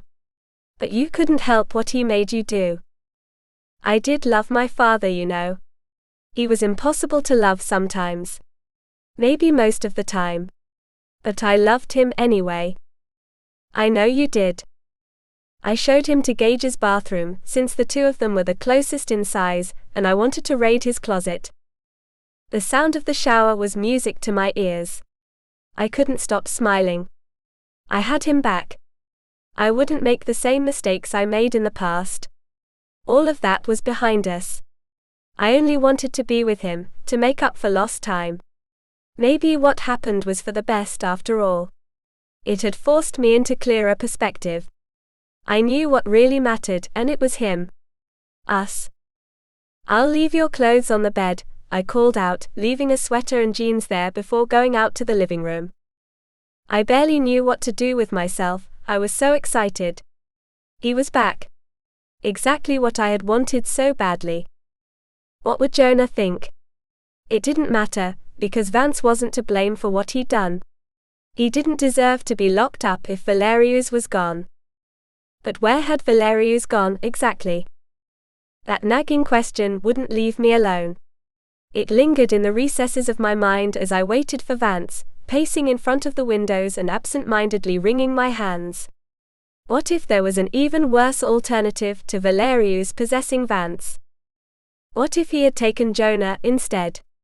Jonah had to be at the League's headquarters at some point, which was where I knew Vance had been locked up. By the time Vance came out looking much more like his old self, I nearly pounced on him. What happened? How is this possible? Where's Valerius? He held up his hands, palms out. One thing at a time, please. I'm exhausted. The dungeons aren't exactly a vacation. When he sank into the sofa and put his feet up on the ottoman, he nearly groaned with pleasure. It's been so long since I felt this comfortable. I sat next to him with my feet drawn up beneath me, eyes glued to his face. All right. Tell me. You've got to know this is torture. Is it? I'm sorry. He took my hands. I wasn't thinking. You're right, I should have explained right away. It's all been such a blur, and I'm so tired. He let his head drop against the cushions. To be honest with you, I have no idea what happened. I mean, how he was gone all of a sudden. Things were always kind of murky when he was in control. I knew what was happening, but it was like being on the other side of an almost transparent curtain. Things were blurred, out of focus, and even the sound was sometimes muffled or garbled. You mentioned torture, I can't imagine anything worse. Seeing the world turning around me, and knowing there were acts being committed with the use of my body. Terrible, awful acts. And there was nothing I could do about it. That's all over now, I reminded him, as patient as I could be. He needed to talk it out, that much was obvious. But he still hadn't answered my most burning questions. It'll never be over. Not really. Not after I killed my father. He closed his eyes, squeezed them tight as though he was staving off whatever was trying to leak out from behind his lids. Don't think about that now. You're only making it worse for yourself. You're probably right. He rubbed a hand over his eyes, then his cheek. Anyway, I was in the cell. I remember that clearly. Waiting, wondering what was going to happen. Valerius wasn't happy about that, let me tell you. Enraged doesn't even begin to describe. And then, I don't know, I went into a kind of sleep state. It's the only explanation I've been able to come up with since it happened. 1 minute, I was waiting in the cell. Valerius was in control. The next, I was outside headquarters. Alone. And it was only me in here. He tapped the side of his head. That must have been a relief. You have no idea. He chuckled. It was getting pretty crowded in there. I'll bet. But what about Jonah? What about him? I shouldn't have put it so bluntly. He didn't know what was going on in my head, why I'd ask something like that. I mean, where did Valerius go once he left you? Where was Jonah when this happened? I have no idea where he was, he said with a slight shrug. I never saw him once he had me locked up. I don't even know if he was at headquarters when Valerius left me. I chewed my lip, mulling this over. Wonderful. And I was sure if Jonah really wasn't there when Valerius escaped, he had to be pulling his hair out right about now. My phone was still down in the vault. The vault. Vance didn't know the body was down there, and neither did Valerius. Would he come for it in whichever body he'd taken over, once he'd left Vance behind? What is it? He asked. I'm sorry, I wish there was more I could tell you. No, that's all right. This is all so confusing and incredible at the same time. I'm so happy you're here and you're you. I can't remember the last time I was this happy. I couldn't stop touching him, even if it was only my hand on his shoulder. So long as we could be close. It was a dream come true. His smile was brilliant. Now that you mention it, I can't remember either. This is why I had to course here right away. I needed to be with you. You were the only person on my mind, the only one who matters anymore. I had to make sure you were safe. I had to make sure you knew that I'm me again, and I know you tried so hard to free me. I can't tell you what it means. He took my face in his hands and pulled me close. I stopped breathing, waiting for the moment when our lips touched, and when they did, it was magic. The old Vance was back, the one I had first fallen in love with, and I was putty in his hands. I could have kissed him like this all day, and maybe even more than that, so when he pulled away, I couldn't help but let out an unhappy groan. He chuckled, then kissed the tip of my nose. There's something I wanted to ask you, he murmured as he ran his hands through my hair. I had missed those hands. I had missed everything about him. I leaned into his embrace. It was heaven on earth, a moment I had waited for. Hoped for. Something I'd feared would never come to pass. What is it? I whispered, wishing we didn't have to talk about anything for a while. There were more important issues to address. Where's Valerius's body? Chapter 27. Vance. Stupid. Stupid move. You don't know her at all. If you did, you wouldn't have come right out and asked her something like that. Philippa's eyes opened slowly. She blinked. What? Where's Valerius? I thought you might know, having been there when he took possession of me and all. Her brow creased as she leaned back a little, seeing what was happening through new eyes. Yes, you're smarter than this. Don't let him fool you. It's not me. A sharp burst of what I had come to think of as psychic pain ripped through my consciousness. I sensed his satisfaction, the way I always did when he hurt me. I had known a lot of violent, heartless, soulless creatures before, or what I'd thought of as soulless before meeting him and seeing what the word truly meant, and he topped them all. Even so, I wanted Philippa to resist. To think this through. Did any of it make sense? How would I possibly not know anything about what had happened? I knew everything. Every last, terrible detail. I had seen it all happen as though someone else was doing it, which was exactly the case. And yet it had been my hands. I had endured watching others suffer at my hands. I won't let you do this to her, I thought with all my might. I wanted him to hear me. I won't let you get away with this, Valerius. In my head, Valerius laughed at me. But I already have, stupid boy. If you don't know, you can tell me so, he told her with my voice. It's that I'm a little surprised you're asking. What difference does it make?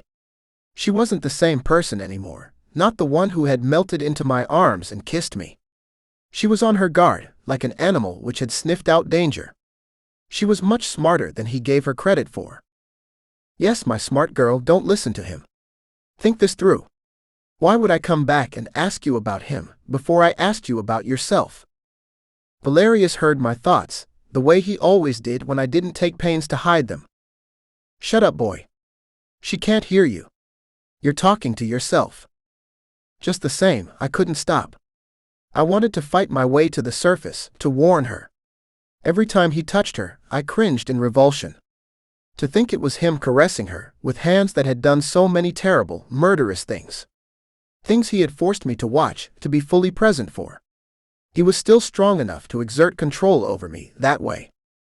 I guarded my thoughts carefully, watching in silence as Philippa sized me up. No, sized Valerius up. It was still so easy to confuse the two of us, even after witnessing everything he was capable of. Like what he'd done to my father. And Tabitha.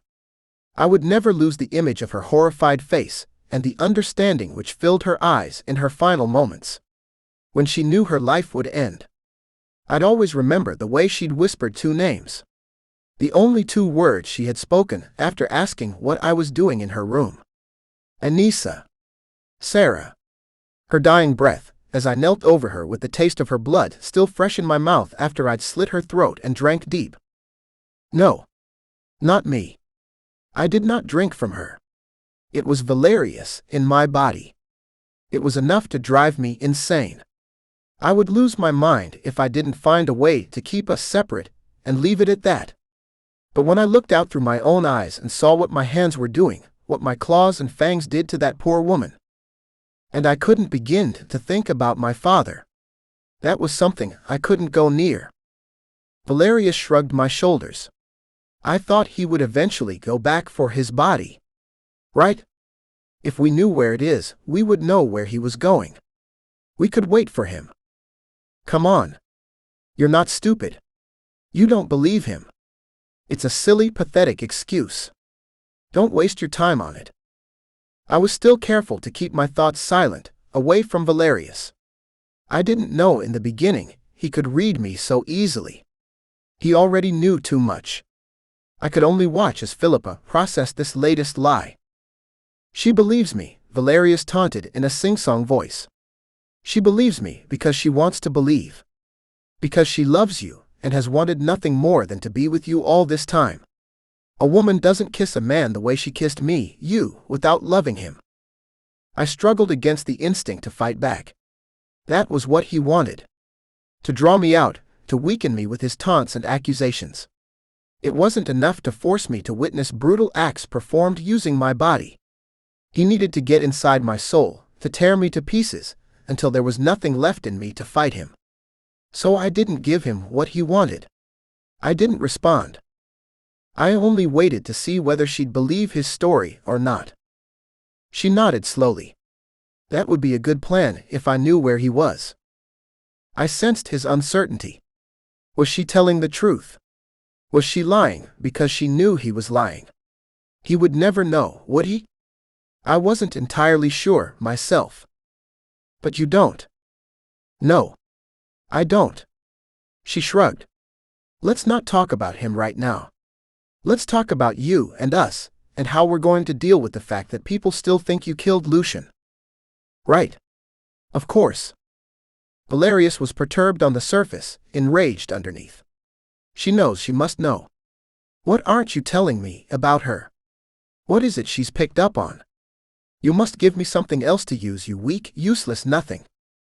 I had the upper hand, but couldn't show that I knew it. You said it yourself. I'm useless. How could I possibly help you? You're lucky I need this body, he snarled. I could almost see him in my subconscious, a snarling, grasping, clawing thing. Withered and evil. Twisted by hatred and the thirst for vengeance. He'd taken his revenge by killing my father, but it wasn't enough. I knew that too, even if he wasn't aware of my understanding. Yes. I'm very lucky. I went silent after that, simply waiting to see what would happen. I was stronger than I'd ever been, but not strong enough to fight him off completely, to take control and keep it. I had to wait a while longer instead of using up all my strength at once. It took more self-control than I had ever exhibited in my entire existence, self-control never being my forte. What are we going to do? Philippa prompted. She was so beautiful, so wise and innocent all at once. How could somebody who'd seen as much as she had maintain that sense of innocence? Perhaps that was my imagination. She was innocent of what Valerius was doing to me, but not an innocent young thing. I had been with her long enough to know how complex she was, and how jaded about so many things. Even so, there was a touch of a lost little girl about her, which had always kept me coming back for more. Valerius said, I don't know. I had hoped I'd be able to hide out here for a while. That was a bad move, immediately evidenced by the way she frowned. I don't know that my brothers would like that very much. You mean Jonah wouldn't? But Jonah knows the truth. He knows I didn't kill Lucian. Doesn't he? Yes. I think he does. What's the problem then? The fact that he's the only one who knows. What about the rest of the League? What would happen if they found out we were harboring a murderer here? He'd merely have to tell them the truth too. I don't know. She looked toward the window, pursing her lips as she debated with herself. I wanted to kill him for putting her this position. She didn't deserve to be a pawn in his game. Philippa. He reached for her, taking her chin and turning her to face him. Me. He pulled her toward us. I couldn't hold back when it was so clear he was going to use her like this. I yelled and cursed him, thrashing in my disembodied way, threatening him with everything I could imagine. He only laughed as he pressed my lips to hers and slid my tongue along them. She tastes delicious, he taunted as we kissed her. And she was so eager, so desperate for my love. He wanted to cheapen that, to turn her desperation into something cheap and vulgar, something he could twist and use for himself. Leave her alone. She has nothing to do with you. She deserves better than this. He sneered in my mind as their kiss deepened, and I considered fighting my way to the surface to warn her off. It would have been easy at that moment, I was strong enough. But that was what he wanted. He wanted me to weaken to the point where there was no hope of fighting him for good. He wanted to keep me weak and cowering in some dark corner of my mind. Silly imbecile, he taunted, holding her all the while. You think you can fight against me, don't you? Yes, you think you're strong enough to use your own stupid weak will against me. You're such a pathetic fool, and you've never been able to see it. You've spent most of your life trying to convince yourself that people respected you because you deserved respect. Isn't that right? I froze. Shut up. Stop this. You tried so very hard to convince yourself, but there was always something standing in your way. The truth. You knew the real reason behind the respect, the preferential treatment, all of it. Your father. Fear of Lucian. Not respect for Vance. Right when I was sure he couldn't get through to me, that I was so much stronger than he gave me credit for. Where are you getting this from? I've been reading your thoughts from day one. I know your fears. The one biggest fear of all, losing Philippa. You love her. Judging by her eagerness at this particular moment, coupled with the complete joy radiating from her now that you're together again, I would feel safe in guessing she loves you too. I couldn't fight him anymore. Not now. I had to guard my strength and be sure he didn't know how strong I'd become. And I certainly couldn't allow him inside my thoughts anymore. He already knew far too much. I watched, quiet and defeated as far as Valerius was concerned, while he held the woman I loved. Chapter 28. Carrie. What a relief. If Micah hadn't shown up, things could have gotten a whole lot worse. Yet, my conscience irked me for being as happy as I was to see him. I shouldn't have been. He'd started to mean too much to me. What are you doing here? I asked before Gage could have the chance to ask him to give us privacy. Sometimes I like to take in the sights. Micah's blithe shrug was so entirely him, I had to grin. He had such grace but was so masculine at the same time. I had never known anybody like him. I'm sure you do. It's not as though you could have done it over the last 100 years, Gage muttered. It was so obvious Micah's presence disgusted and threatened him, enough so it made him look a little ridiculous. Or that might have been my frustration with Gage, coloring the way I saw him. Not that I cared at the moment. He was tap dancing on my last nerve. Or stomping. Micah, on the other hand, understood me. I could relax because I knew he didn't judge me the way Gage did. The stupid hypocrite. He'd made me who I was but kept telling me I had to be the girl I used to be, back when we met. A man cannot only hunt, you know. He smiled at Gage. I thought they were friends. They had seemed like friends when we first met. There was a lot of affection between them. But that affection had cooled to the point where it had turned to ice. I couldn't pretend to wonder why. It bothered Gage to his core when I spent time with Micah. He hated how comfortable I was on the hunt. He detested when Micah touched me. I had seen his angry glare enough times to know for certain, no matter how hard he'd tried to hide it. If I hadn't been so furious with him, I would have brushed Micah off in favor of our night together. I would have put an arm around him or leaned my head on his chest as a silent reminder of whom I loved. I should have done that even in my fury, because it was the right thing to do. The problem was, I didn't care about the right thing at the moment. Gage had ruined that with his pushy bullshit. That's a shame, since I was going to ask if you'd care to go on a hunt with me. I smiled, stepping away from Gage and moving closer to Micah. Gage's heartbreak and rage seemed to flow from him in waves, almost knocking me over. I thought we were going to walk together after this, Gage reminded me through clenched teeth. We can walk any time, can't we? I asked without looking his way. Carrie. He reached for me. I didn't pull away and embarrass him even more, but I didn't react to his touch either. I acted as though I didn't feel the pressure of his hand on my arm. Instead, I glared at him. Isn't this who you wanted me to be? Isn't this who you turned me into? Or did you do it simply so you could spend the rest of eternity telling me who to be and how to live? His face fell and guilt threatened to choke me. It was wrong, so wrong, but my anger was stronger than my guilt. Micah groaned. I'm sorry. I got in the way here. It's so wrong. I'll leave the two of you alone. No need for that, I assured him. But I've obviously caused friction. He placed a hand on his chest, his sensuous mouth curved in a frown. I apologize. Go if you're going to go, Gage spat, turning away. He gripped the railing hard enough to turn his knuckles bone white. Come on. I motioned for Micah to follow me, which he did without another word. It felt good to strike a blow because Gage had hurt me. So badly. He would never understand how badly. Micah waited until we reached the street before speaking again, stepping aside so I could exit the elevator car before he did. What did I interrupt up there? It was clear the two of you were at odds. And yet you broke in. I smiled, glancing his way. Guilty. He shrugged, hands spread.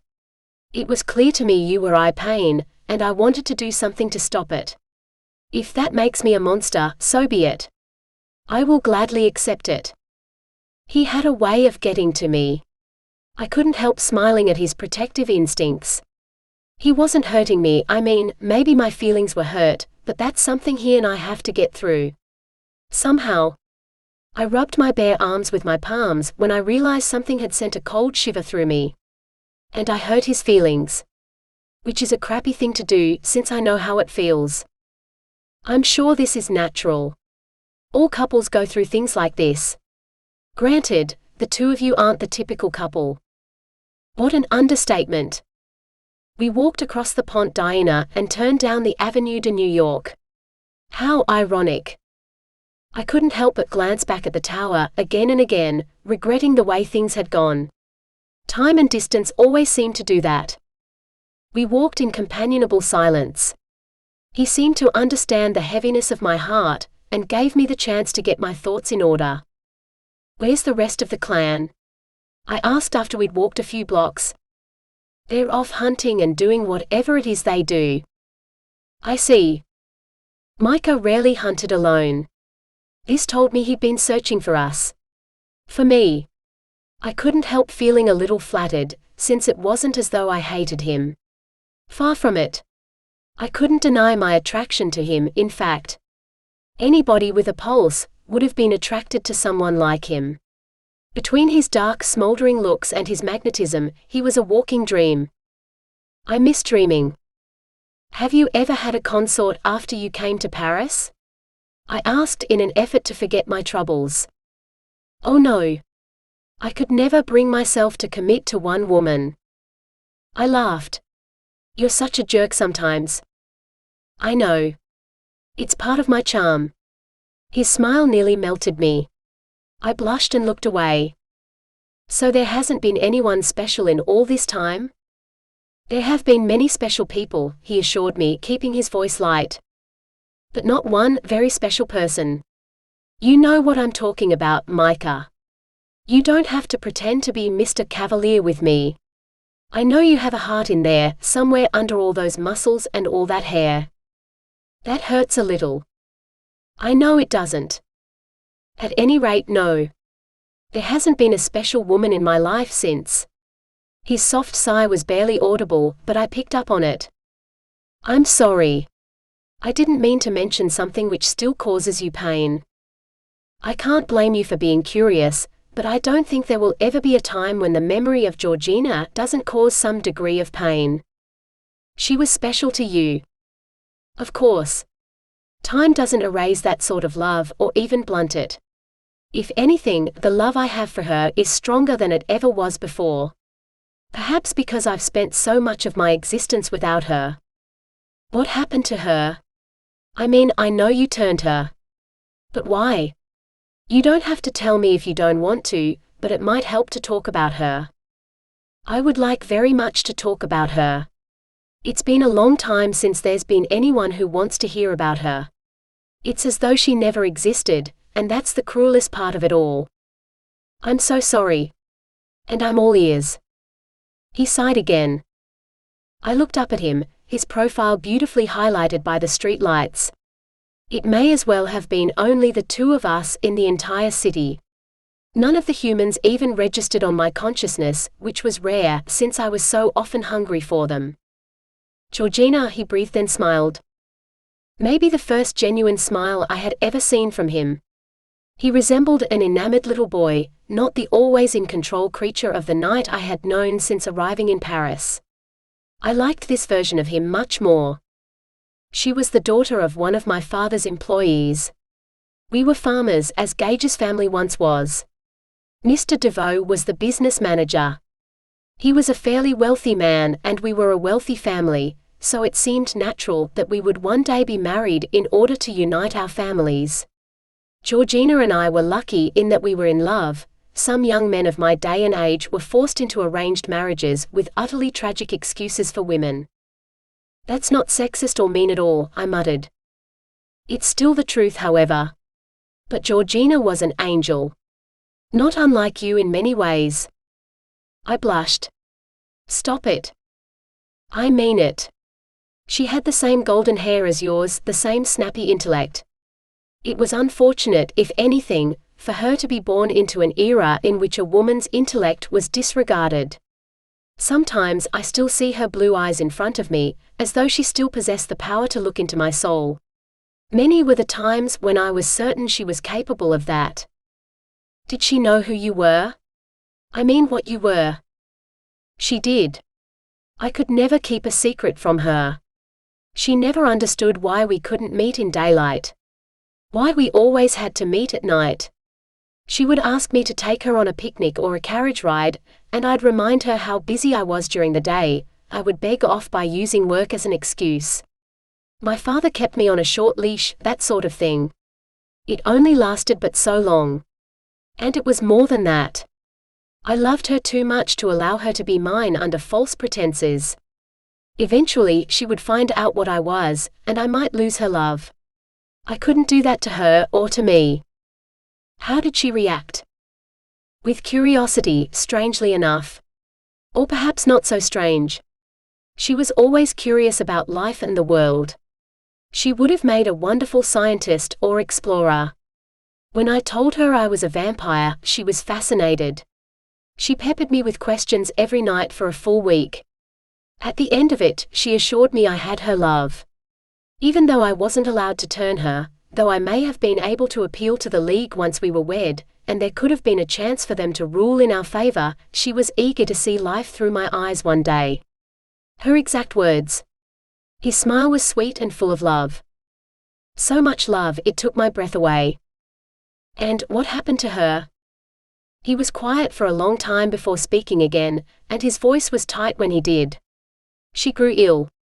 Influenza. I watched her slip away, and it was simply too much. I couldn't imagine a world without her in it. I couldn't imagine life without her, eternity no less. An eternity in which I would suffer through, missing her the way I would have missed oxygen. I reached out and took his arm, winding mine around it. He patted my hand, holding his chin high. Pretending to be brave for the sake of his image. I turned her when she was perhaps moments from death. Up until that minute, I'd held out hope. The influenza was going around at that time, and rumor had it the infected ones often looked worst right before they overcame the illness. I wanted to believe that. I wanted to so badly. It seems stupid now thinking back.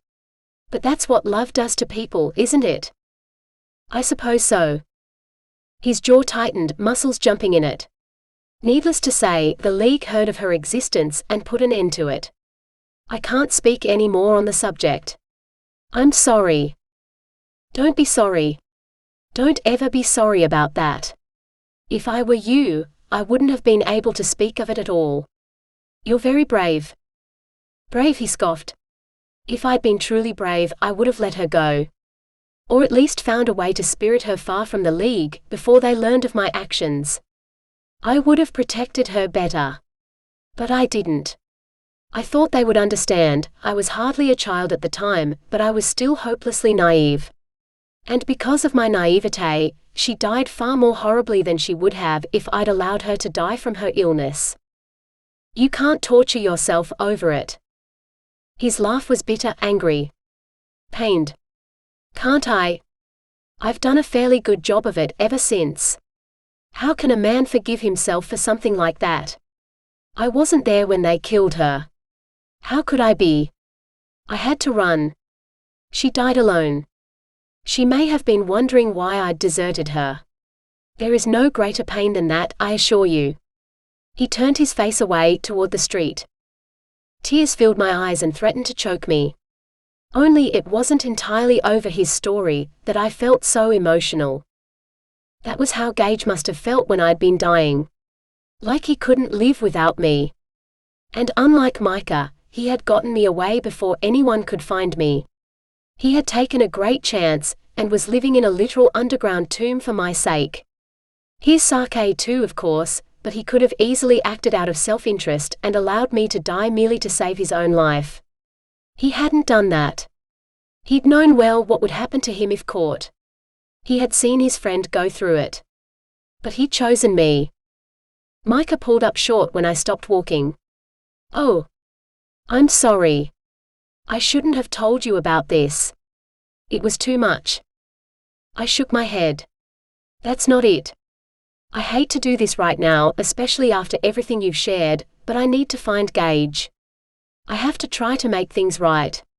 Thank you for showing me how wrong I was.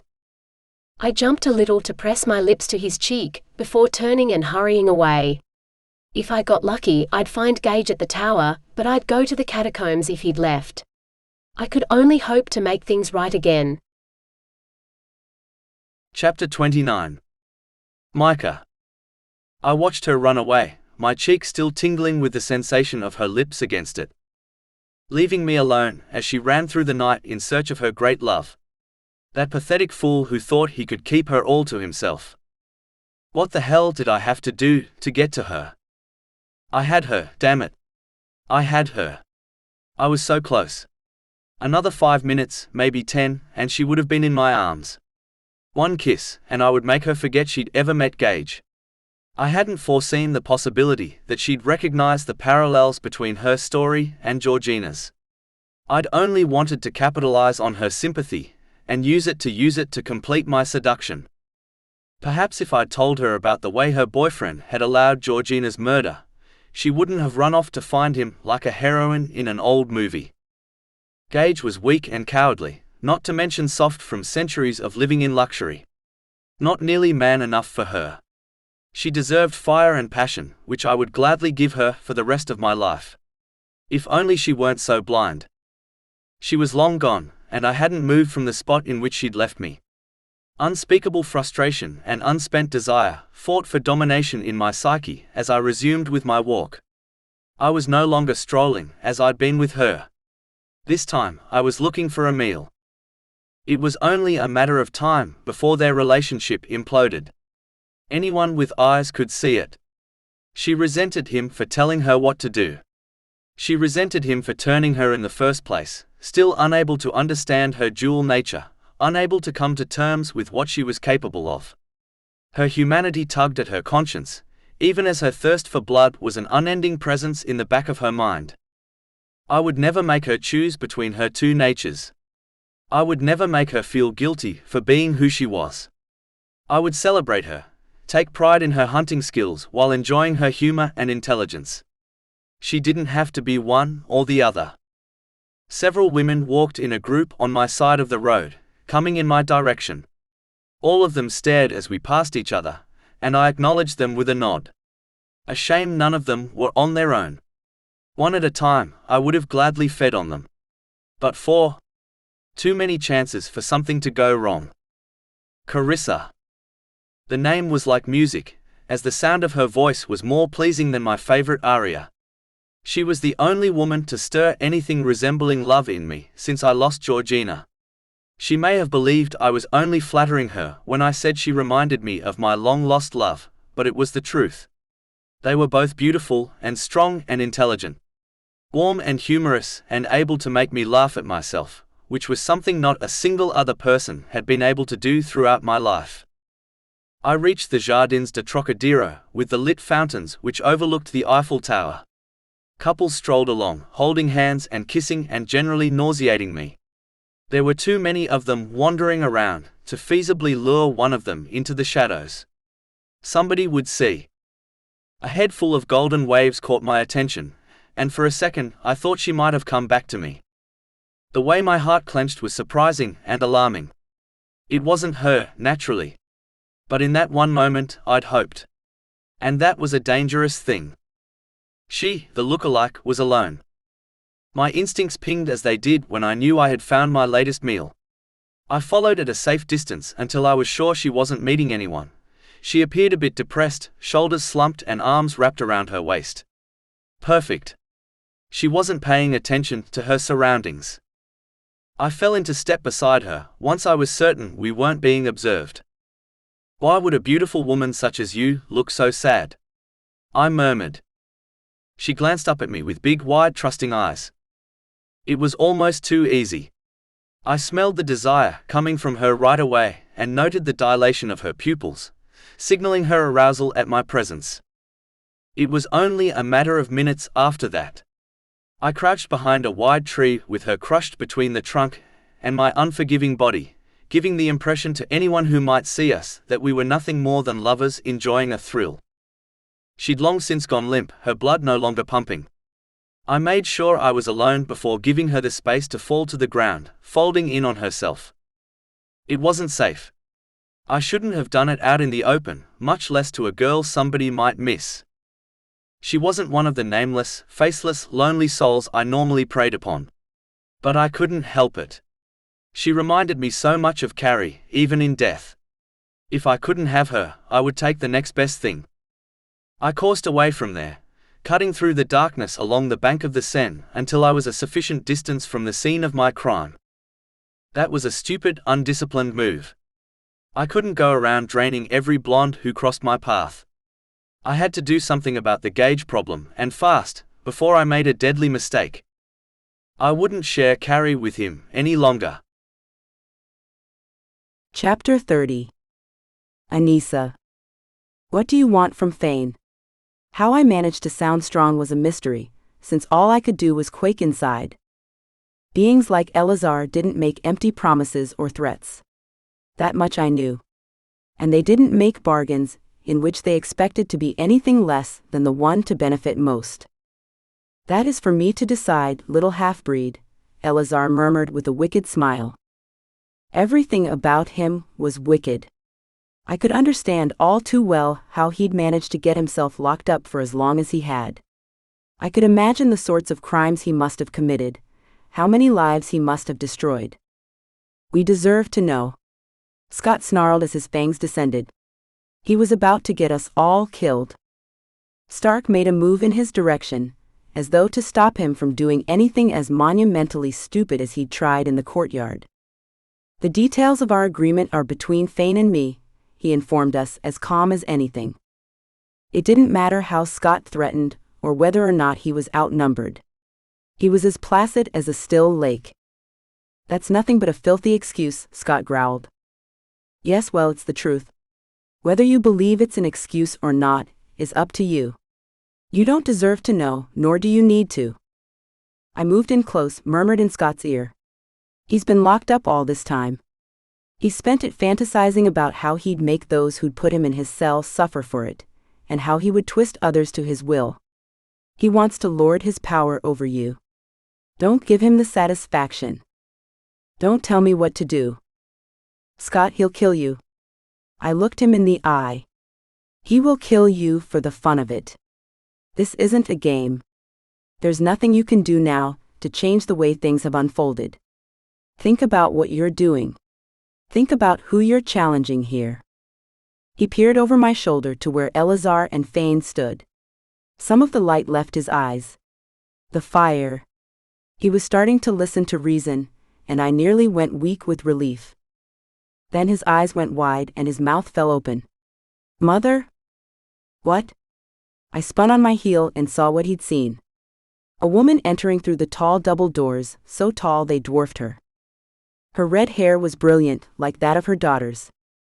For the first time since his change, Fane showed genuine emotion. Elena? He whispered, taking a tentative step toward her with his arms open. Elena, is it you? I could understand why he swayed on his feet as he did. His long-lost love, the woman he'd given his human life to be with. The mother of his children. It was one thing to see her in Sorrow's watch, but another to watch her walk into the entry hall. A living, breathing woman. A tear trickled down my cheek. Her gaze landed on Fane, then on his outstretched arms. I was sure she would run to him, throw herself at him. How could she not? Easily. She froze in place before understanding touched her face. Oh. You think I'm her? Her voice nearly froze the blood in my veins. So cold, so dismissive. Fane let out a long, deep breath before letting his arms drop to his sides.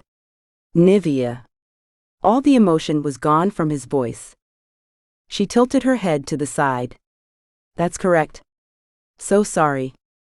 What are you doing here? Stark asked. The long green cape she wore swept along the stone floor as she came our way. I came as soon as I heard Eleazar was free. I see I heard correctly. Congratulations. Oh, when she spoke, when her face moved and her eyes lit up, she reminded me so much of Philippa. I could see that same recognition in Fane too.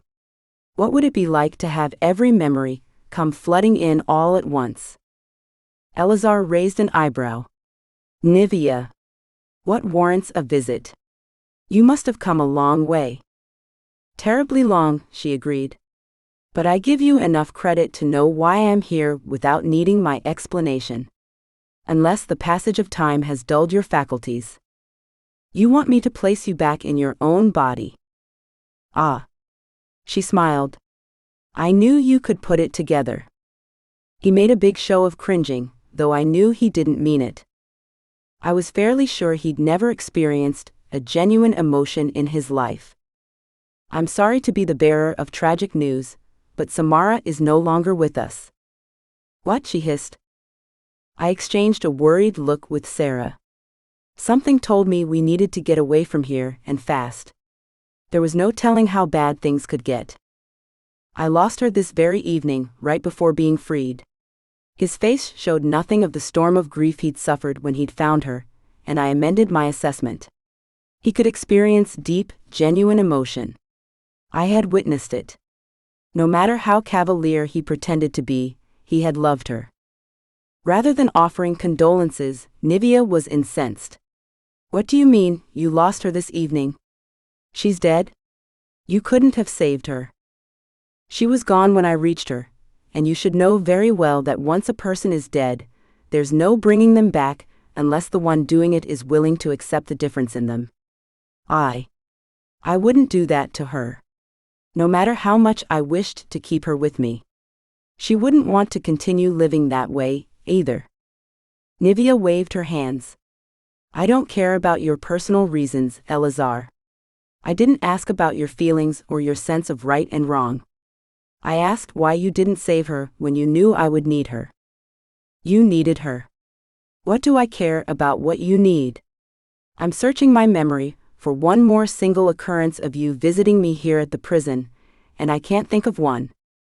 You know very well I was unable to go anywhere. I was trapped. I don't care about your personal reasons, he sneered, and the way he turned her words around on her made her cheeks burn deep red. We'll find another caster then, she decided. Samara was talented, but she wasn't the only caster in existence. We'll find someone else. We? He pointed to himself. You mean you and I? Who else would I mean? I don't recall ever offering my assistance, he explained. And I never will. I have no intention of offering aid to anyone, ever again. I'm finished with that sort of thing. I would like to live what's left of my life without the pressure of performing like some trained animal. You can't be serious, she shrieked. I took a step toward the doors, then another, pulling Sarah with me. We had waited around long enough. Perhaps too long. I am, Eleazar affirmed. You'll have to find someone else. Her chest puffed out. Her nostrils flared. Her face went as red as her hair right before she flew at him, claws out and fangs gleaming. Sarah screamed, and Stark threw himself in front of the both of us a moment before Nivea and Eleazar clashed. I'll kill you, she shrieked, her voice doubling and tripling as it echoed off the walls and floor, until there was nothing in the world but the sound of it. I cringed, hands over my ears. But Eleazar didn't flinch. In fact, he was smiling. He smiled straight up until the moment when he took Nivea's head in his hands and twisted it, sharp and fast. The sound of her neck snapping took my breath away. Quick as that, in the blink of an eye, she stopped moving. She stopped everything. When he let go, she dropped to the floor and never moved again. Chapter 31. Anissa. No. Fane's tortured scream was nearly enough to tear my heart from my chest. He threw himself over her as Eleazar had done with Samara, then picked her up as the warlock had lifted his own mate in his arms. No, Elena. No. Scott reeled, his face as white as a sheet, shaking his head over and over as though that would change anything. Much as a little boy who refused to believe what was happening in front of him. He'd already lost his mother once. He'd watched her die again. Even if it wasn't her inside that body, the eyes and the heart didn't care about things like that. I don't believe this, Sarah whispered, turning her face away and pressing it against Stark's shoulder. He appeared shaken, and I had the feeling it took quite a lot to bring him to that point. Why? Fane bellowed, glaring up at Eleazar with Elena's body in his arms. She was Elena again, her beautiful face peaceful and serene, and reminding me of how humans described their angels. Soft, wavy red hair framed her peaches and cream complexion. Why what? Eleazar was hardly breathing heavy, but then, why would he? It hadn't taken more than a quick twist to silence his foe. Why did you have to do that? Fane cried out, crushing Elena to his chest. I felt guilty for watching him. It was too intimate a moment. Scott sank to the floor, utterly defeated. Because she was trying to kill me, did you not see that? But you killed her. You can't bring Elena back if you killed Nivea. She was in there and now she's gone too. His tears soaked into the green hood still fastened at Elena's throat. He peered down at her and stroked her face, her hair. Wait. Eleazar's head tipped to the side and his eyes narrowed. You believe Elena was still present in that body? Is that what you were working toward, freeing her somehow? When Fane didn't reply, which was all the reply necessary, the necromancer laughed until tears rolled down his cheeks. It's been a long time since I've had such a good laugh. Thank you. He didn't appear happy when he sneered down at Fane, however. Elena was no longer present in that body, you fool. Do you know nothing about such matters? She wasn't? She wasn't, Eleazar repeated. Yes, it's possible for two souls to inhabit the same body. But only when the first soul was fully alive when the second entered. Elena was already dead then. Fane gazed down at his wife. No. Actually, she was dying. But when Nivea entered, the strain finally finished her off. I covered my mouth with my hand. Sarah pressed herself closer to Stark, whose arms closed tight around her. I didn't know about either of them, but I'd never heard such cold cruelty. Not even from Marcus. He'd never lorded the death of a loved one over someone's head, at least not in my presence. Fane shook, but not with grief. I felt the rage boiling up in him, threatening to spill over. Eleazar merely let out another half-hearted laugh. I wanted to kill him for it. For all of it. His trickery and evil. He deserved it. It seemed unfair that he had escaped his full sentence. Eleazar. We all turned as one at the sound of Elowen's voice. She stood at the top of the stairs, surveying the scene with a deep frown. What's happened here? Nivea, he said. She sighed. I was ready for her to flay him alive, to cut him down with a handful of choice words. She seemed the sort of witch who could do that. I'd enjoy watching. Why did you have to do it in here? She asked. I should have known better. She instructed one of the guards to take the body away, as he had with the others. No, Fane said, standing. She was my wife. The mother of my children. I wish to place her body in a crypt reserved for my family. Good enough. I truly don't care one way or another. She shot Eleazar a sharp look. I would like to see you, brother. In my chambers. She had made herself at home right away, hadn't she? I moved aside to give him ample room to pass through, without accidentally coming into contact with him. I didn't want to so much as brush against him in passing. Where were we supposed to go from here? Scott and Fane wore almost identical expressions of grief, yet they didn't try to comfort each other. It pained me to see it. They were so far apart, I had to wonder if anything could ever bring them back together. I feel like we shouldn't be here right now, Sarah whispered. I know, I replied with a shrug. But somebody needs to say something. I went to Fane, who was on his knees by Alina's body. Part of me was glad for her, as twisted as the sentiment seemed from a distance. Her body was no longer being used by an evil force. She could rest in peace. It had taken long enough, after all. I crouched by him. I'm so sorry for all of this. It was pathetic and I knew it, but what did a person say in a situation such as this? I had no experience with it. As am I, he murmured. At least his voice was the same, even if his face wasn't entirely. What did Eleazar have to do with it exactly, to change him this way? And what did it have to do with bringing him back from the brink of death? I had no understanding of things like that, and was glad I didn't, considering the sort of people Elowen and Eleazar were. I'd rather know Jonah and Felicity, Seren and Alanik. I feel as though I have something to do with all of this, I admitted. If I hadn't insisted on coming along with you, we wouldn't have ended up here. There would never have been a battle.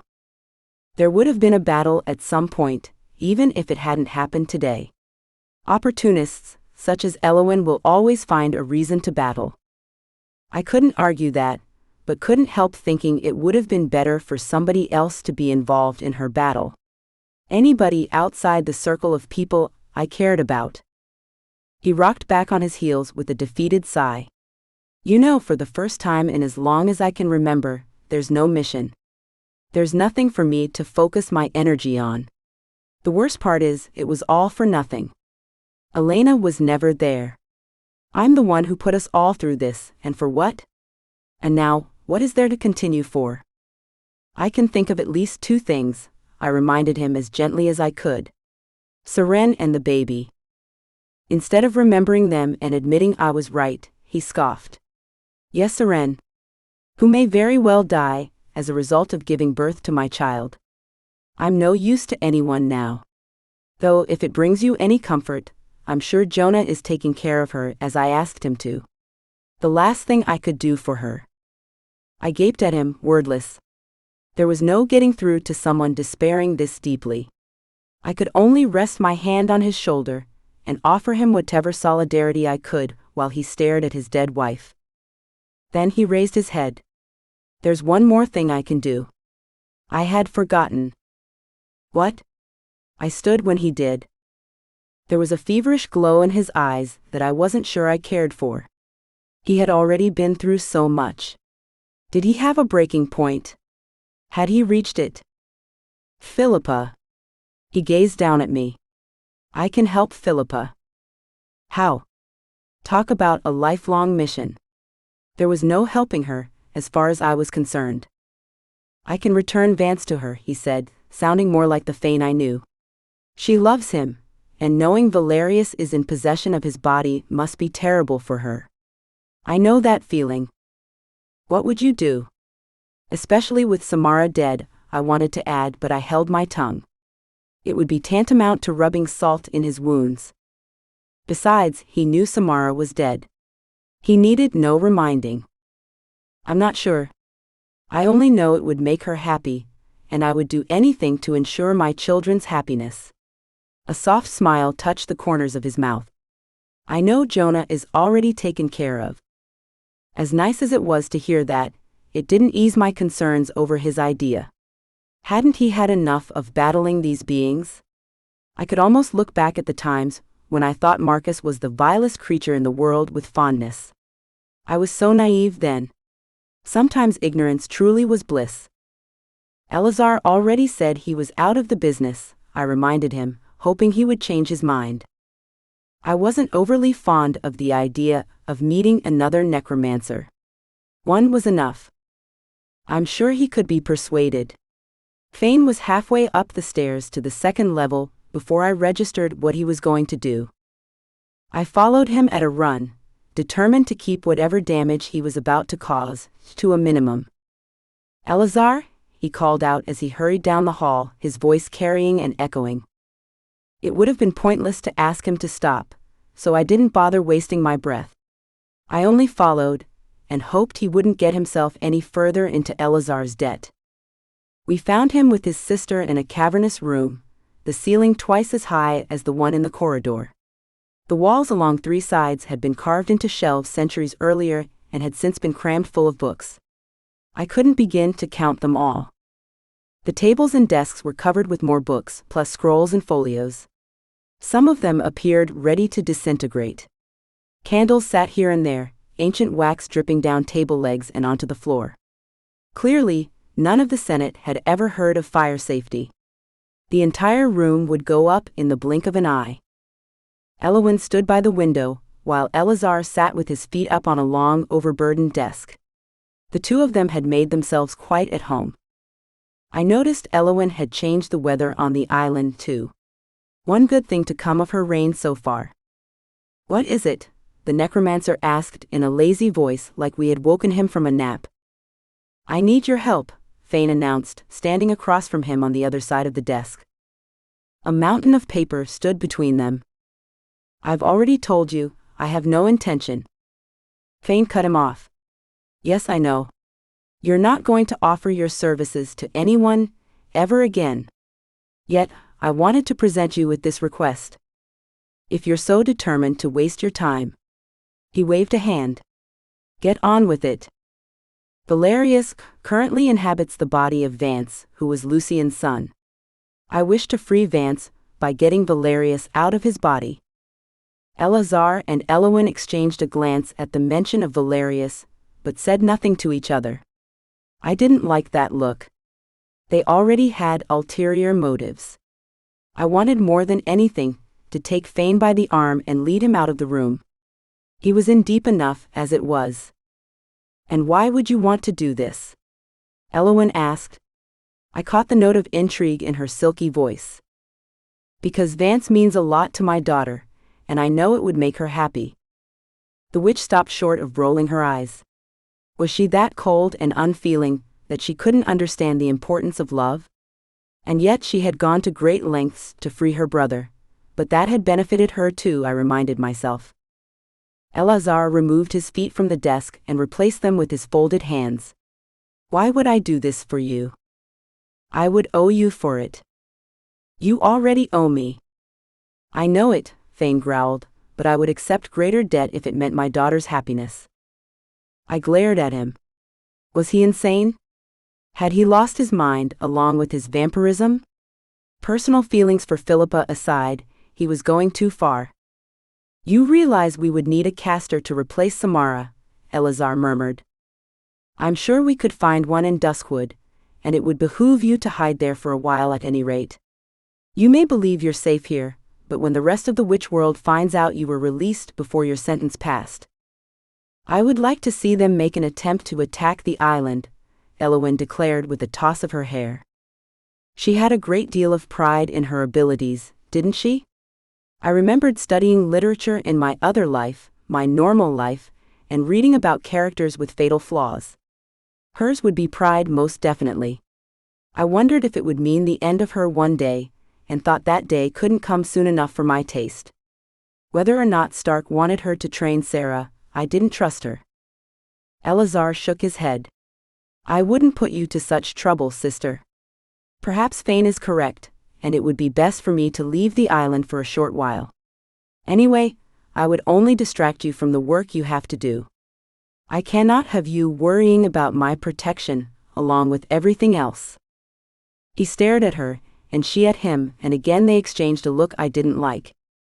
An understanding passed between them, and she nodded. He smiled nastily at Fane. When shall we leave?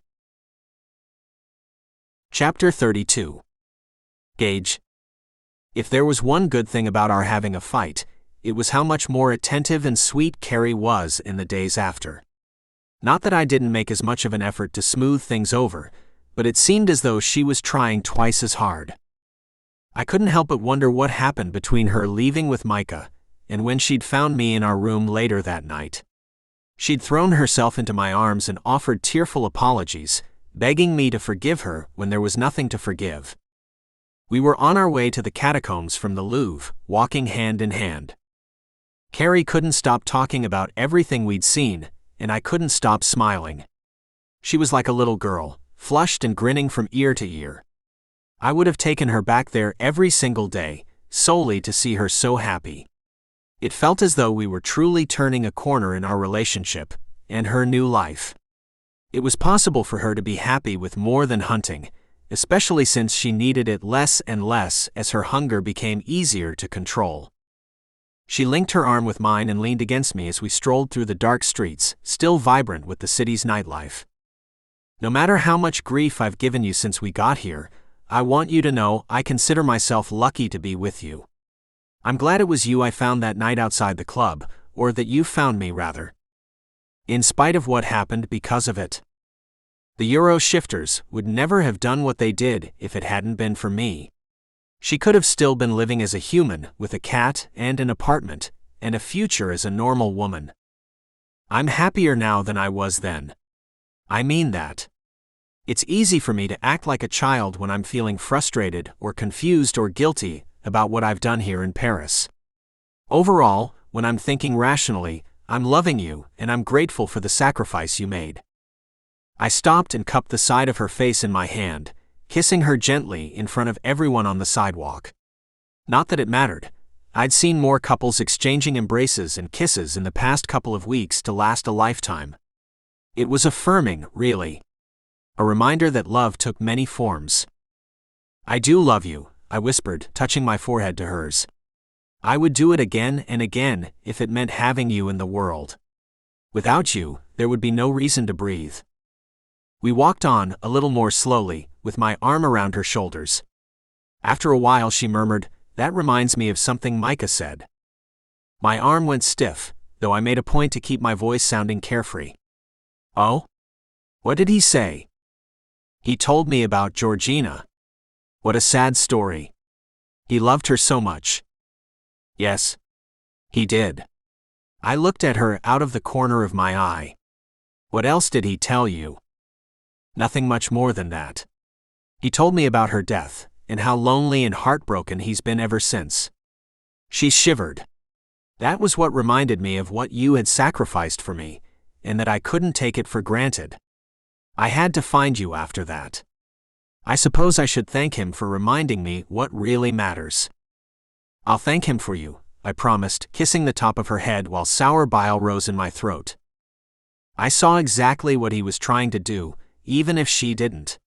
It was probably better that she didn't. She could stay innocent and believe the best about him. She didn't have to understand all he'd been doing was playing on her sympathies as a way to draw her that much closer. Otherwise, he wouldn't have added all the loneliness and heartbreak and such. He would have encouraged her to find me, instead of telling her his sob story. Not that I discounted what he'd been through. But it was painfully obvious he wanted Carrie. Amazing, the way I'd been so grateful to him for taking us in, and how fondly I had remembered him. And how much I was beginning to hate him. I had one of three options to choose from. I could confront him, which would inevitably lead to fighting and saying things we couldn't take back, and would mean having to leave. I could let it go, which was against everything in my nature. No way was I about to let him make a fool of me, courting my woman right in front of me, as though I were some sort of joke. Or I could take her and get the hell out of Paris. A very risky decision, too. While I didn't doubt we could survive successfully, the two of us, I did doubt the odds of her willingly going with me. It would take a little work to extricate her from the clan. I'd seen how close she was with Naomi, especially, the two of them always giggling together. Carrie had a sweet personality and naturally drew people to her. This would serve her in Rome, though, or wherever we decided to settle. It was Micah who worried me, and her feelings for him. By the time we reached the catacombs, my temper was near the breaking point. Carrie didn't seem to notice, still enamored by the memory of what we'd seen at the museum. "Did you want to hunt tonight?" she asked. No, I didn't, though tearing the throat out of a human might help quell some of my anger. But the satisfaction wouldn't last long, since it wouldn't be the throat I really wanted to shred. Still, he would be looking for any opportunity to spend time alone with her. He'd already opened the door to a new level of intimacy in their relationship by telling her about Georgina. It was only a matter of time before he went all in with his seduction. Certainly. I want to speak with Micah for a bit before we go. Great, and let him know we're going too, in case he wants to come along. She stood on tiptoe to brush her lips against mine, a sweet smile lighting her up when she finished. Thank you for tonight. Always. I was genuinely happy as I watched her walk down the tunnel which led to our room. Once she disappeared, however, it was another story. I marched down the next tunnel, the one which led to Micah. He'd be there, likely waiting for us to return. And he was. He sat in a chair with a book open in his lap. When he heard me enter the room, he glanced up with a smile which I knew had been intended for her, one which faded when he saw who truly wanted a minute of his time. Damn him. It's long past time for us to talk, old friend.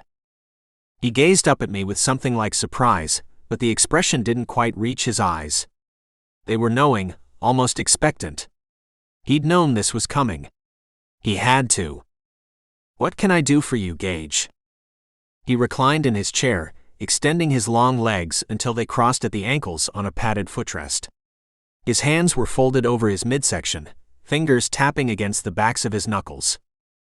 I wanted to break every single one of those tapping fingers, letting me know how bored he already was with a conversation which hadn't yet begun. It didn't have to begin, did it? Not when he knew what he was in for. What do you honestly think is going to happen with Carrie? I mean, really. What do you think you're doing to her? I don't think I'm doing anything to her. I've only ever been friendly, kind. Oh yes. Friendly and kind. I clenched my fists against the rising tide of rage. Why don't you drop the pretense and admit you want her? His gaze was as cold as any I'd ever seen. I want her. How dare you? How dare I? He was up in one quick movement, standing eye to eye with me. How dare I? You bring her here, beg me for assistance. I grant you that assistance, I grant you sanctuary which never would have been granted me when our positions were reversed. What is that supposed to mean? It means you could have done something to help me back then, damn you. I held his gaze, glaring at him as my mind raced. What was he talking about? I couldn't come up with anything. What are you talking about? I gave you the money to get you out of the country. You would have died in America. They would have found you. I know that. And you could have bent your father's ear if you'd tried. I let out a sigh when the sad, painful truth hit me. So that's it. All these years you've labored under the delusion there was something I could have done to spare you. Or Georgina, at the very least. She deserved to live. He nearly shook with barely suppressed emotion. I remembered her. She was a lovely girl, and she'd loved him. What makes you think I didn't speak to my father about you two? I asked, raising an eyebrow. You assume I never did, but you're wrong. You're lying, he sneered, eyes searching my face for the truth. I'm not. I pleaded with him on your behalf. I begged him to speak to Lucian and stand up for you. The girl was going to be your wife. She wasn't to be used as a slave. She wasn't stolen from her family for the sake of being your consort. You did what you did out of love for her. I did, he whispered through clenched teeth. I know now what I didn't know then, I explained. Lucian hated my parents, my father especially. I don't know if my father ever went to Lucian when I asked him to, but even if he had given his opinion that the two of you should live, Lucian would have overruled him simply on principle. Lucian is dead now, I'm glad to say. He was a bloodthirsty, ruthless monster. He's the one who killed Georgina. Not my father, not me. It's so easy for you to say that now, isn't it? There's no way you can prove you tried to act on my behalf. Even if you did, it didn't do me or her any good. I didn't speak to Domuk for nearly a year after she died, I admitted. It may have been more than that. The memory is a bit faded now. Poor you. Georgina didn't speak to anyone because she was burned to death. I cringed. You don't think I know that? You don't think it haunted me, knowing there was nothing I could do to help my best friend? But I did what I could, damn it. I helped you get away. I did save you. Oh yes. What a sacrifice you made too. As though you didn't have all the money in the world. Throw a few bucks to your friend and send him on his way, along with your guilt. He pressed his hands to my shoulders and shoved me against the wall, a surprise move which took my breath away and sent books clattering to the floor around me. I rebounded quickly, throwing myself at him, slamming him into the wall with my hand around his throat. I did not come here as your enemy, but you're creating an enemy through your stupidity. He only smiled, even as the pressure from my hand began cutting off his air. All the money and connections you have aren't enough to keep someone like Carrie. You'll see for yourself. Hatred seeped from him, poisoning the air around us. I could hardly believe my eyes or my ears. And I thought he was my friend for so long. Those days were over. He'd agreed to help me, but that had been before he first laid eyes on Carissa. All bets were off once that had happened. I let go of him and wiped my hands on my pants. I'll be leaving then. And I'm taking her with me. He shook his head. I promised you could stay here, under the clan's protection. What is wrong with you? I almost laughed. It was all so ridiculous. Why would I stay here? You've made it plain you resent me for what happened back then. I can never trust you now. I'll start looking into other arrangements immediately. What about her? He asked as I was leaving. There was a note of desperation in his voice. Did he love her? No, that wasn't possible. He didn't have it in him to love. Not somebody like Carrie. Even so, I wouldn't rub it in his face. I'll wait until my plans are solidified before I tell her about it. But we will be leaving as soon as possible. Chapter 33. Anissa. So that's your plan? I asked Fane as we walked down the stairs together. You're going to Duskwood? I am. I wish I felt confident that this was a good idea, I admitted. It's a lucky thing you don't have to come with me then. He kept his tone light, friendly, but there was an edge to it. He was reminding me this was none of my business, only not in so many words. I received the message loud and clear, all the same. I can't help but be concerned. You're Jonah's father. And I've already seen what can happen when you rush headlong into a plan, without thinking it through. I wouldn't have spoken that out loud, but it was the truth. I appreciate your concern, but I have things well in hand now. Did he? We reached the entry hall, where Alina's body still rested. Scott was kneeling over it, his hand on top of hers. When he registered our presence, he shot Fane a nasty look. Oh yes, things were well in hand. I pulled Fane aside. What about him? He frowned. I see no choice but to bring him along, whether he wants to come along or not. How's that? If I allow him the freedom to return home, I run the risk of him telling everyone he meets about what went on here. I glanced Scott's way, considering this. Do you think he would? Before the scene he caused out in the courtyard, I wouldn't have imagined he was capable of anything like it. I clearly don't know him as well as I thought I did. None of us do, so don't be too hard on yourself. I'm sure Sarah wouldn't have imagined it, and the two of them were joined at the hip for months. Do you doubt then he would spread the word of my change? He averted his eyes. I could feel his pain. It wasn't as though I'd ever dare mention it or ask him about it, but it was there. The elephant in the room, as the saying went. No. I don't doubt it, though I wish I could. I felt horrible for him. He couldn't trust his son. Hatred was what did that. And immaturity. He shook his head, appearing mournful. I can hardly blame him. If anything, I blame myself. I could only sigh and wish it were possible to shake sense into him. You can't blame yourself for everything. I know how it feels to heap blame upon myself. There have been too many times when I did the same thing. But you aren't responsible for your son's actions. He's the youngest. He never got as much attention as the others. Gage and Jonah, well, that was a battle between them, who would lead. One was older in human years, the other was turned first. He shrugged. I knew of his dilemma. I'd seen the friction between Jonah and Gage firsthand. Philippa was my shining light, he continued with a smile. It was difficult for me to think sourly about her, when I saw how much her father loved her. It was written all over his face, and in the way his voice softened when he spoke of her. My clever girl.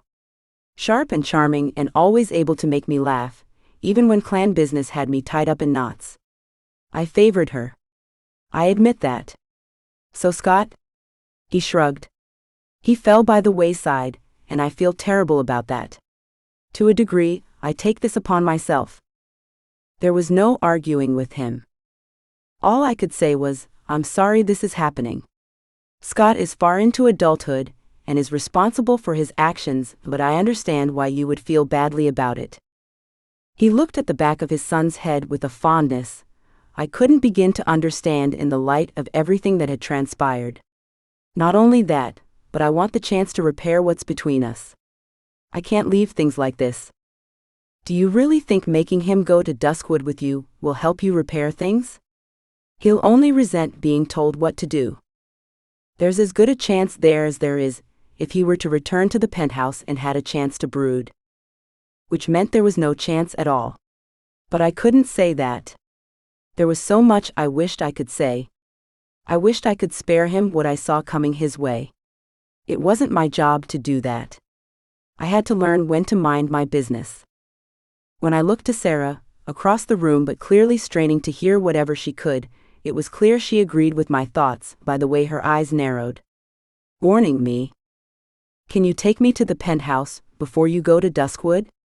I need to get out of this place and back where things make even a modicum of sense. And I would rather have you away from all of this.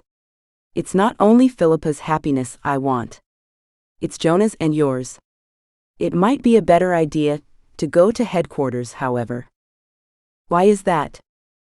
He should be there. I sent him with Seren to take care of some business. It doesn't matter. I can course to the city if I have to. I couldn't have been more eager to get as far away from this terrible place as possible. Elowyn could bring out the sun and make things as beautiful as she wanted, but it would never be anything but a prison island full of pain. The energy would never be anything but desperate and dark.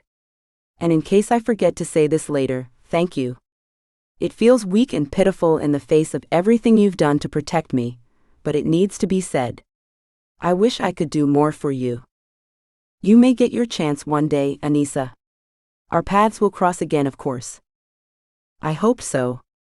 I hoped he wasn't placing too much faith in things going his way, in Elazar playing nice. Or in Scott letting him get through their new adventure without getting into even more trouble.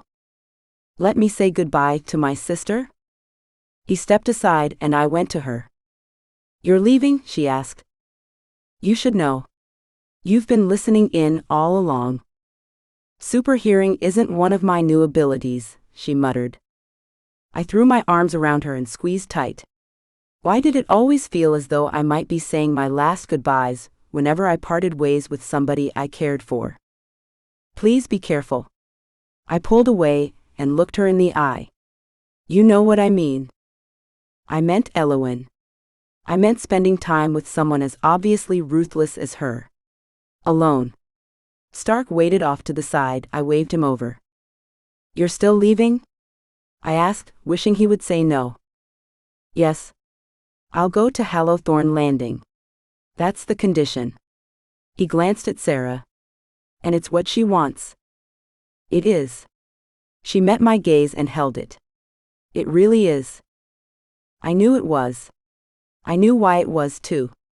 I wondered if he did.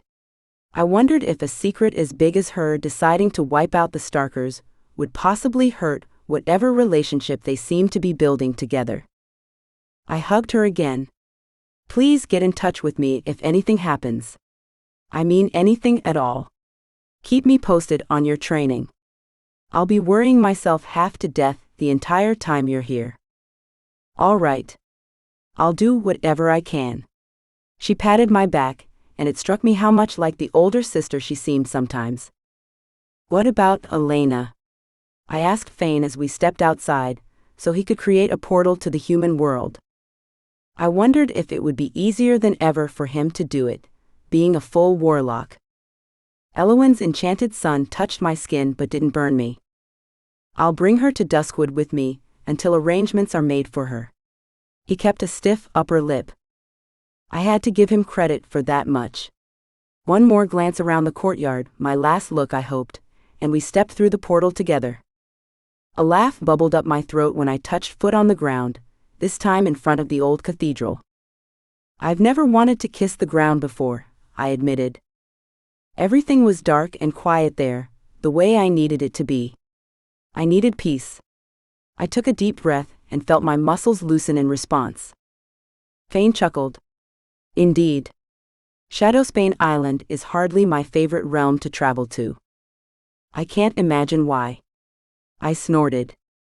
But my light mood didn't last long. I thought I'd never see this place again, I murmured, looking around.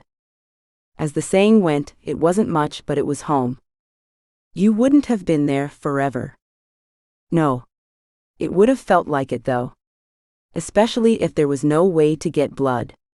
I hated to give it another minute's thought, but all the horror that had run through my imagination while I waited for my sentence came back at once and left me more desperate than ever to be with Jonah.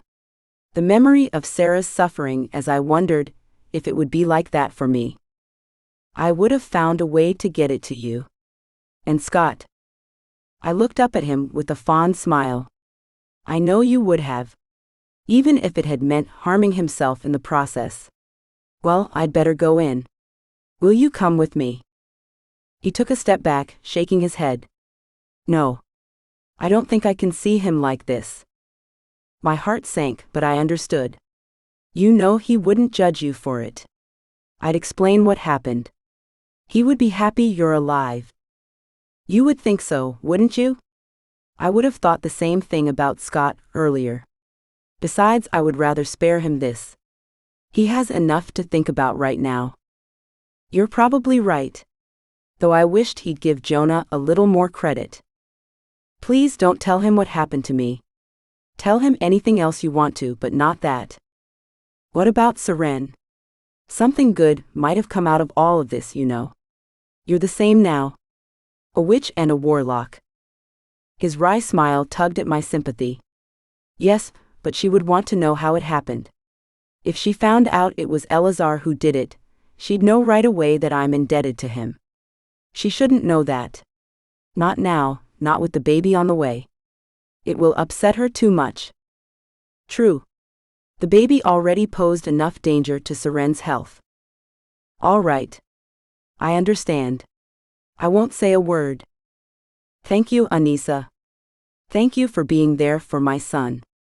You don't simply make him happy. You care about what's best for him, and would spare him the things that will hurt him. That's how I know you truly love him.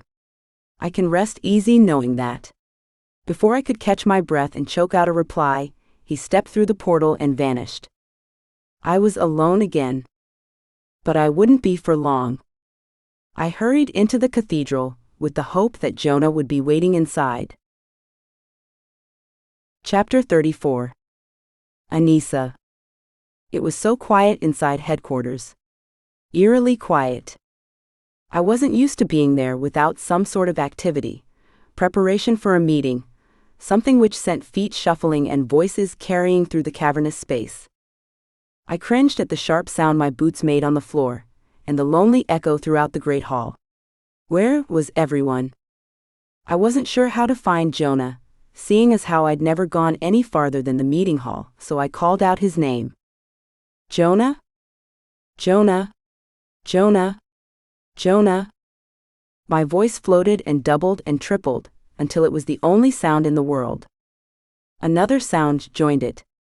The sound of running feet. Anissa.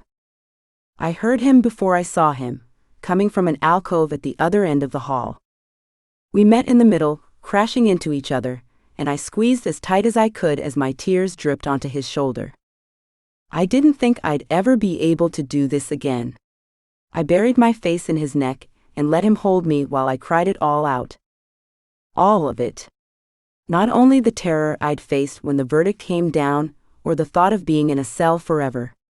The battle, seeing Samara die, being there as Fane almost died with her. The worry over Sarah, the loss of my mother. All of it.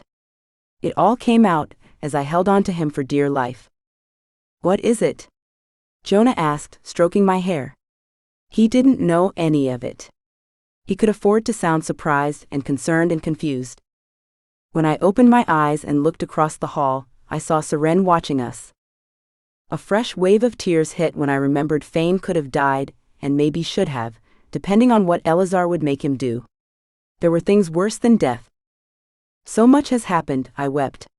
So much. I don't know where to start. Start by sitting down. Seren touched Jonah's shoulder to get his attention, and directed us to a chair, where he set me down and crouched in front of me. What happened? You look like you've been through a war. He took in my dirty clothes. What did they do to you there?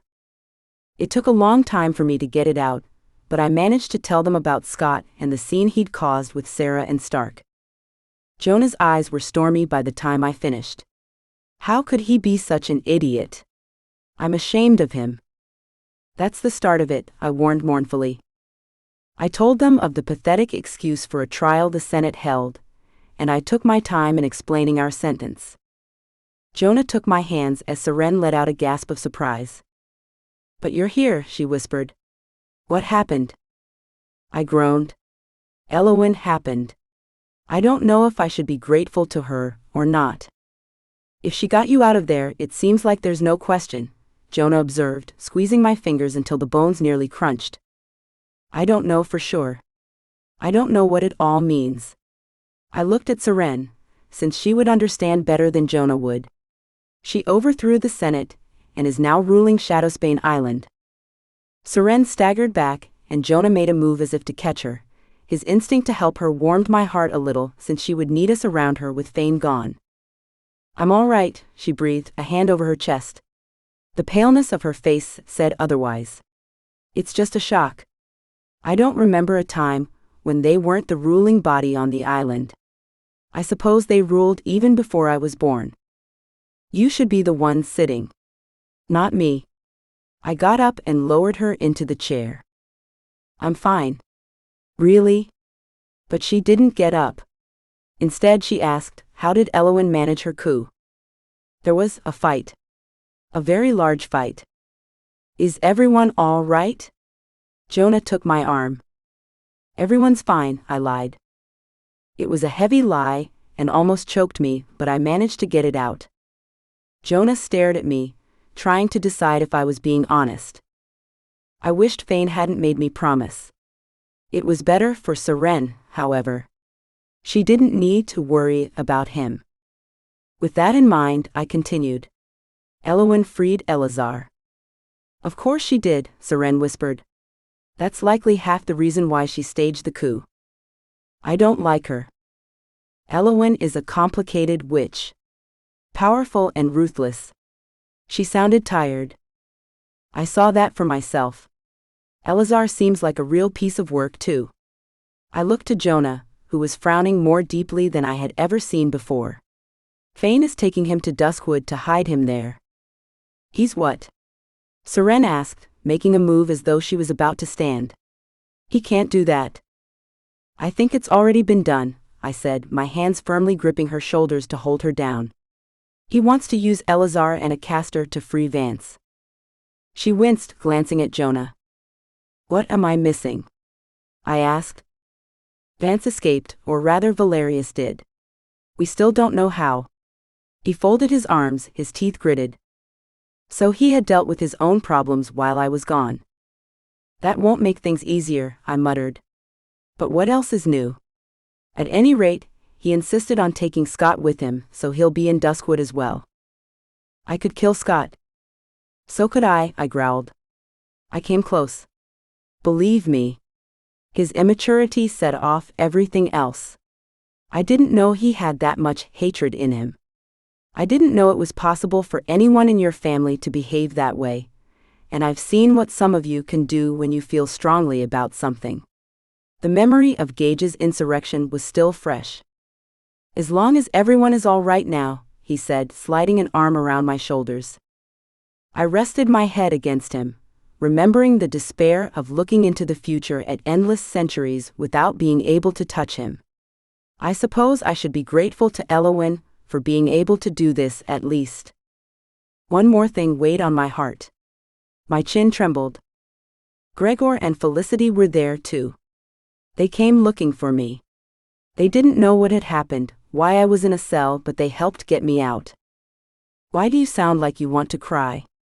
Jonah asked, taking me by the chin and tilting my head back. Because my mother's dead. Saying the word set off another wave of fresh, burning tears. Ah no. Anissa. He wrapped me up in a tight hug, which almost made everything better. Almost. Nothing would replace her loss, especially not the second time I lost her. It was difficult enough after the Great Fire, but this was too much. You're sure? Seren asked. I managed to recount Gregor's telling of what they found in the tower. By the time I finished, her eyes sparkled with unshed tears. I'm so sorry, Jonah murmured. It's cruel. Seeing her again, having her in my life, she was so happy about our engagement she wanted to plan the wedding. And now she's gone again. I stared up at him. I have to go to Avalain to see my father. He must be crushed over this. They were together again. She was going to visit him, maybe permanently. He was so happy, and now? I'll go with you, he announced. Are you sure you want to? Don't you have things to do here? Do you think I'll let you out of my sight, after everything you just told me? I almost lost you. Have you ever been there? Before he had the chance to answer, I cut him off. I don't care even if there is. I'd like to see anybody try to get in my way. Don't forget I almost lost you too. Chapter 35. Jonah. What about you? I asked Seren, who watched us with a soft smile. I wouldn't normally have been so affectionate with Anissa in front of her, but it was a strange time. I could have lost Anissa for endless centuries. It would take a while before I'd be able to keep from holding her whenever we were near one another. I'll be fine, she assured me. The enchantment is in place. Even so, she looked worn out. I wondered if placing the enchantment had put a strain on her. Do you want me to course you to the high rise? You could get some rest there. I can wait here. My presence may inspire the guards to stay alert. That's a good point. The guards seemed to be much more attentive than they had before I lost my temper, and that was a good thing, but there was no telling whether or not they'd stay on top of things while I was gone. I'd like to have been able to trust them. As if I needed one more thing pulling at my attention. Having Seren assist was a plus. I wished my siblings could get together and help too, but they were scattered to the four winds. As Anissa and I were leaving, she leaned in close to whisper in my ear. "When did you and Seren become so friendly?" "Jealous?" I whispered, making her laugh. It was a good sound. She needed to do more of that, especially after what she'd been through. "Do I have a reason to be?" she teased before shaking her head. "No, of course not. But it's nice to see, and I thought I would ask." "I'm happy." "Really? Then I'll be sure to keep her near me at all times." "You know what I mean. You were so deeply set against her relationship with Fane." I nodded slowly, unable to deny it, and somewhat ashamed when I look back on my past attitude. I would never have gone as far as Scott had with Sarah and this Stark creature, but I hadn't been a gentleman. It wasn't her fault. Still, I must admit I wouldn't have taken the steps to include her in clan business if it weren't for Fane. Fane. He asked me to take care of her. And the baby. She'll need protection and assistance. I've offered her a home in the high-rise as well. And she's offered her skills to protect the clan in return. I could tell it made her happy to feel useful, and as though she's part of the family. It works all the way around. Anissa sniffled. I realized she was trying not to cry. "What is it now?" I asked. "What did I say?" She shook her head, waving her hands. "I'm overly emotional right now. So much has happened. You understand?" Of course. That didn't mean I believed her excuse. There was something else under the surface. I remembered the grief she had given me over being so cold toward Seren's relationship with my father. She didn't want to say she'd told me so. Yet another reason why she was so perfect for me. We reached the entrance to Avalane, and much to my surprise, we stepped through. The surprise stemmed from the fact I was doing it at all. I never would have had a reason to step foot in the Phi Kingdom otherwise. That would have been a great loss, since the kingdom was far more beautiful than I ever could have imagined, something out of a dream. The air was warm and dewy, like the grass beneath our feet. Thick, lush grass like nothing I had ever seen, a shade of green I didn't realize existed, blanketed by clusters of fragrant flowers. Even at night, with the moon hanging ripe above us, butterflies flitted around, and the buzzing of bees filled my ears. Stars spangled the sky. "Exquisite," I murmured in awe. "You should see the Hermitage if you think this is impressive," she replied, taking my hand. "Come on. Gregor's home is this way." I let her lead me to one of a series of tall trees, which were connected by rope bridges. Like a city built out of the forest. The twinkling lanterns which lit the way for 5 men and women to cross back and forth added an air of magic to the scene, and the stars were visible here and there beyond gaps in the branches above us. "How does anyone ever get anything done here?" I asked. "I would spend my days gazing around in wonder." She chuckled. "I'm sure the Phi would feel the same about their first visit to Manhattan. The high rises there aren't much different from the trees here, when you think about it. They like to live high up in the air, too. But they get to see the stars. That's one thing I've missed over the years, and something I enjoy when I visit headquarters. With it being so far out in the middle of virtually nowhere, the stars are visible." Yes, but it meant you would likely have to see Marcus or, at least, Lucian. An unfortunate drawback. We shared a smile, then continued our journey. To my surprise, no one tried to stop us. It didn't seem as though my presence was a problem. We coursed up a steep set of stairs, which led to the top of one of the many trees. I wondered how Anissa could tell them apart, since they all looked the same to me, before reaching a door which sat ajar. Anissa tapped on it before opening it farther, revealing a room carved out of wood. Richly furnished, rather old-fashioned in comparison with the more modern furnishings in the penthouse. It appeared as though Gregor hadn't touched any of it in a long time. Decades at least. He sat in a large cushioned chair beside the fireplace. A fireplace. Clearly, the flames had a magical quality, or else they would burn the entire tree down. Sitting near Gregor, Felicity rose to greet us, hands extended. "I'm so glad you're here," she murmured as she hugged Anissa. "Have you seen Alanik since you left Shadow Spain?" Anissa frowned as they parted. "No." "Why? Should I have been searching for him?" No, of course not." Felicity's face fell. "I was only hoping. He seems to have disappeared as well." "What?" Anissa gasped. "I wouldn't go that far." Gregor hugged Anissa as well, holding her tight. "He simply hasn't been back since he hurried off.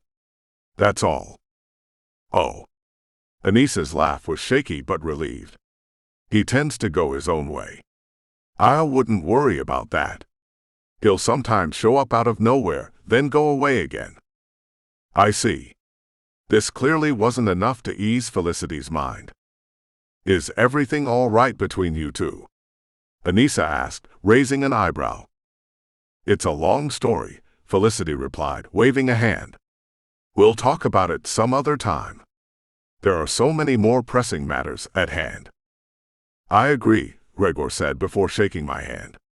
"Such as your impending wedding." His jovial nature was so opposite the raging, blustery ruler I knew him as, I wasn't sure what to say at first. "Thank you for allowing me here." "Not at all. You're welcome here at any time." He extended an arm in the direction of the crackling fire, and we took it as an invitation to sit. The four of us settled in, Anissa's hand in mine, while Gregor and Felicity sat across from us. Gregor leaned forward. "First, how is Fane?" "How is Fane?" I looked at Anissa, who was glaring at her father. "Why? What happened to him?" Gregor stammered, saying absolutely nothing, while Felicity blushed and glanced away. Anissa spoke slowly, carefully. "He was injured during the battle."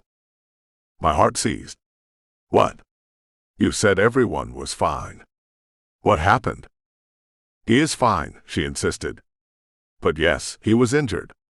Gregor and Felicity left before the nature of the injury was clear. "He's all right now." "Was he?" Her eyes cut to Gregor, and a silent message passed between them. His mouth snapped shut. "I feel like there's something you're not telling me. He really is fine, and he really is in Duskwood by now. I'm sure you'll see him again when it comes time to find Vance." Gregor and Felicity stayed silent. I wondered if they knew how guilty they looked. "Let's talk about Tabitha," Gregor suddenly announced. It seemed an abrupt change of subject, but we had gone there to discuss her after all. "Yes. We were thinking about going back to Shade's Realm to search for more clues as to where she could be," Felicity murmured, eyes glowing with apprehensive excitement. I leaned closer to Anissa. "I thought you said she was dead." She winced. "I think that's a safe assumption, based upon what they found in the tower." "But there was no body," Gregor explained. The pain etched on his face made me regret being so blunt. He still loved her. Gregor rubbed his face. "While I know what that most likely means, I want to know what happened to her. And who did it?" "Naturally. There's no way you could make it in there again," Anissa mused, almost to herself. "I'm sure Garen would take issue with our return," Gregor agreed, before exchanging a look with Felicity. "Which reminds me." "Oh yes," Felicity said, tilting her head to the side. "What?" Anissa asked, glancing from one of them to the other and back again. "Would you happen to know anything about who killed Garen's father?" "Ressendin." Gregor's gaze was sharp, penetrating. Anissa gulped. "He died." "Yes, and strangely enough, it was a white-haired vampire who did it. With a blade. He didn't die right away, mind you. He did survive long enough to describe who delivered the blow." She shrank in her chair as I turned to her with my mouth hanging open. "It was you. Do you know of any other white-haired vampire who are good with a blade?" she asked, holding her head in her hands. "I forgot to tell you about that. I'm sorry." "You're sorry?" I gaped. "It was self-defense. He was going to hurt me or Alanik, she added. Both of us. He was evil and rotten.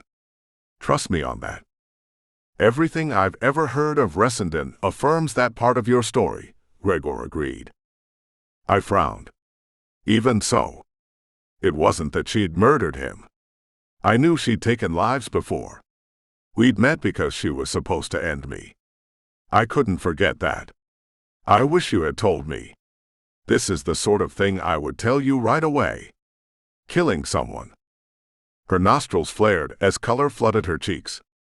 I didn't have the chance. There haven't exactly been many instances in which we'd had time to sit together and talk about our day. It wasn't the time or the place to argue the topic, not in front of the others, but it was something we would have to work out. There were still too many secrets.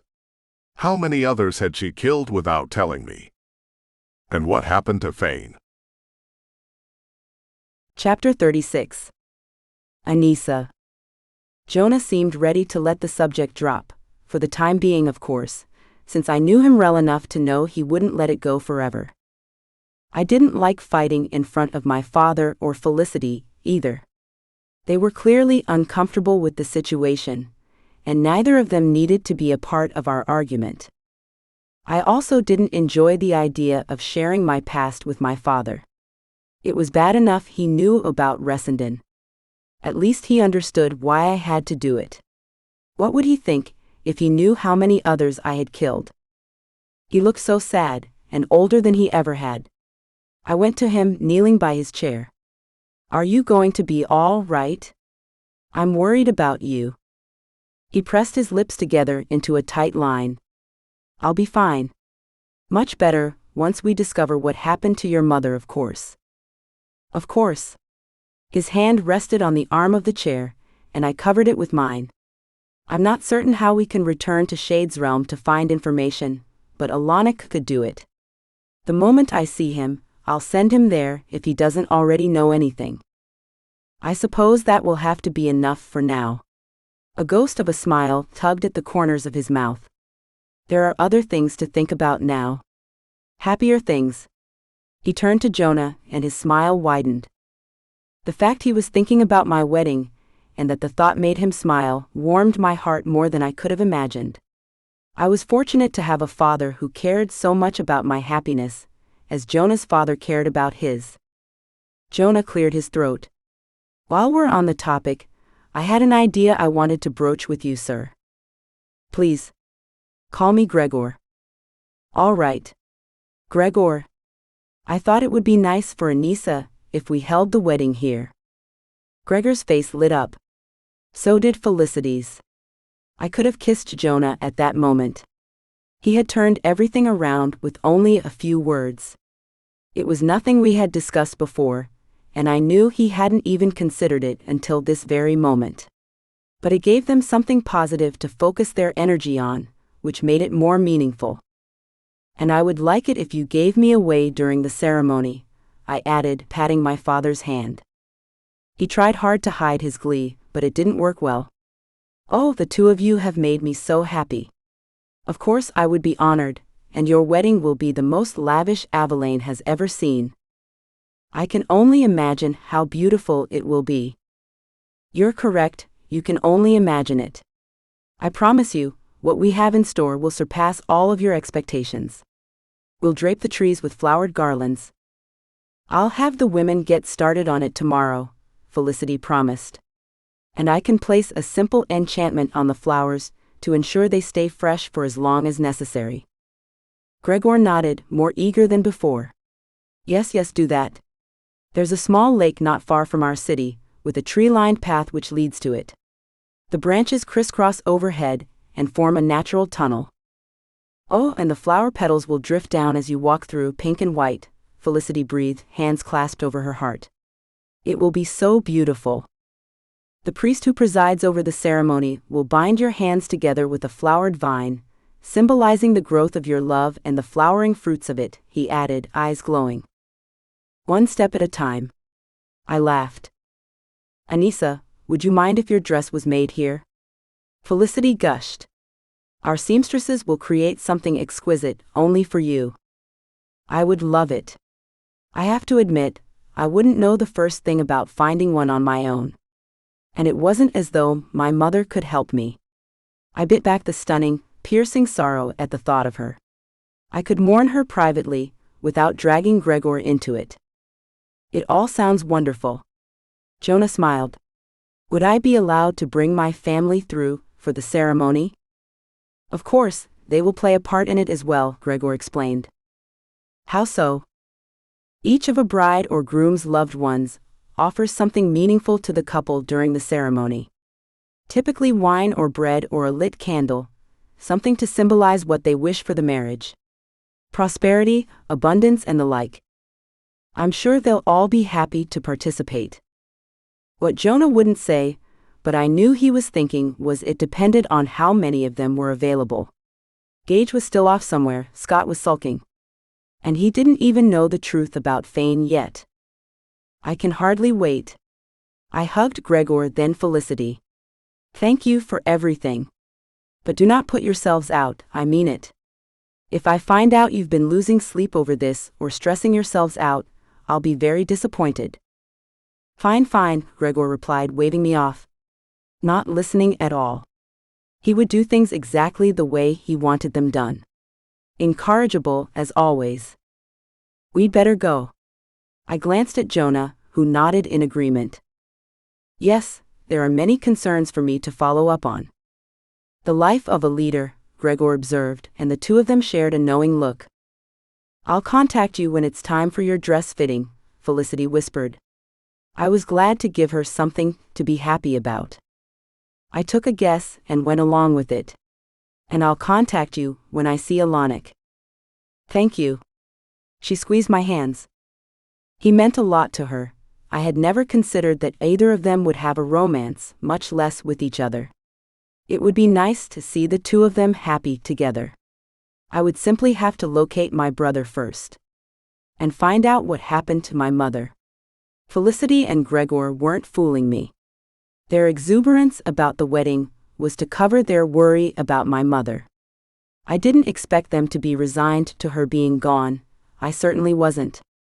But I couldn't go on as if nothing had happened, at least not on the inside. As we were walking to the entrance together, I wrapped my arms around Jonah's arm and leaned against him. All right. Admit it. You weren't thinking about having our wedding here at all. Not until that very moment. He stopped, taking my face in his hands.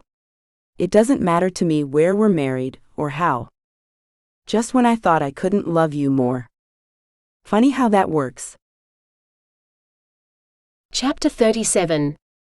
Carrie. Is everything all right? I glanced at Micah walking a few steps in front of us. He'd been strangely quiet ever since we left the catacombs. Not a normal quiet. An ominous dark silence that made me wish he wasn't with us at all. This was new. I normally loved his company. Sure. Everything's fine.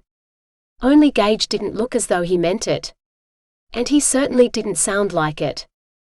I snorted, trying to cheer him up. Did you two have a lover's quarrel or something? That's not funny, he warned, brows knitting together as he scowled. I'm sorry. I was only trying to lighten the mood. We were coming up on the windmill advertising the Moulin Rouge, what was becoming our regular hunting ground. The fact that there were so many tourists coming and going, rarely the same people twice, made it ideal. That plus the fact that visitors rarely made eye contact with fellow visitors. Nobody wanted to advertise their dirty doings to the rest of the world. What if they ran into somebody they knew from work? Or church? It's all right. I'm too tense. He flashed what I guessed was supposed to be a carefree smile. It was anything but. Something must have happened, something big. He wasn't the Gage he'd been when we were at the museum, and definitely not while we were walking home. I wish you would be honest with me. The two of you were so close, and now there's all this tension. I took his hand to hold him back for a minute, the tourists who'd been walking behind us parting to make way. They didn't exist to me at that moment. It's not because of me, is it? Why?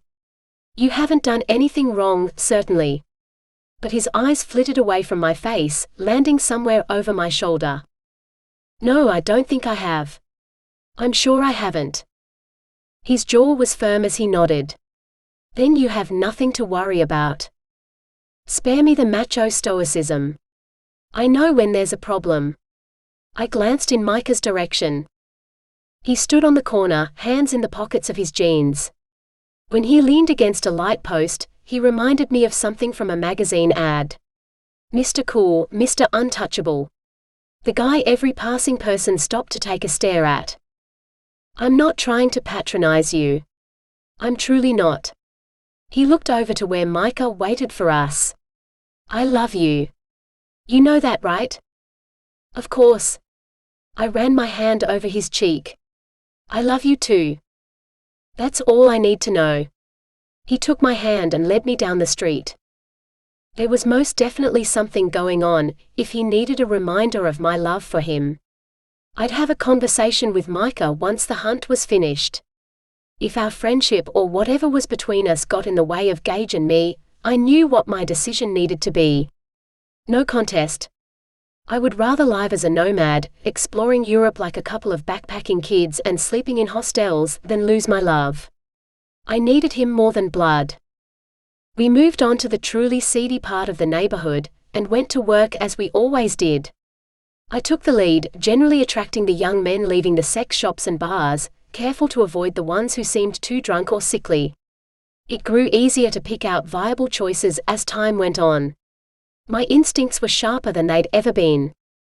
The smell of lust and booze and stale cigarette smoke hung heavy in the air as I surveyed the landscape before me.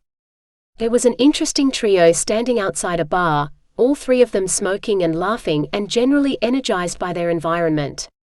A man and two women, probably college age or a little older, but none of them gave the impression they had spent much time studying. Rough around the edges, tough, the sort of people who had grown up on the streets and didn't know any other sort of life. I couldn't think of them in those terms, however, or I'd start to feel sorry for them. That would be the end of that. I threw a look over my shoulder to signal that I'd found our prey and was about to close in, to ask if they would like to join us someplace more intimate, when the harsh glow of headlights caught my attention. It spilled across the front of the building and illuminated the three smokers, who quickly scattered with their hands up in front of their eyes. I spun, surprised and a little angry at whoever had scared off my evening meal. I couldn't see much thanks to the blinding light, and the way Micah swooped in and bundled me off into a nearby alley meant I didn't get the chance to see what was happening. What is it? Where's Gage? I gasped, but there was no freeing myself from him as he pressed me against the cold brick wall. His breath was hot in my ear. Be quiet. Don't say a word, he hissed. My heart seized. Where was Gage? I couldn't see anything but Micah's chest, the black sweater he wore. He was breathing hard and heavy to the point where I could hear nothing else. It was agony, waiting for something to happen. Anything.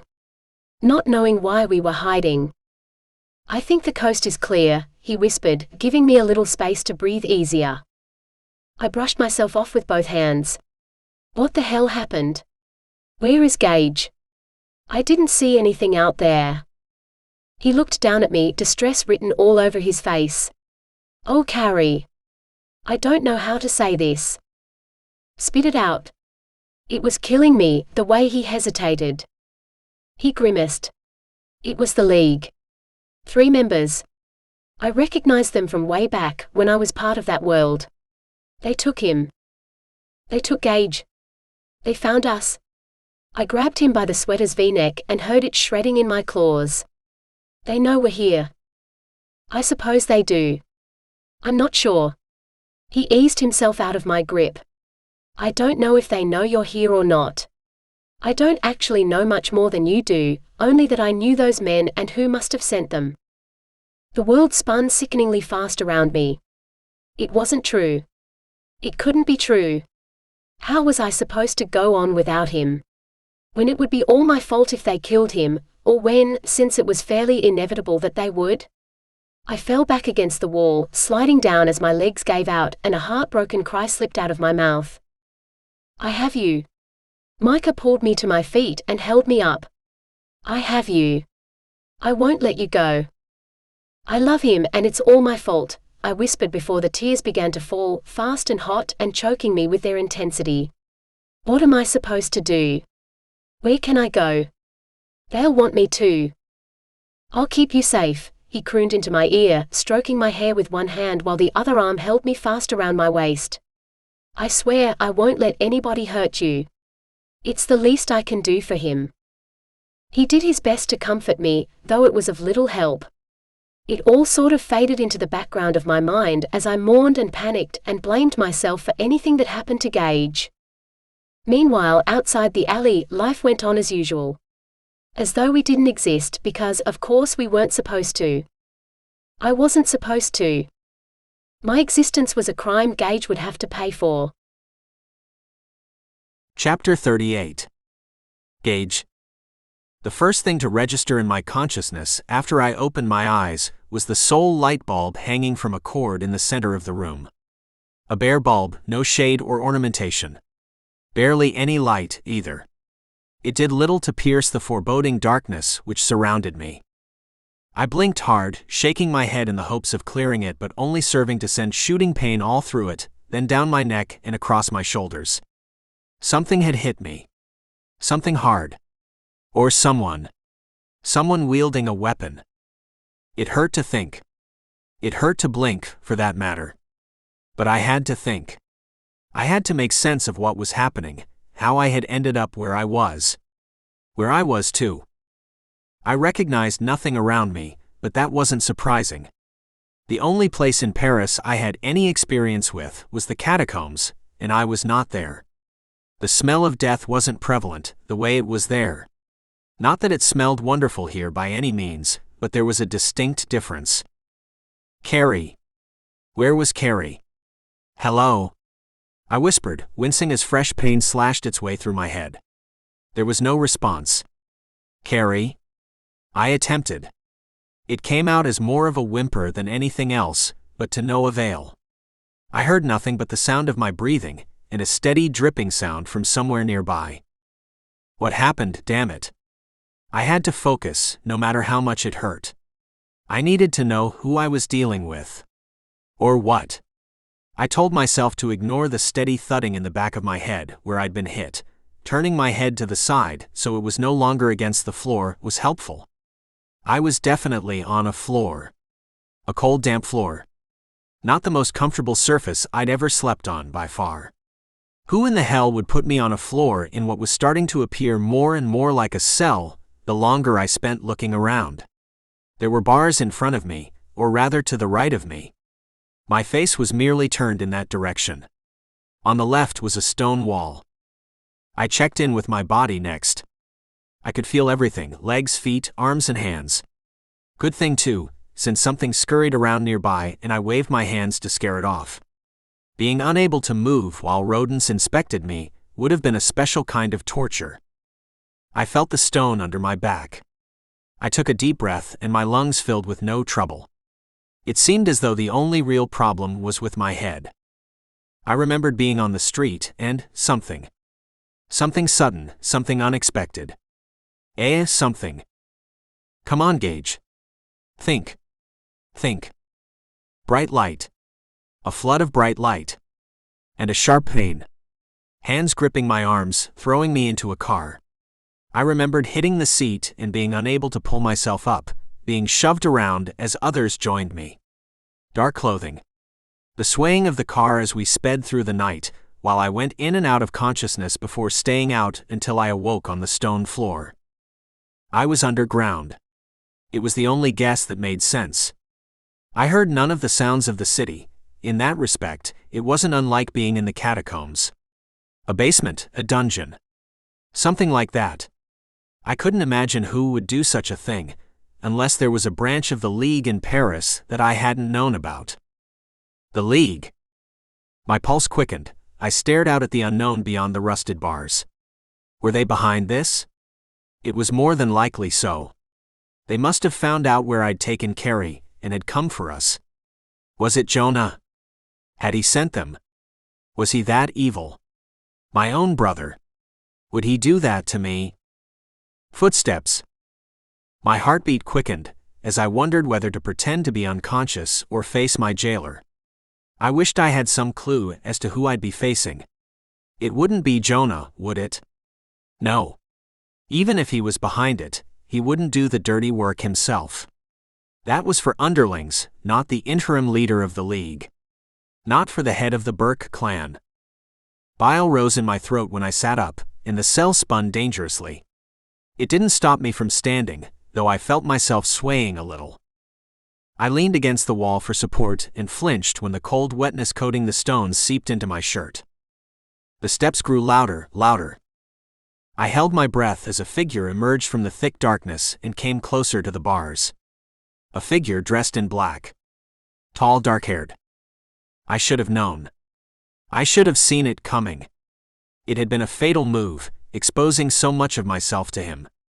Showing my hand, telling him I would leave and take Carrie with me. He couldn't let that happen, could he? Micah. The name soured in my mouth. You did this? Did what? He looked around with a sneer. Oh, this. It didn't take much. Only determination and the certainty that I couldn't let you take her away. I knew this was about her the moment I recognized you. I didn't think you'd be one to let a woman destroy your common sense. Then again, it wouldn't be the first time, would it? He cringed, and I knew I shouldn't have brought it up, but I needed to at least feel as though I had a little of my own back. I wouldn't be his victim, cowering and begging for mercy. When he recovered, a nasty smile crept across his face. Yes, well, you should know. Right? Right. I fought the need to throw myself at the bars, to snarl and curse him and foam at the mouth. That would only give him what he most wanted, the satisfaction of breaking me down. Does she know anything about this? Naturally, she knows you were taken away. I led her to believe it was the League who did it. Yes. He would. She'd be terrified and fall into his protective embrace. The filthy bastard. I had to find a way out. There was no choice. I had to save her from him. Has anyone ever told you, old friend, that you would make a terrible professional card player? Everything you think writes itself on your face. What am I thinking? That you're going to find a way to break out. I don't think that's a stretch. Do you? Who wouldn't want to break out of here? Fair enough. He took the bars in his hands, shaking them as though he tested their strength. You could try. Do not take it personally when I tell you I have little faith in your success. I sneered. Why would I take that personally now? He stepped back farther and farther away. The visit was over, I supposed. You have nothing to worry about, Gage, he assured me as he drifted into the shadows. All you have to do is stay here for the rest of your life. I'll take care of Carrie for you. We'll be very happy. I'll even make sure she never forgets you. His dry, humorless laugh faded into silence. I folded my arms over my knees, resting my forehead on them. Alone. I hope you've enjoyed this Rye Brewer book. Don't forget to subscribe and to ring the bell to be notified of new releases.